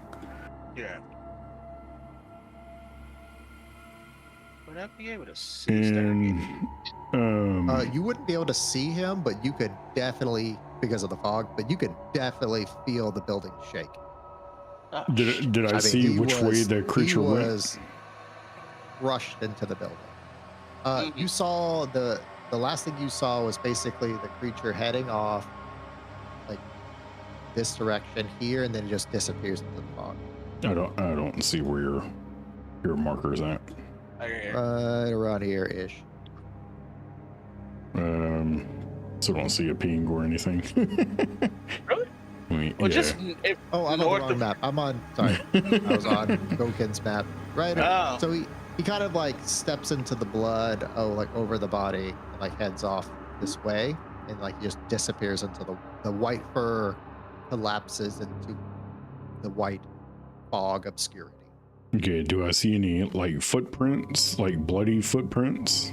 That just walk through that stuff and all?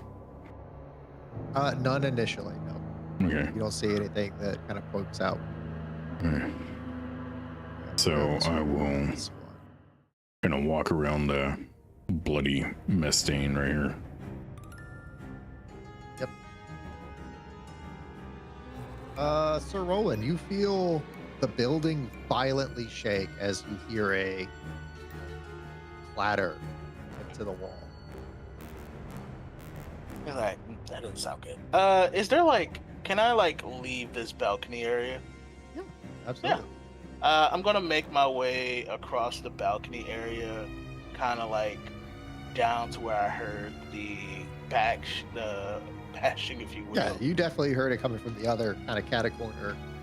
You look down to see Steiger from above. Like, basically at this elevation, it's enough just really to kind of see the glint of light catching his gold like scales.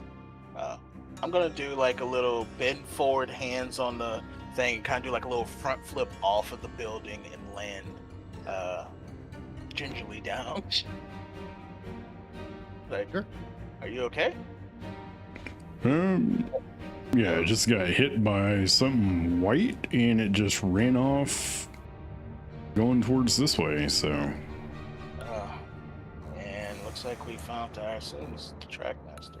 Yeah, it looks like. Alright, I need to find Bjorn. Bjorn? As soon as I hear him, I tell Finn to come with. And I'll rush towards them. Yep. Then, as you call out, well, hold on. As you call out Sir Rowan,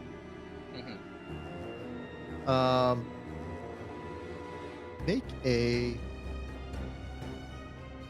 agility check for me, please. Agility check. All right. Please. Hey. 13 with hope. 13 with hope. Yeah, absolutely.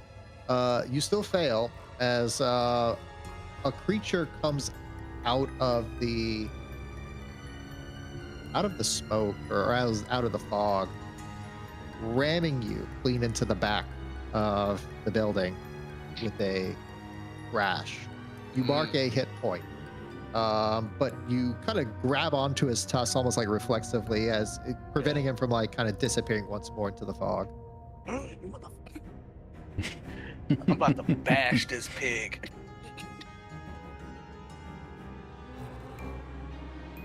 We can go ahead and move into the quote-unquote combat part. Awesome. So this is a quick indication of how combat encounters work. Is that if you notice on the combat encounter, which is the interlocked swords, there is a couple of little hand icons. The hand icons present like your ability to quote unquote raise your hand to request for your turn in the spotlight, as it were. What it does is it allows you to say, hey, I would like to go next, kind of thing. Okay. So as you kind of like raise your hand, then we can like, I can mark the person for like their turn next. Okay. Right now it is currently the pigs has the momentum, the spotlight. And so he did already do an action, which was to ram Sir Rowan into the side of the building. So at this time, I will pass the spotlight back to one of y'all in order to do something. So, Bjorn, you have the spotlight. Okay. What you doing? You hear another crash into the side of the building. You hear Rowan calling out, saying, Bjorn, and then bam. Bam. The building shakes once again. I call Fenrir, and we're gonna. Are they on the opposite side of the building from me? Is that where I heard it? Yeah, you heard it probably from like this corner around here somewhere of the building you're in. He's gonna go out the direction that he was facing. He's gonna run around the outside of it. Okay, so kind of like going around this way. Instead of going through, he kind of goes around. Okay. Yeah. Yep, that's fine. I don't know. Kind of give are you going out that same direction, or are you cutting across? I'm going out this direction, then I'm coming. Same direction. All right, one second. Let me move you to the exterior map of that. Yeah.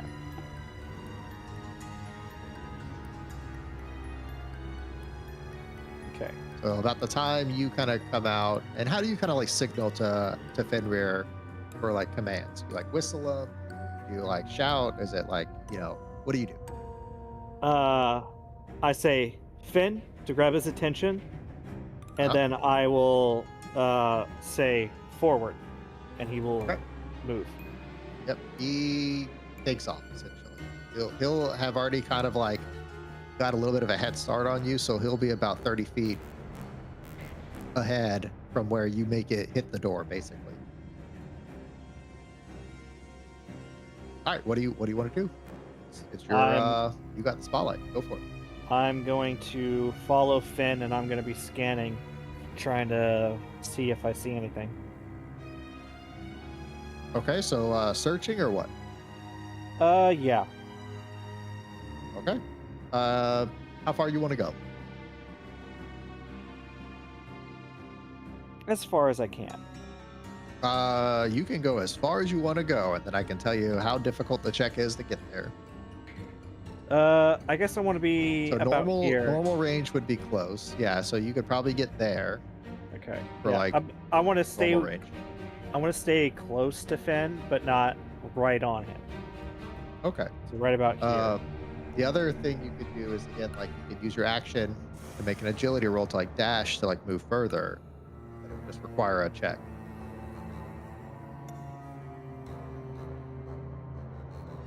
Yeah. Okay. I'll make an agility check. Sure. Where are you trying to make it to?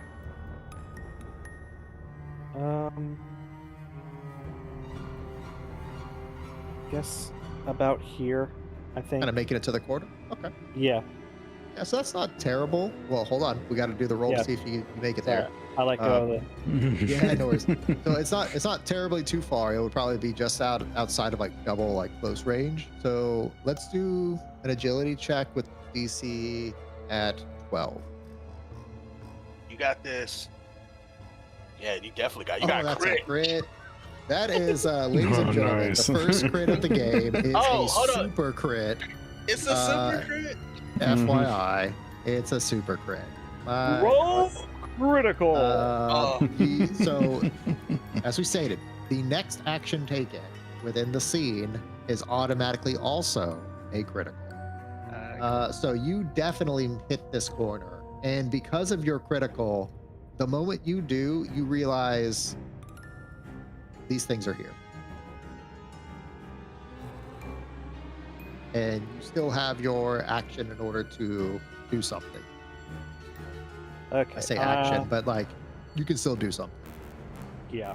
So that's the next thing we can kind of like say for like Daggerheart. So his move that he took, his quote unquote action, was to kind of do the agility or the sprint, and he got a critical. Now, anytime a character succeeds with hope or gets a critical, they maintain the spotlight unless I spend a fear or like the narrative means that I would intercept play. What that means is if you keep getting successes with hope over and over and over again, you can keep taking turns or pass the spotlight to one of your fellow companions to take a turn before the adversaries get a chance to take a turn.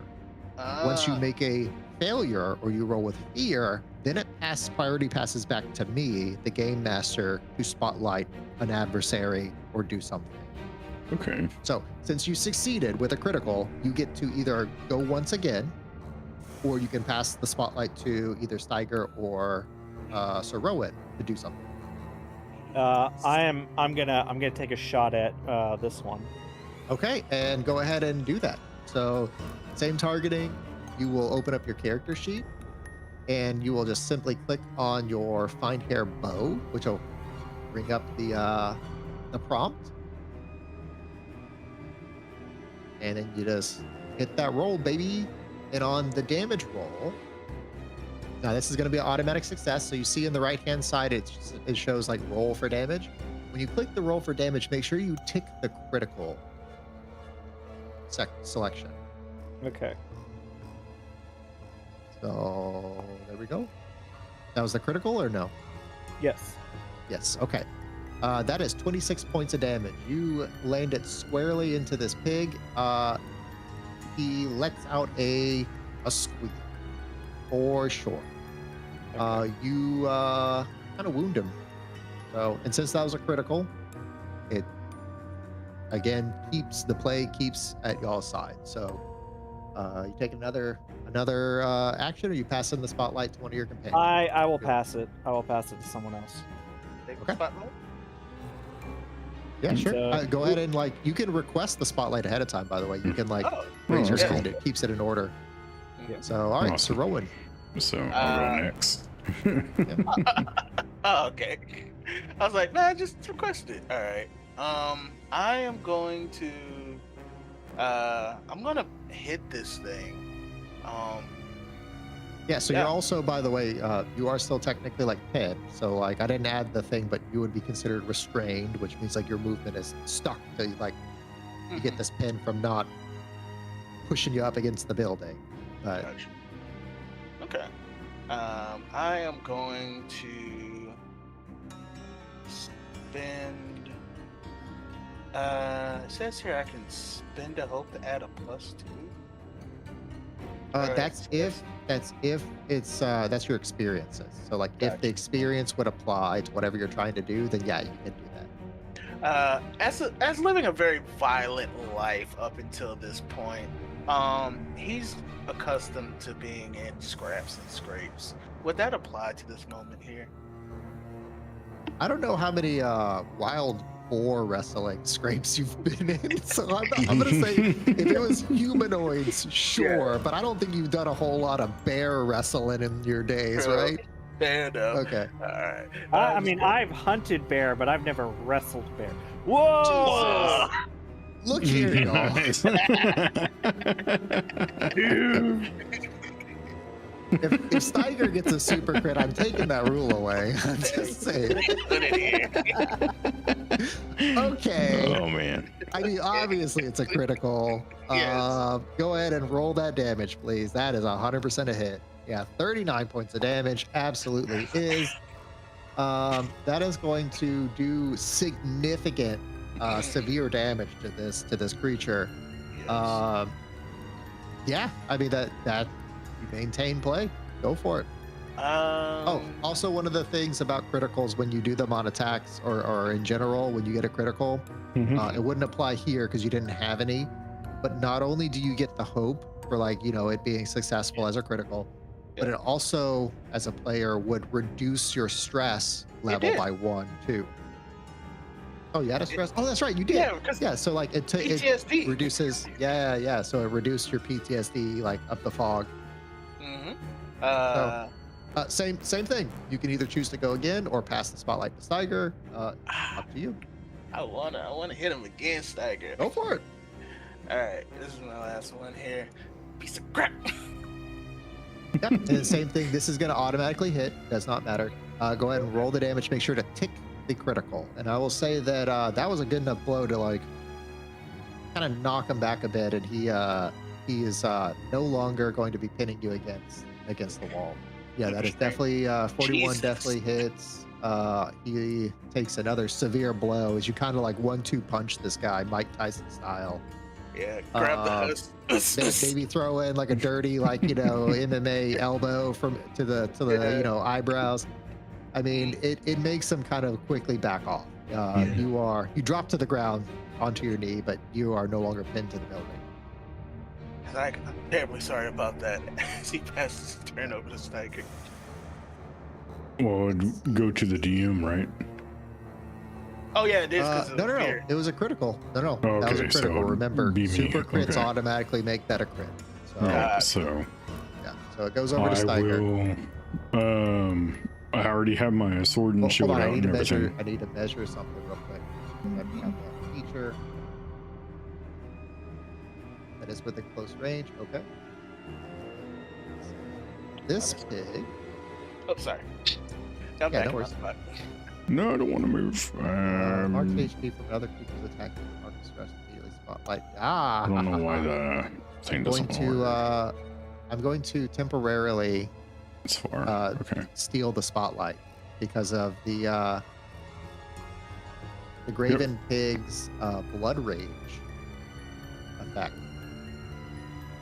It says when a creature within close range of it basically marks a hit point, the pig forces play back over to him by marking a stress, which I am going to do. So I'm stealing the spotlight, Tiger, before you go. So Yeah, go for it. keep it on you, but just like he will run up onto Bjorn and make a attack. So I wouldn't be able to really see these pigs, huh? You probably can't see these ones. They're a little too far away. Yeah. Does a 8 hit? Nope. All right. So it is. Okay. Steiger. Okay, so Play goes to you. You need a 16 or higher. do that, and we're gonna just like take the sword and try to stab it, kill it, whatever, 12 hits. Yeah, it 12 does not hit. That is a doesn't? whiff. As the pig kind of like steps through, you hit basically fog as it kind of whiffs forward. However, in the course of kind of doing that, you do get an eye shot of the two pigs. Okay. So you are now aware of the other two pigs. All right, I'll just tell Rowan we got 2 more.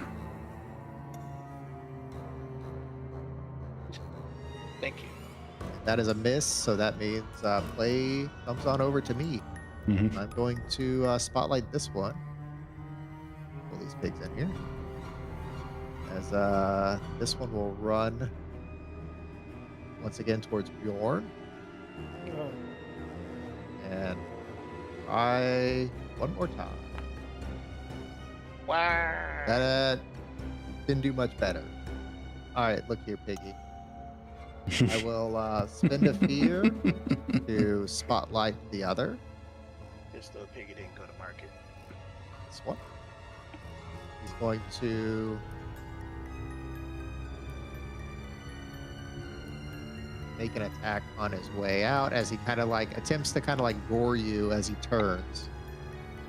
That's a miss, but he's going to kind of like move this direction here. More swine. More swine. Bring me Oh. more swine. I could have used my forceful push. True. Well, I'll do it again. I have opportunity. This one has already done something. This one will probably try to scamper off. Can I do like a Attack of opportunity. attack of opportunity That or is whatnot? specifically a warrior class feature. You do not have access. What about Gold Demon? The Demon will require it to be your My turn. Okay. turn, I think. Is that right? Because it says describe how you taunt. Yeah, you have to have initiative. Yeah. If it Okay. says that in response to X happening, you can do this thing, then sure. Mhm. But that's not the case. He's gonna turn and kind of like catch you with the end of his tusk. That was a 12. Is that it? I think so, right? Give me a second. Let me reopen it. Sir? Where do we look at? The evasion to check your hit. Evasion. Yeah, it hits. Okay, so I'm gonna roll damage. He's rolling 17. I'll use an armor slot to make it a. Hold minor. on. Let's do it in. Yeah, that's correct. So it would have been a major. You use an armor slot. Go ahead and tick that. It'll reduce it down to a minor. Due to him hitting you, however, the pig that makes when it makes a successful Oh, attack. no, hang on a second. It didn't work the way that I wanted it. Ah. There you go. Gotcha. You did. Yeah, You for did. some reason I didn't want to do 2. Pig hit you It so did hard 21. it just knocked the life out of you.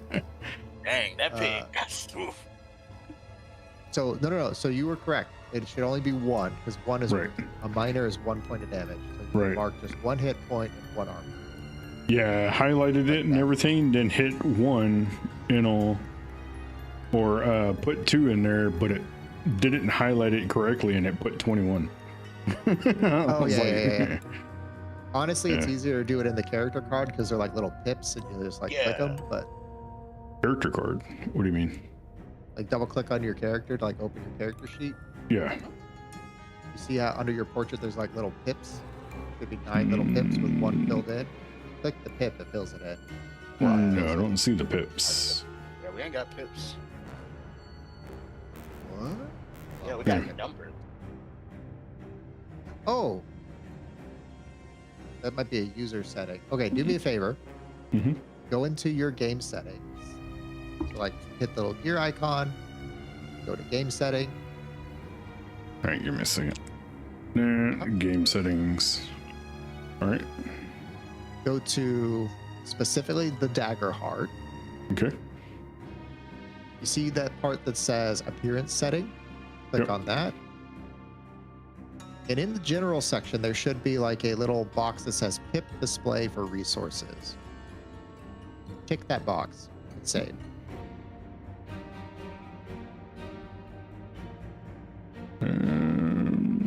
Let's see. Still don't have pips.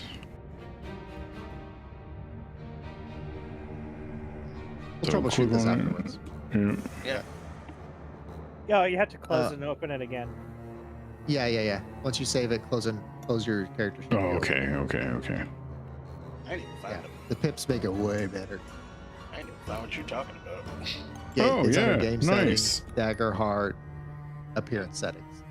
Oh, that makes it a lot better. Yeah. Okay. Oh yeah, 100%. Nice. So nice. So, anywho, as part of the pig goring you and kind of catching you with like the side of its tusk, you'll notice that like you said it was like a purple t-shirt and what was it, black shorts? Black shorts, yeah. Yeah.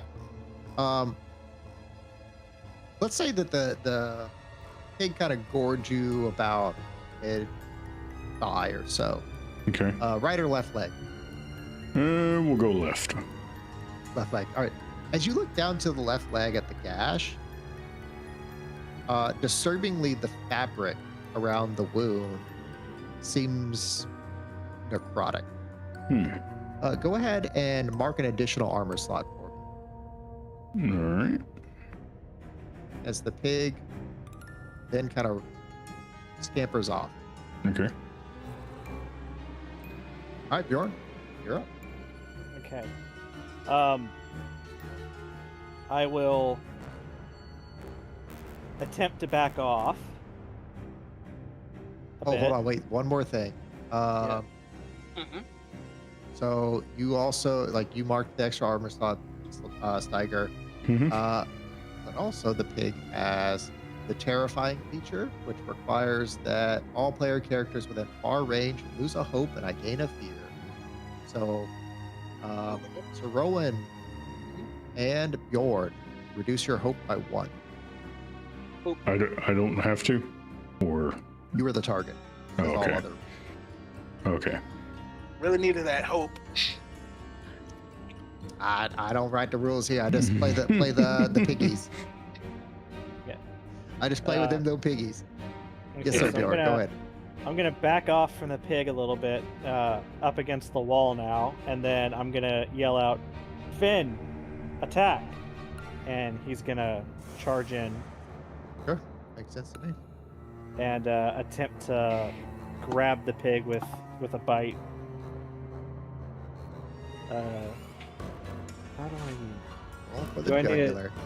Yeah. Do I need to spend a hope for that? I'm not sure how the companion. No, it's just a command, if I'm not mistaken. Okay. Let me go back to the ranger thing real quick, and I can tell you. Let's see. Do East.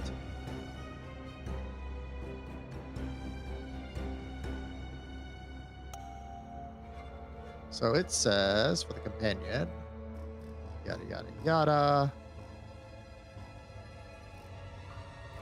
Make a spell casting roll to connect with your companion and command them to take action. Spend a hope to add any applicable experiences to the roll. No, you just make a spell casting attack. Okay. Hey, let's see. What is that? 17? Yeah, that connects. Okay. What a roll for damage on good old Finny Rear boy. If you open his card, if like you double click on him, he should have like all this stuff to allow you to do that with like the action roll and his like bite attack.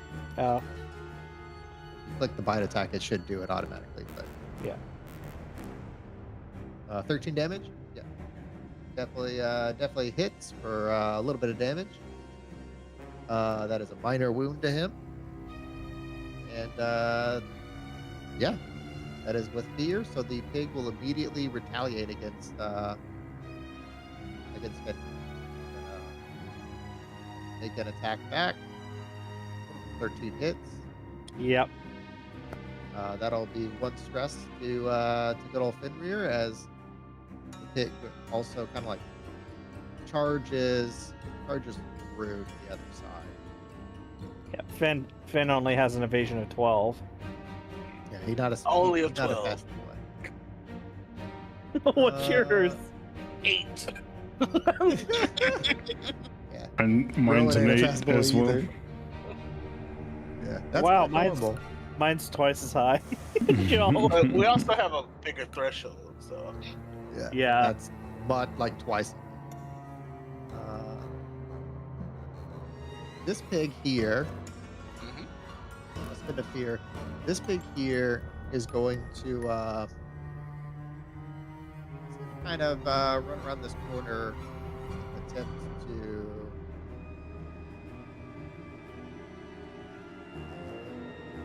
Let's see. no, he's in How the pig. good would you score strength? Instinct. Terrible. Give a instinct reaction roll to Rowan. Instinct. Yeah, and when Reaction you roll it, roll. there's like a little button that says reaction. Go ahead and hit Oh, that what was that? reaction. That was my cat. Oh, okay. I was like, this pig no kung fu. That was the pig coming through. He called me a pig. He did not just call him a pig. It's Mr. Warthog. Mister. I'm sorry. Wolf. That's a weird looking die, but the result just came think through. so. Yeah. 20 with fear. Yeah, that'll still pass. You will see the pig kind of run around this corner here. You don't lose sight of it. You see it kind of make that corner. Yeah. However, what you cannot tell is basically after it makes the corner where it kind of went from. Gotcha. It will kind of make its way around Bjorn and kind of take you by surprise from behind, kind of coming around. Well, that hits. A 16? Yeah. Yeah, will definitely hit. You got blindsided by Ray Pig Lewis over here. That is, yeah. That is 12. That's major, so 2. Excellent. Go ahead and mark an armor slot for me as it kind of the tusk rips into your armor. It kind of begins to necrose away. And Sir Rowan and Steiger, produce a hope, please, and I gain a feat. Oh wow, this is that is not cool. Steiger, you're up. Right. Do you want to go after the one down here while I go after I'll the take other care of two? Yeah, I'll take care of that one. So you... Okay, so I will take off this way. Go right to the edge of close. And all, then I'm gonna since I can see this guy, what is the thing for it? I think it's, let's see. Go, come on. Oh, within close range. Oh, dang. You're within close closest defined as 30 feet. Okay. Like if you do like the little ruler here. Yeah. So it would be all the way up till about there. Okay. Yeah. So the measurements, by the way, so we can go ahead and cover that. Measurements is melee is anything within 5, or kind of like, within like 1 box. Right. The very close is anything within 10 feet. Yeah, I am close. Close is within 30. Far is within 60, and then very far is 100. Okay. I will use gold them on that pig. So I have to on this guy. Yeah, describe how you're Um, make your presence. I'm gonna just kind of get down a little bit and say, "You're bacon, bacon, bacon." Yeah, make your presence roll. Go ahead and click that goad me on thing. Yep. It does not give a hoot. Oh dang. It it kind of kicks up some dirt and into your eye, as making you kind of catch some dirt in your eye, making you vulnerable for until the next time you're attacked. As Okay. you're trying to clear the dust out of your dust and debris out of your eyeball. It's going to once again make a pass at Bjorn, as 14 will definitely miss, but it's gonna kind of charge clean on through to the other side. I will mark a hit point or a spear. Mark a hit point. This one's gonna make another break for it. God dang it. Let's see. You now have lost line of sight.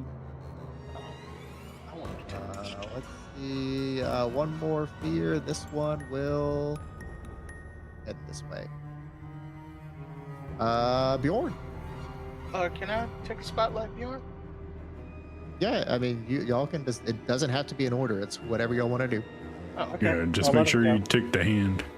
Yeah, just Okay. put your hand back up, Bjorn, I'll so I let can him- know yeah. that you wanted it. Yeah, I'll go around. All right, so Rowan, go for it. I want to go after that pig. Do whatever you want to do. All right. So, How far are you trying to go? I assume this thing went very far. You went pretty far, yeah.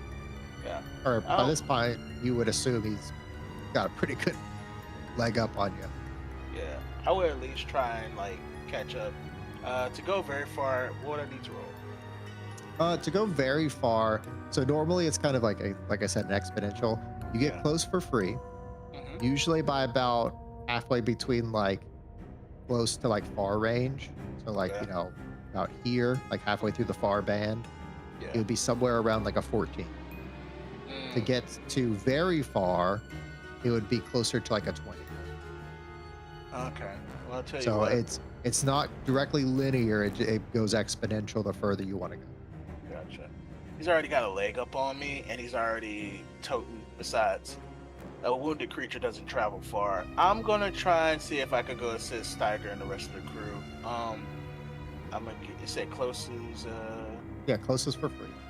closest for free, and I'm gonna try and go. Well, how tall is this part here? That part of the building maybe about 10 feet. So how much would it cost me to go from 1 second, from here up and over here? Would that be far? And not descend, that'd be close. That'd be close to go. Okay. Yeah, 30 feet. All right. I'll do that to get over here, instead of going the long Okay. way. Put you on the edge over here then. All right. And let me see. I will use.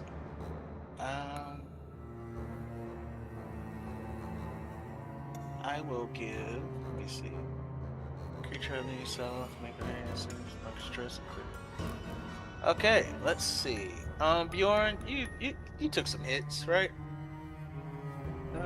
Yeah, I took a hit. I'm good for now. Okay. I've got 5 left. Okay. So Well, in that case, dang, he's too far for me to hit him. he's not too far from me. Yeah, I'll take your turn. I got where I needed to be. Okay. Is movement all you're doing? Well, that's about all I can do. He's too far for me to hit him. Okay. If movement is all you're doing, I'll need an agility roll just so I can account for that. All right. It doesn't mean that you don't get there. It just means that when you make a turn and movement's all you do, you roll Hilarious. the agility. Why is it? That is so strange. Well, the dice? Yeah. Well, I That's chose it. I chose it. That's why. Okay. Okay. Yeah. You're not Yeah. gonna set myself apart. That is so blinding and all that. I can't even see it. Well, No, I come, can Party that tell has what like it was. 6W something on there. which is come like, into what? the light. Oh, by the way, Sir Roland, you need to roll your prayer die. Oh, snap. You know, I was actually gonna ask about. Okay. You click the dice to the right, where it says Oh, reroll okay. die. There we go. Boom. Yeah. And these are effectively like portent dies. Well, they operate like portent, but they're kind of like blessed. Is essentially what it is. So you can add their results to any roll, whether attack, damage, whatever action. You just say, "Oh, I'm going to give them my 3 die," and then you mark the 3, Gotcha. and they add 3 to their result, whatever it is.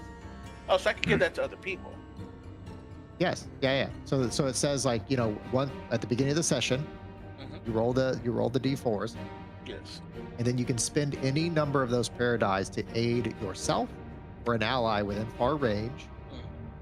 You can use the spent die's value to reduce incoming damage, add to a roll's result, so whether attack, damage, or otherwise, or gain a hope equal to the result. And then at the end of a session, you clear them out. Ah, okay. So like I said, it's kind of like portent. Man, I could have used that to go very close and get in front of this pig. You could have, yeah, certainly. Yeah. Or you could use them to like the 4 die. You can use it to give yourself 4 hope, or like whatever. I mean, or you can reduce damage by 4 damage, or you can increase an attack result by 3, plus 3. Oh. I mean, however you want to use it. Can I use this this 4 to turn this with fear to a hope? I mean, It won't change it into a hope, but it will make it a 20. nah, well, So that's like fine. it cannot swap it between like hope and Gotcha. fear, but it can modify the value. Gotcha. Okay, nah, you got it. Let's see. I know, honestly, I could have marked earlier and I didn't do it. Hilarious. So, That was with fear, right? Okay. mhm. Yeah. Yeah, so this one here.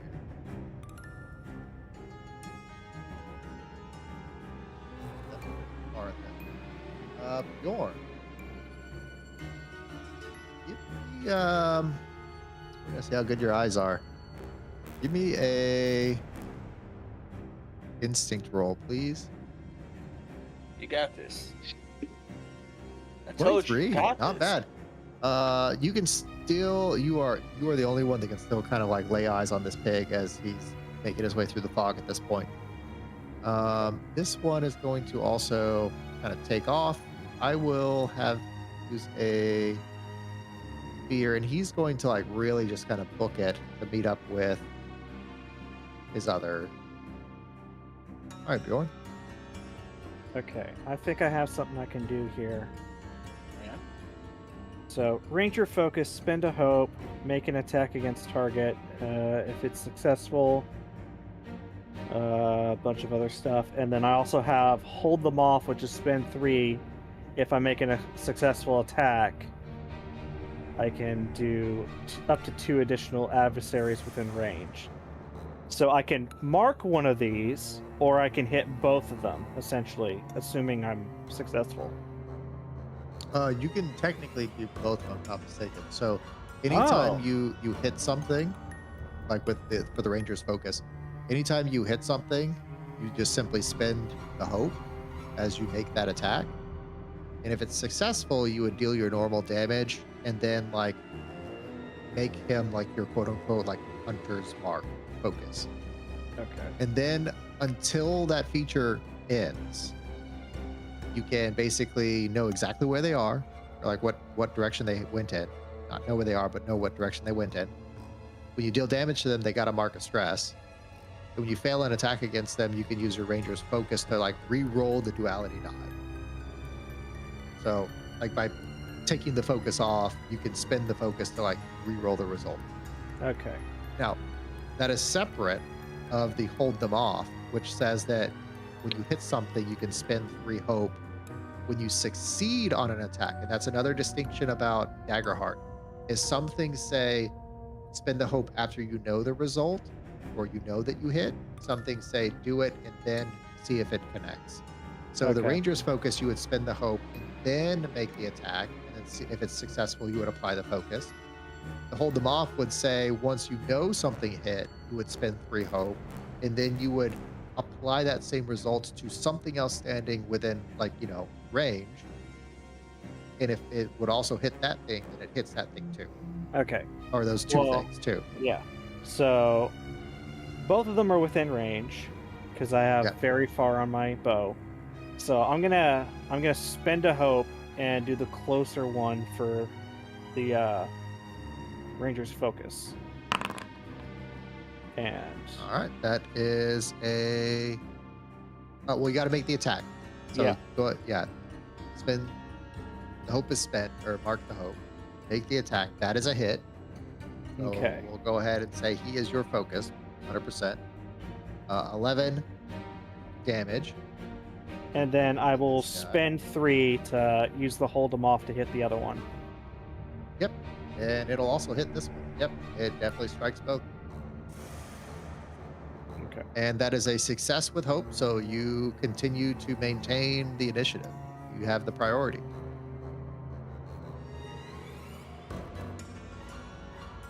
Shoot him again.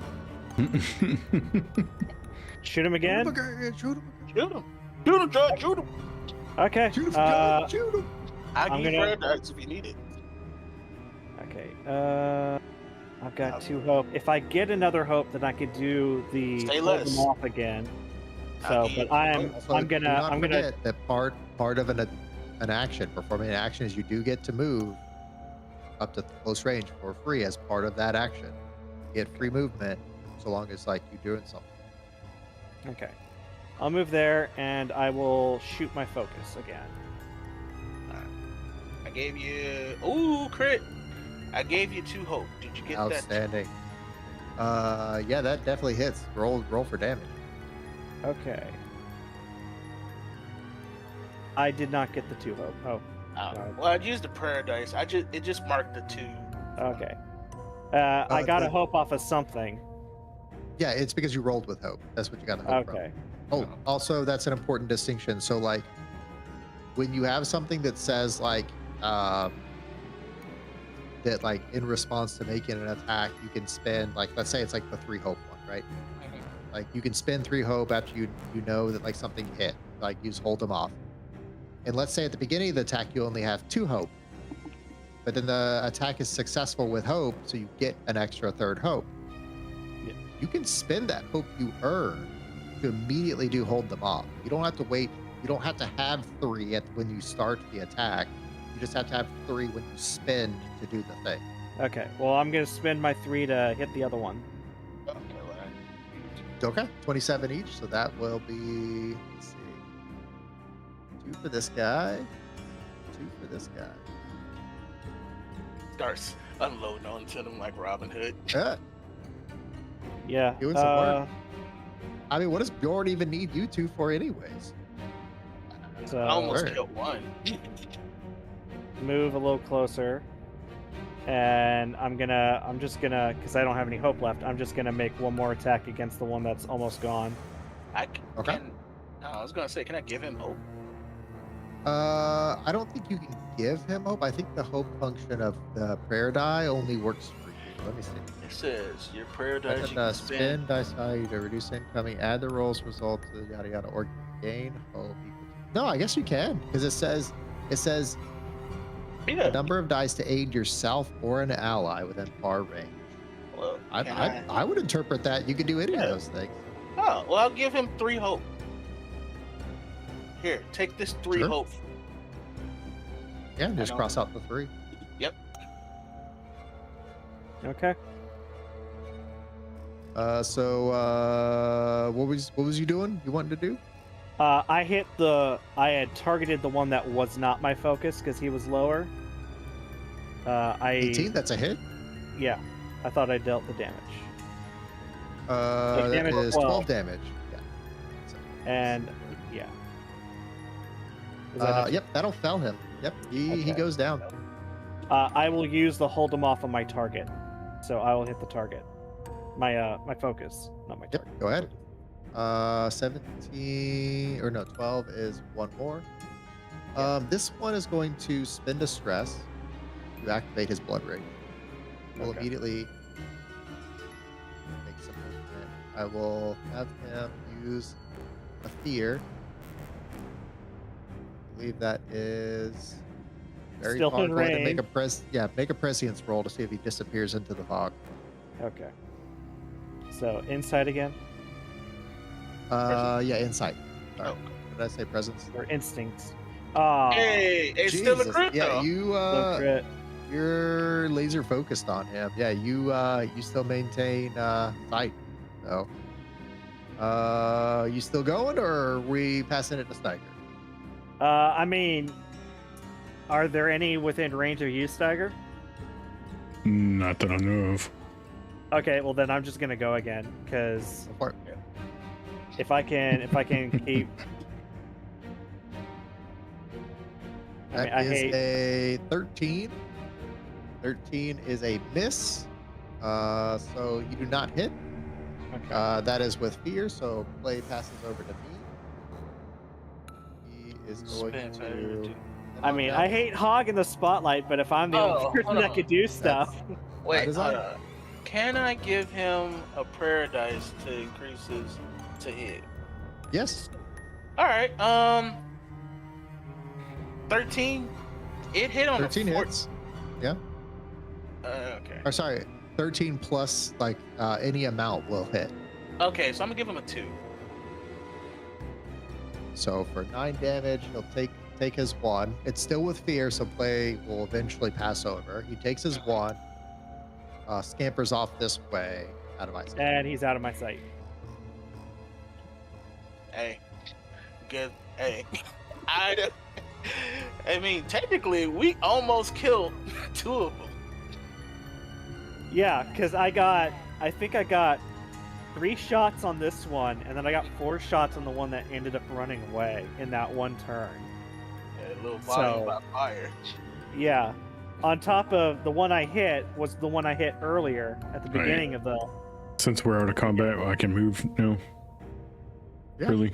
Okay. I mean, there's no technical distinction between in combat and out of combat, but like Okay. as y'all look around, you will see that the creature is like- seemingly kind of like I'll get over here and I'm like, gone. run. I thought you were gonna stay on the other side. Well, Go the after that problem other is, boar. it got too foggy and I couldn't see it. Ah. Besides, I was better used over here anyway. Okay. I made a play. I'm gonna. I know the Just- direction that the other. Just as one you went. kind of like make that comment, Steiger, y'all will hear an incredibly loud crash noise coming from the other side of the chapel. Alright, I'm gonna quickly just run back. I'm gonna Homelander my way over there. Like, go up, come down. I don't know how far I can actually move, so You can move as far as you want to move. alright, I'll move all the way to wherever I can. Thank you. Yeah, you gonna move me? Hell yeah. You see me? Like, you See if come I can see around and you anything. see me here. I don't think you saw me take off, so you heard a loud crack noise, and then you came over here and Yeah. I'm here. Steiger, you kind of rush around the building and Mhm. like, you know, as you get to the other side, you look to your right and like Sir Rowan is kind of like standing there. Took you so long. I'll just stay quiet and shake my head.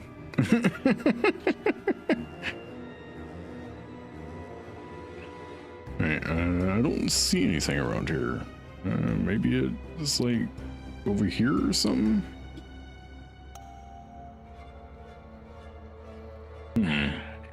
Do I see any type of footprints anywhere? Not much. Hmm. Any type of displacement, anything that would indicate where the noise came from? You would kind of see that the fog begins to kind of break a little bit. See, I told you it's much on fog.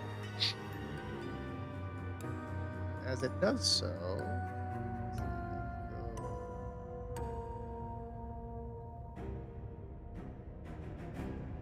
let's go to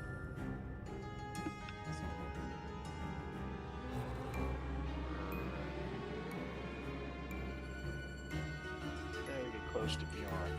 I don't want to be left individual. These things can really mess you up if you ain't prepared. and try to walk. It's true.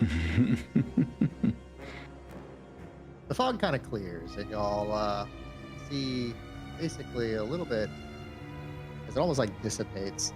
Go with, there we go. Kind of nighttime at this point.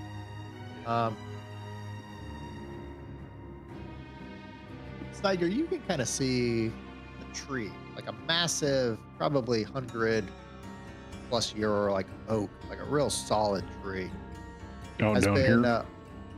Like right here, Okay. has been forcibly like uprooted and pushed over and cracked, into many pieces onto the outer embankment of the river. All right, I'll just kind of. Hey guys, we got some debris over here, and I'll just kind of start walking towards it, and I'll kind of shout that out quite loud. Easier to see. Beyond, did you hear that? Yep. Okay. I will yeah, I'll have friend rear cover my back and I will head towards there. So You're like lightly oh, I can't go over that. Fair enough. As a wall. That'd be a wall. How tall is the wall? It's a pretty steep wall. I mean, it's basically meant to kind of like separate the church from like the inner grounds. I mean, I could go over it, but that's a waste of time. Like, I can't go over this lake. A little like stream, yeah. I mean, you can hop across. Oh no, just go. Like, just walk. Yeah, you could just walk through it. It's not particularly deep. But well, Is there any footprints over here that I can see? Yes. And do I see a direction where they went? You don't really see a direction. It's really just one footprint near the muddy embankment of like the tree. It looks kind of like this. Go ahead and there you go. There's your footprint. oh, that's a big one. you make of that. Oh, jeez. That's a big footprint. I think what we were fighting were just babies. Yeah, makes sense. And that's Mama. Okay. Are you okay? See, you got blood on you. Who? Me? Bjorn. Well, both of you, technically. All three of us. I think I'll be fine. I only got hit the one time. I got hit twice, but I'm good. Did you get any type of thing to show that we killed that creature? I can go back and skin it or pull the tusks off. Might be best to do that. Yeah. I still have one of them marked for a little bit. Okay. We can just follow that mark that you have on them. How long can you? How or should I say? Yeah. How do I say this in game? How long do you think you can track them with that mark on?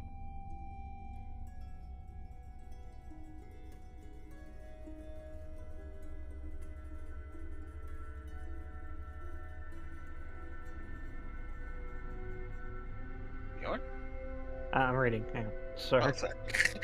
I thought you just radio silence. I was like, As he like sticks his like wet finger into the air, I'm reading the winds. Give me a second.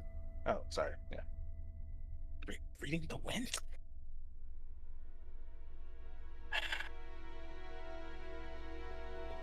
It's hard to say.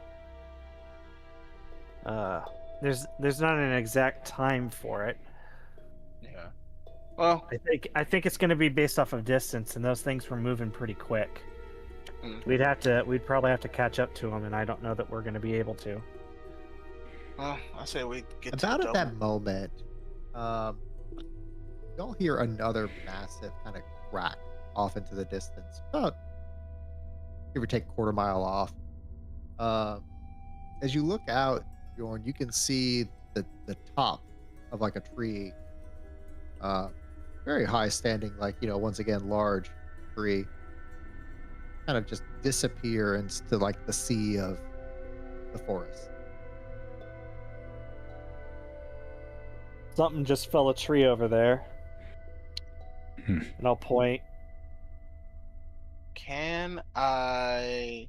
You say about a quarter mile? Yeah. It's about quarter, half a mile or so. All right. Can I tell if it's heading away from us at all or heading towards us? You're not sure. Okay. Can I fly up and go fly, or I should say, start kind of trying to see if I can get a bird's eye view of the forest area and see if I can track it based off the trees it's knocking over? You can do whatever you want. You don't need my permission. Fair enough. I would like to do that. Okay.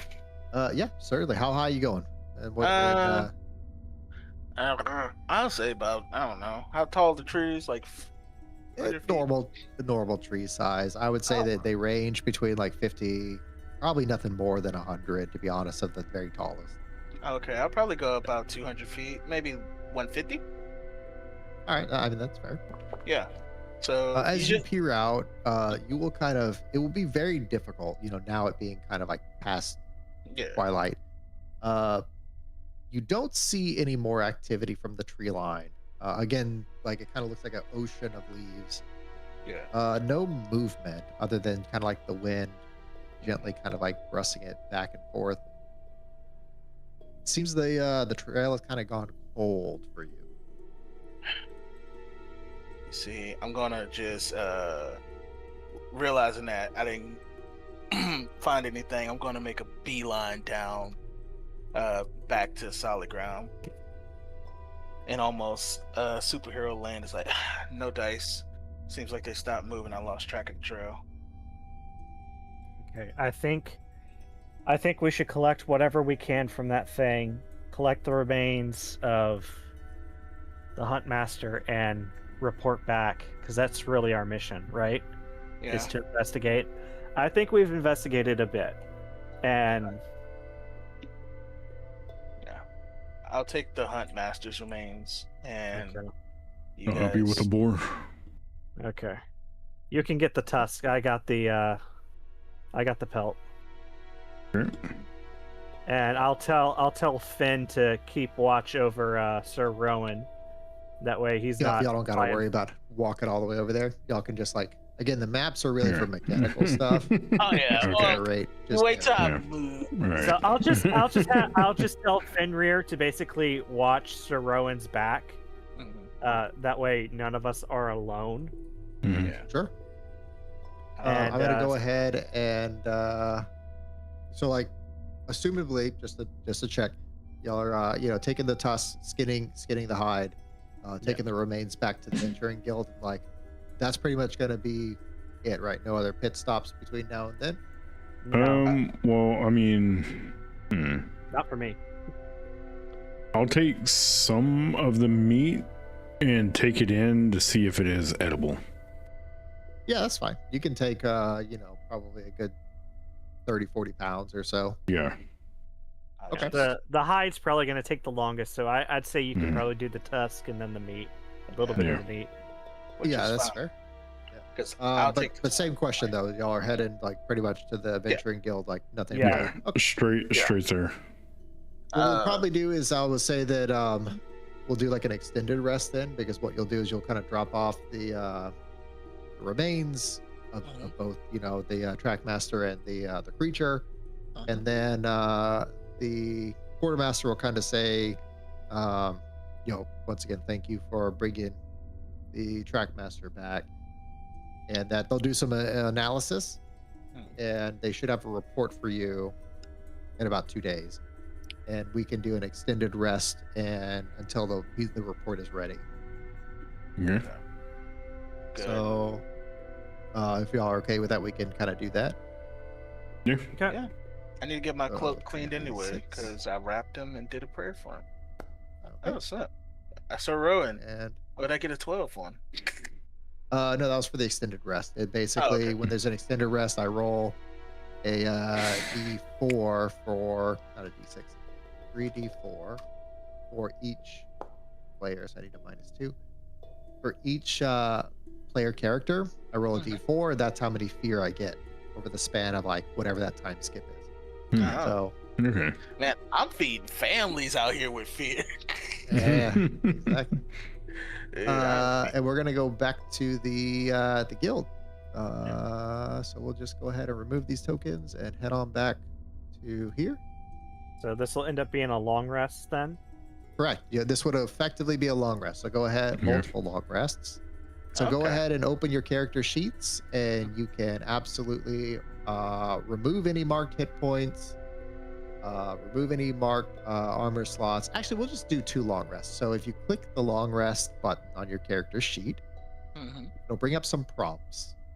The prompts will allow you to select 2 of the things. So Okay. 10 wounds, clear stress, or 10 wounds, repair armor, or prepare, or work on a project. I don't really have any ongoing projects just yet, but prepare is if you don't have wounds and you don't have armor and you don't have stress. Right. Prepare in order to like get some hope, generate some hope for like the next upcoming day, basically. Right. And then you said 2 long rests, right? Yeah, do it So- twice. Okay, then I will. And if you have like prepare- little cards at the bottom, there are also some cards like for your domains potentially that'll happen. Mhm. So like just be aware of those. Yeah. My thing's not working. Hang on. Things not working. Did you select the 2? Okay. Open long rest. Select Yeah. 10 wounds. Repair armor. Take downtime. No. Yeah. Once you've selected your 2, click take down time. Validation error. It's Oh. some kind of error code. Hit Try cancel. it and try one more again. time. Yeah. If you select one and then try to unselect it, it'll create that error. That's what I've experienced. 10 wounds. Repair armor. Not doing it. I can just do it for you. I'm not Okay. sure. 10 wounds, repair armor, take down time. Oh. Just do it manually. Okay. Untick the HP, untick the armor. And you Okay. said 2 long rests essentially. Yeah. And then you get to do like the same thing. Okay. So So repair armor once, heal twice, and then I get one more thing. I wonder if it's. I'm gonna try something. I'm gonna see if it's.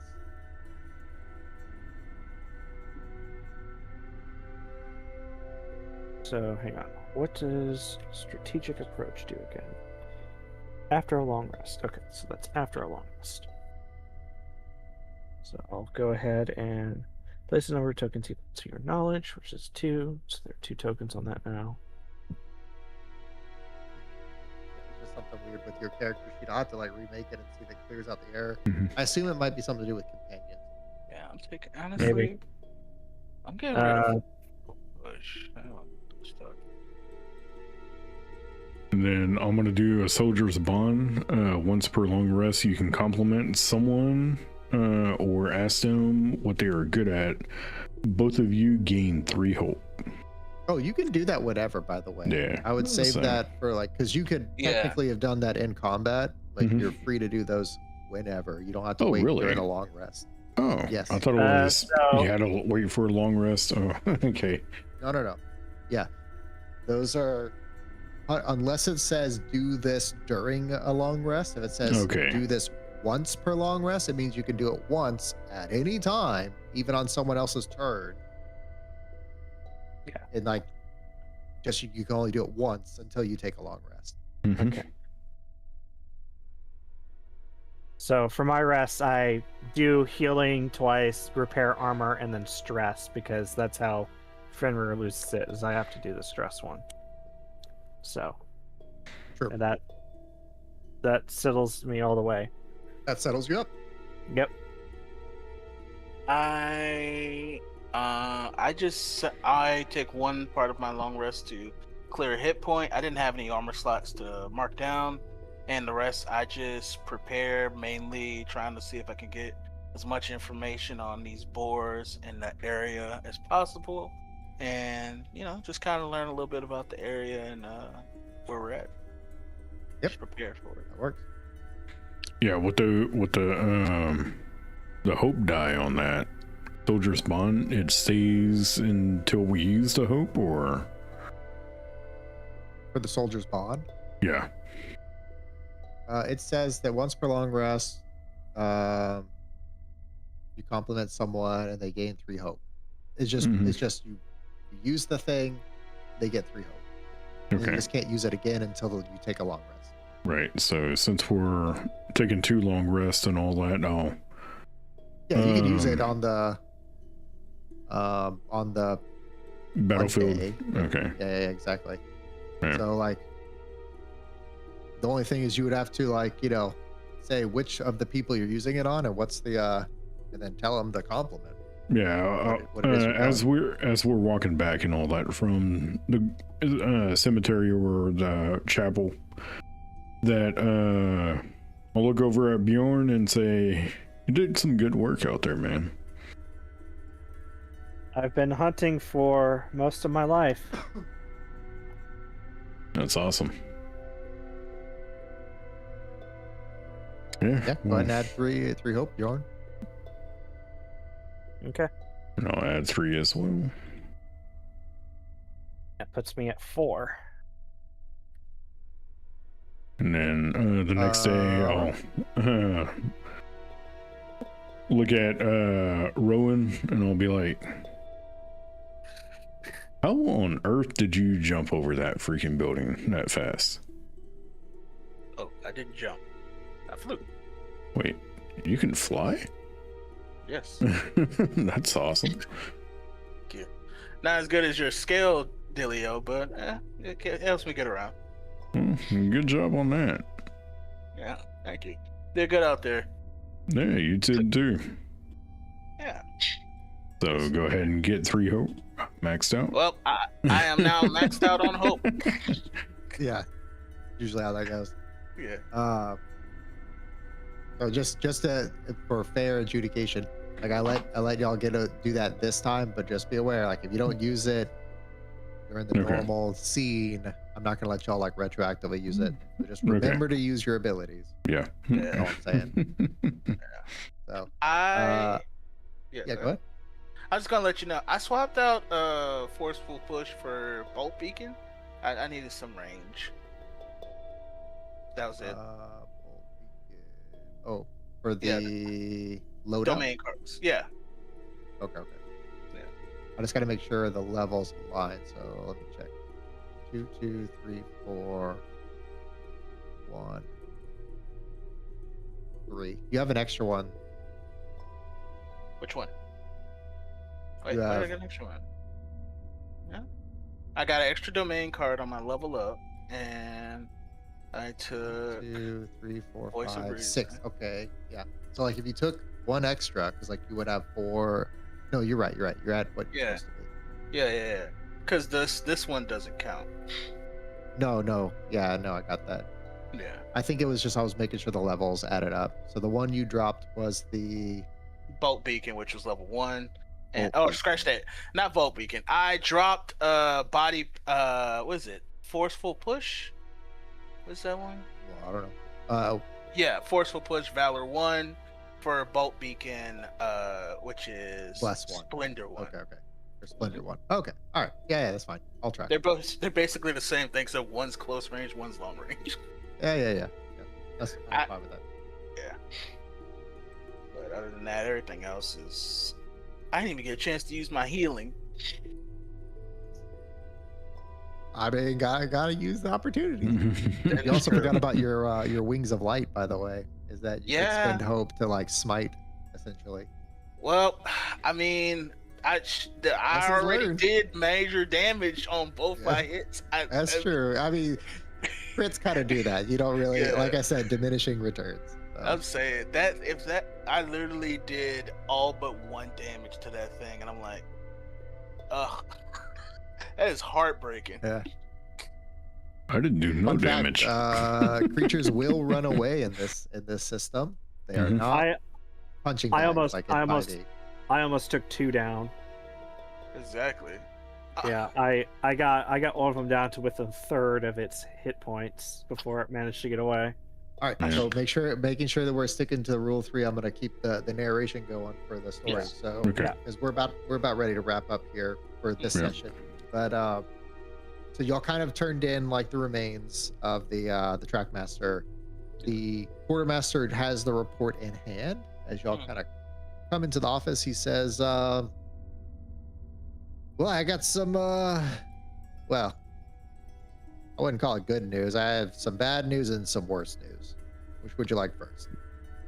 What is the worst news? The worst news is that with your investigation, we can definitively confirm that there's absolutely a kaiju within the area. It is one commonly known as a glosson or a graven sow. And they're incredibly difficult to take down. That is true. I mean, the baby alone couldn't even incapacitate it, so that's fair. The bad news is that fortunately, because of like the way these things work, I had to, of course, like submit a report, and so the news is started to circulate into the city at large. And funny thing about merchants, they tend to not go places where there's a higher risk of their goods, or the town for that matter, getting trampled into nothing. So you can probably expect that the flow of things might become a little tight. Okay. The faster we deal with this, the faster we can get back on track. Okay. I think that we can both agree on. So I do have some additional information about, now that we know somewhat a little bit about what we're dealing with, but well, not so much information, but leads, let's call it that. So I was doing some digging based on the village archives, and I did find a little bit of information out. Turns out these graven sows, this isn't the first time they've kind of come about in this region. The last time was quite a long while ago. Turns out that it makes sense now about the travelers and the churches. They have a propensity to kind of be attracted to dilapidated or kind of defunct, hollowed grounds. They like to attack travelers, and they seem to have a certain I wouldn't really call it like a poison. It's more like a rot, like a almost like a malice that just like corrupts and corrodes anything that they kind of come in contact with. That kind of answers some of the mysteries we ran into, but as far as like additional information, like, you know, weaknesses, vulnerabilities, the good news is that apparently there's enough kind of fragmented story and information, probably bopping around this village, that you might be able to find out, some juicy tidbits to help you along your way. The bad news there is I don't really have the time or the direction to point you in the right direction to like nailing those down. So kind of on your own for the legwork there. It's fine. It's good enough direction as any. Agreed. Yep. I mean, I can point you to a couple of hot leads.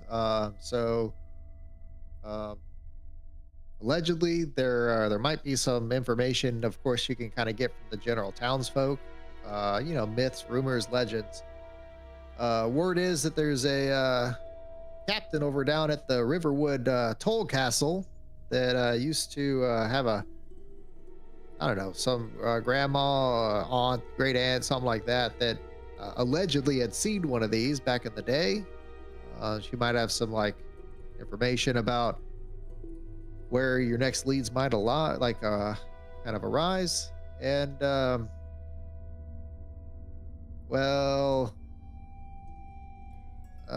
don't take no offense to this, Sir Rowan, but I mean, if you're willing to go meet with some less than reputable sources, you might want to see what the old hag on the outskirts of the forest might be willing to offer and what she might know. Fair enough. Okay. Yeah, I could definitely do that.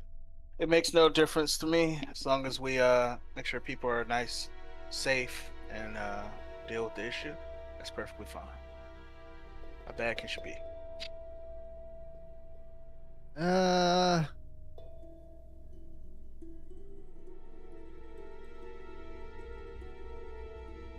sense heavy trepidation in your voice. I'm thinking it should be fine. Well, I say I don't need a quantifiable number. How much? Yeah, it should be fine. Don't worry. Or it should be fine. Oh, okay. Well. Thank you. Easy does a prayer bow. Where's Bjorn? I'm in here with you. Okay, cool. Didn't see you past that. He kind of blocks up 50% or half the room. Yeah. I like to With think there's that, yeah. We'll kind of leave it there till next time, y'all. Yeah. As, y'all had your first kind of encounter with the Graven Sow piglets, and we'll have to see what lies in store for our intrepid young, newly minted kaiju hunters. Yep. On the next episode of The Great Hunt. Yeah. See. All right. That's Well, actually- anything else that you want to say before we end the session?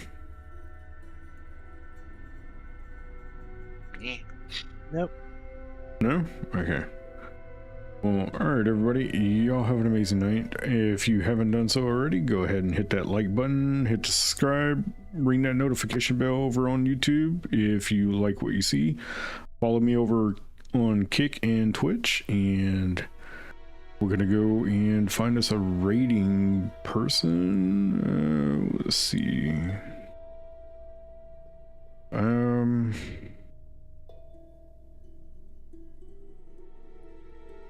Let's go over to. Jeez, there's a lot of people on right now. Go over to Blossoms. Yeah, let's go over to Blossoms. Amazing streamer. He's playing Apex right now. Yeah, so yeah, I really don't know what else to say right now, but yeah, everybody, y'all have an amazing night. We'll talk to y'all later. Tomorrow will be Icarus over on Twitch, Kick, and YouTube, so be prepared for that. And y'all have anything else? None? No.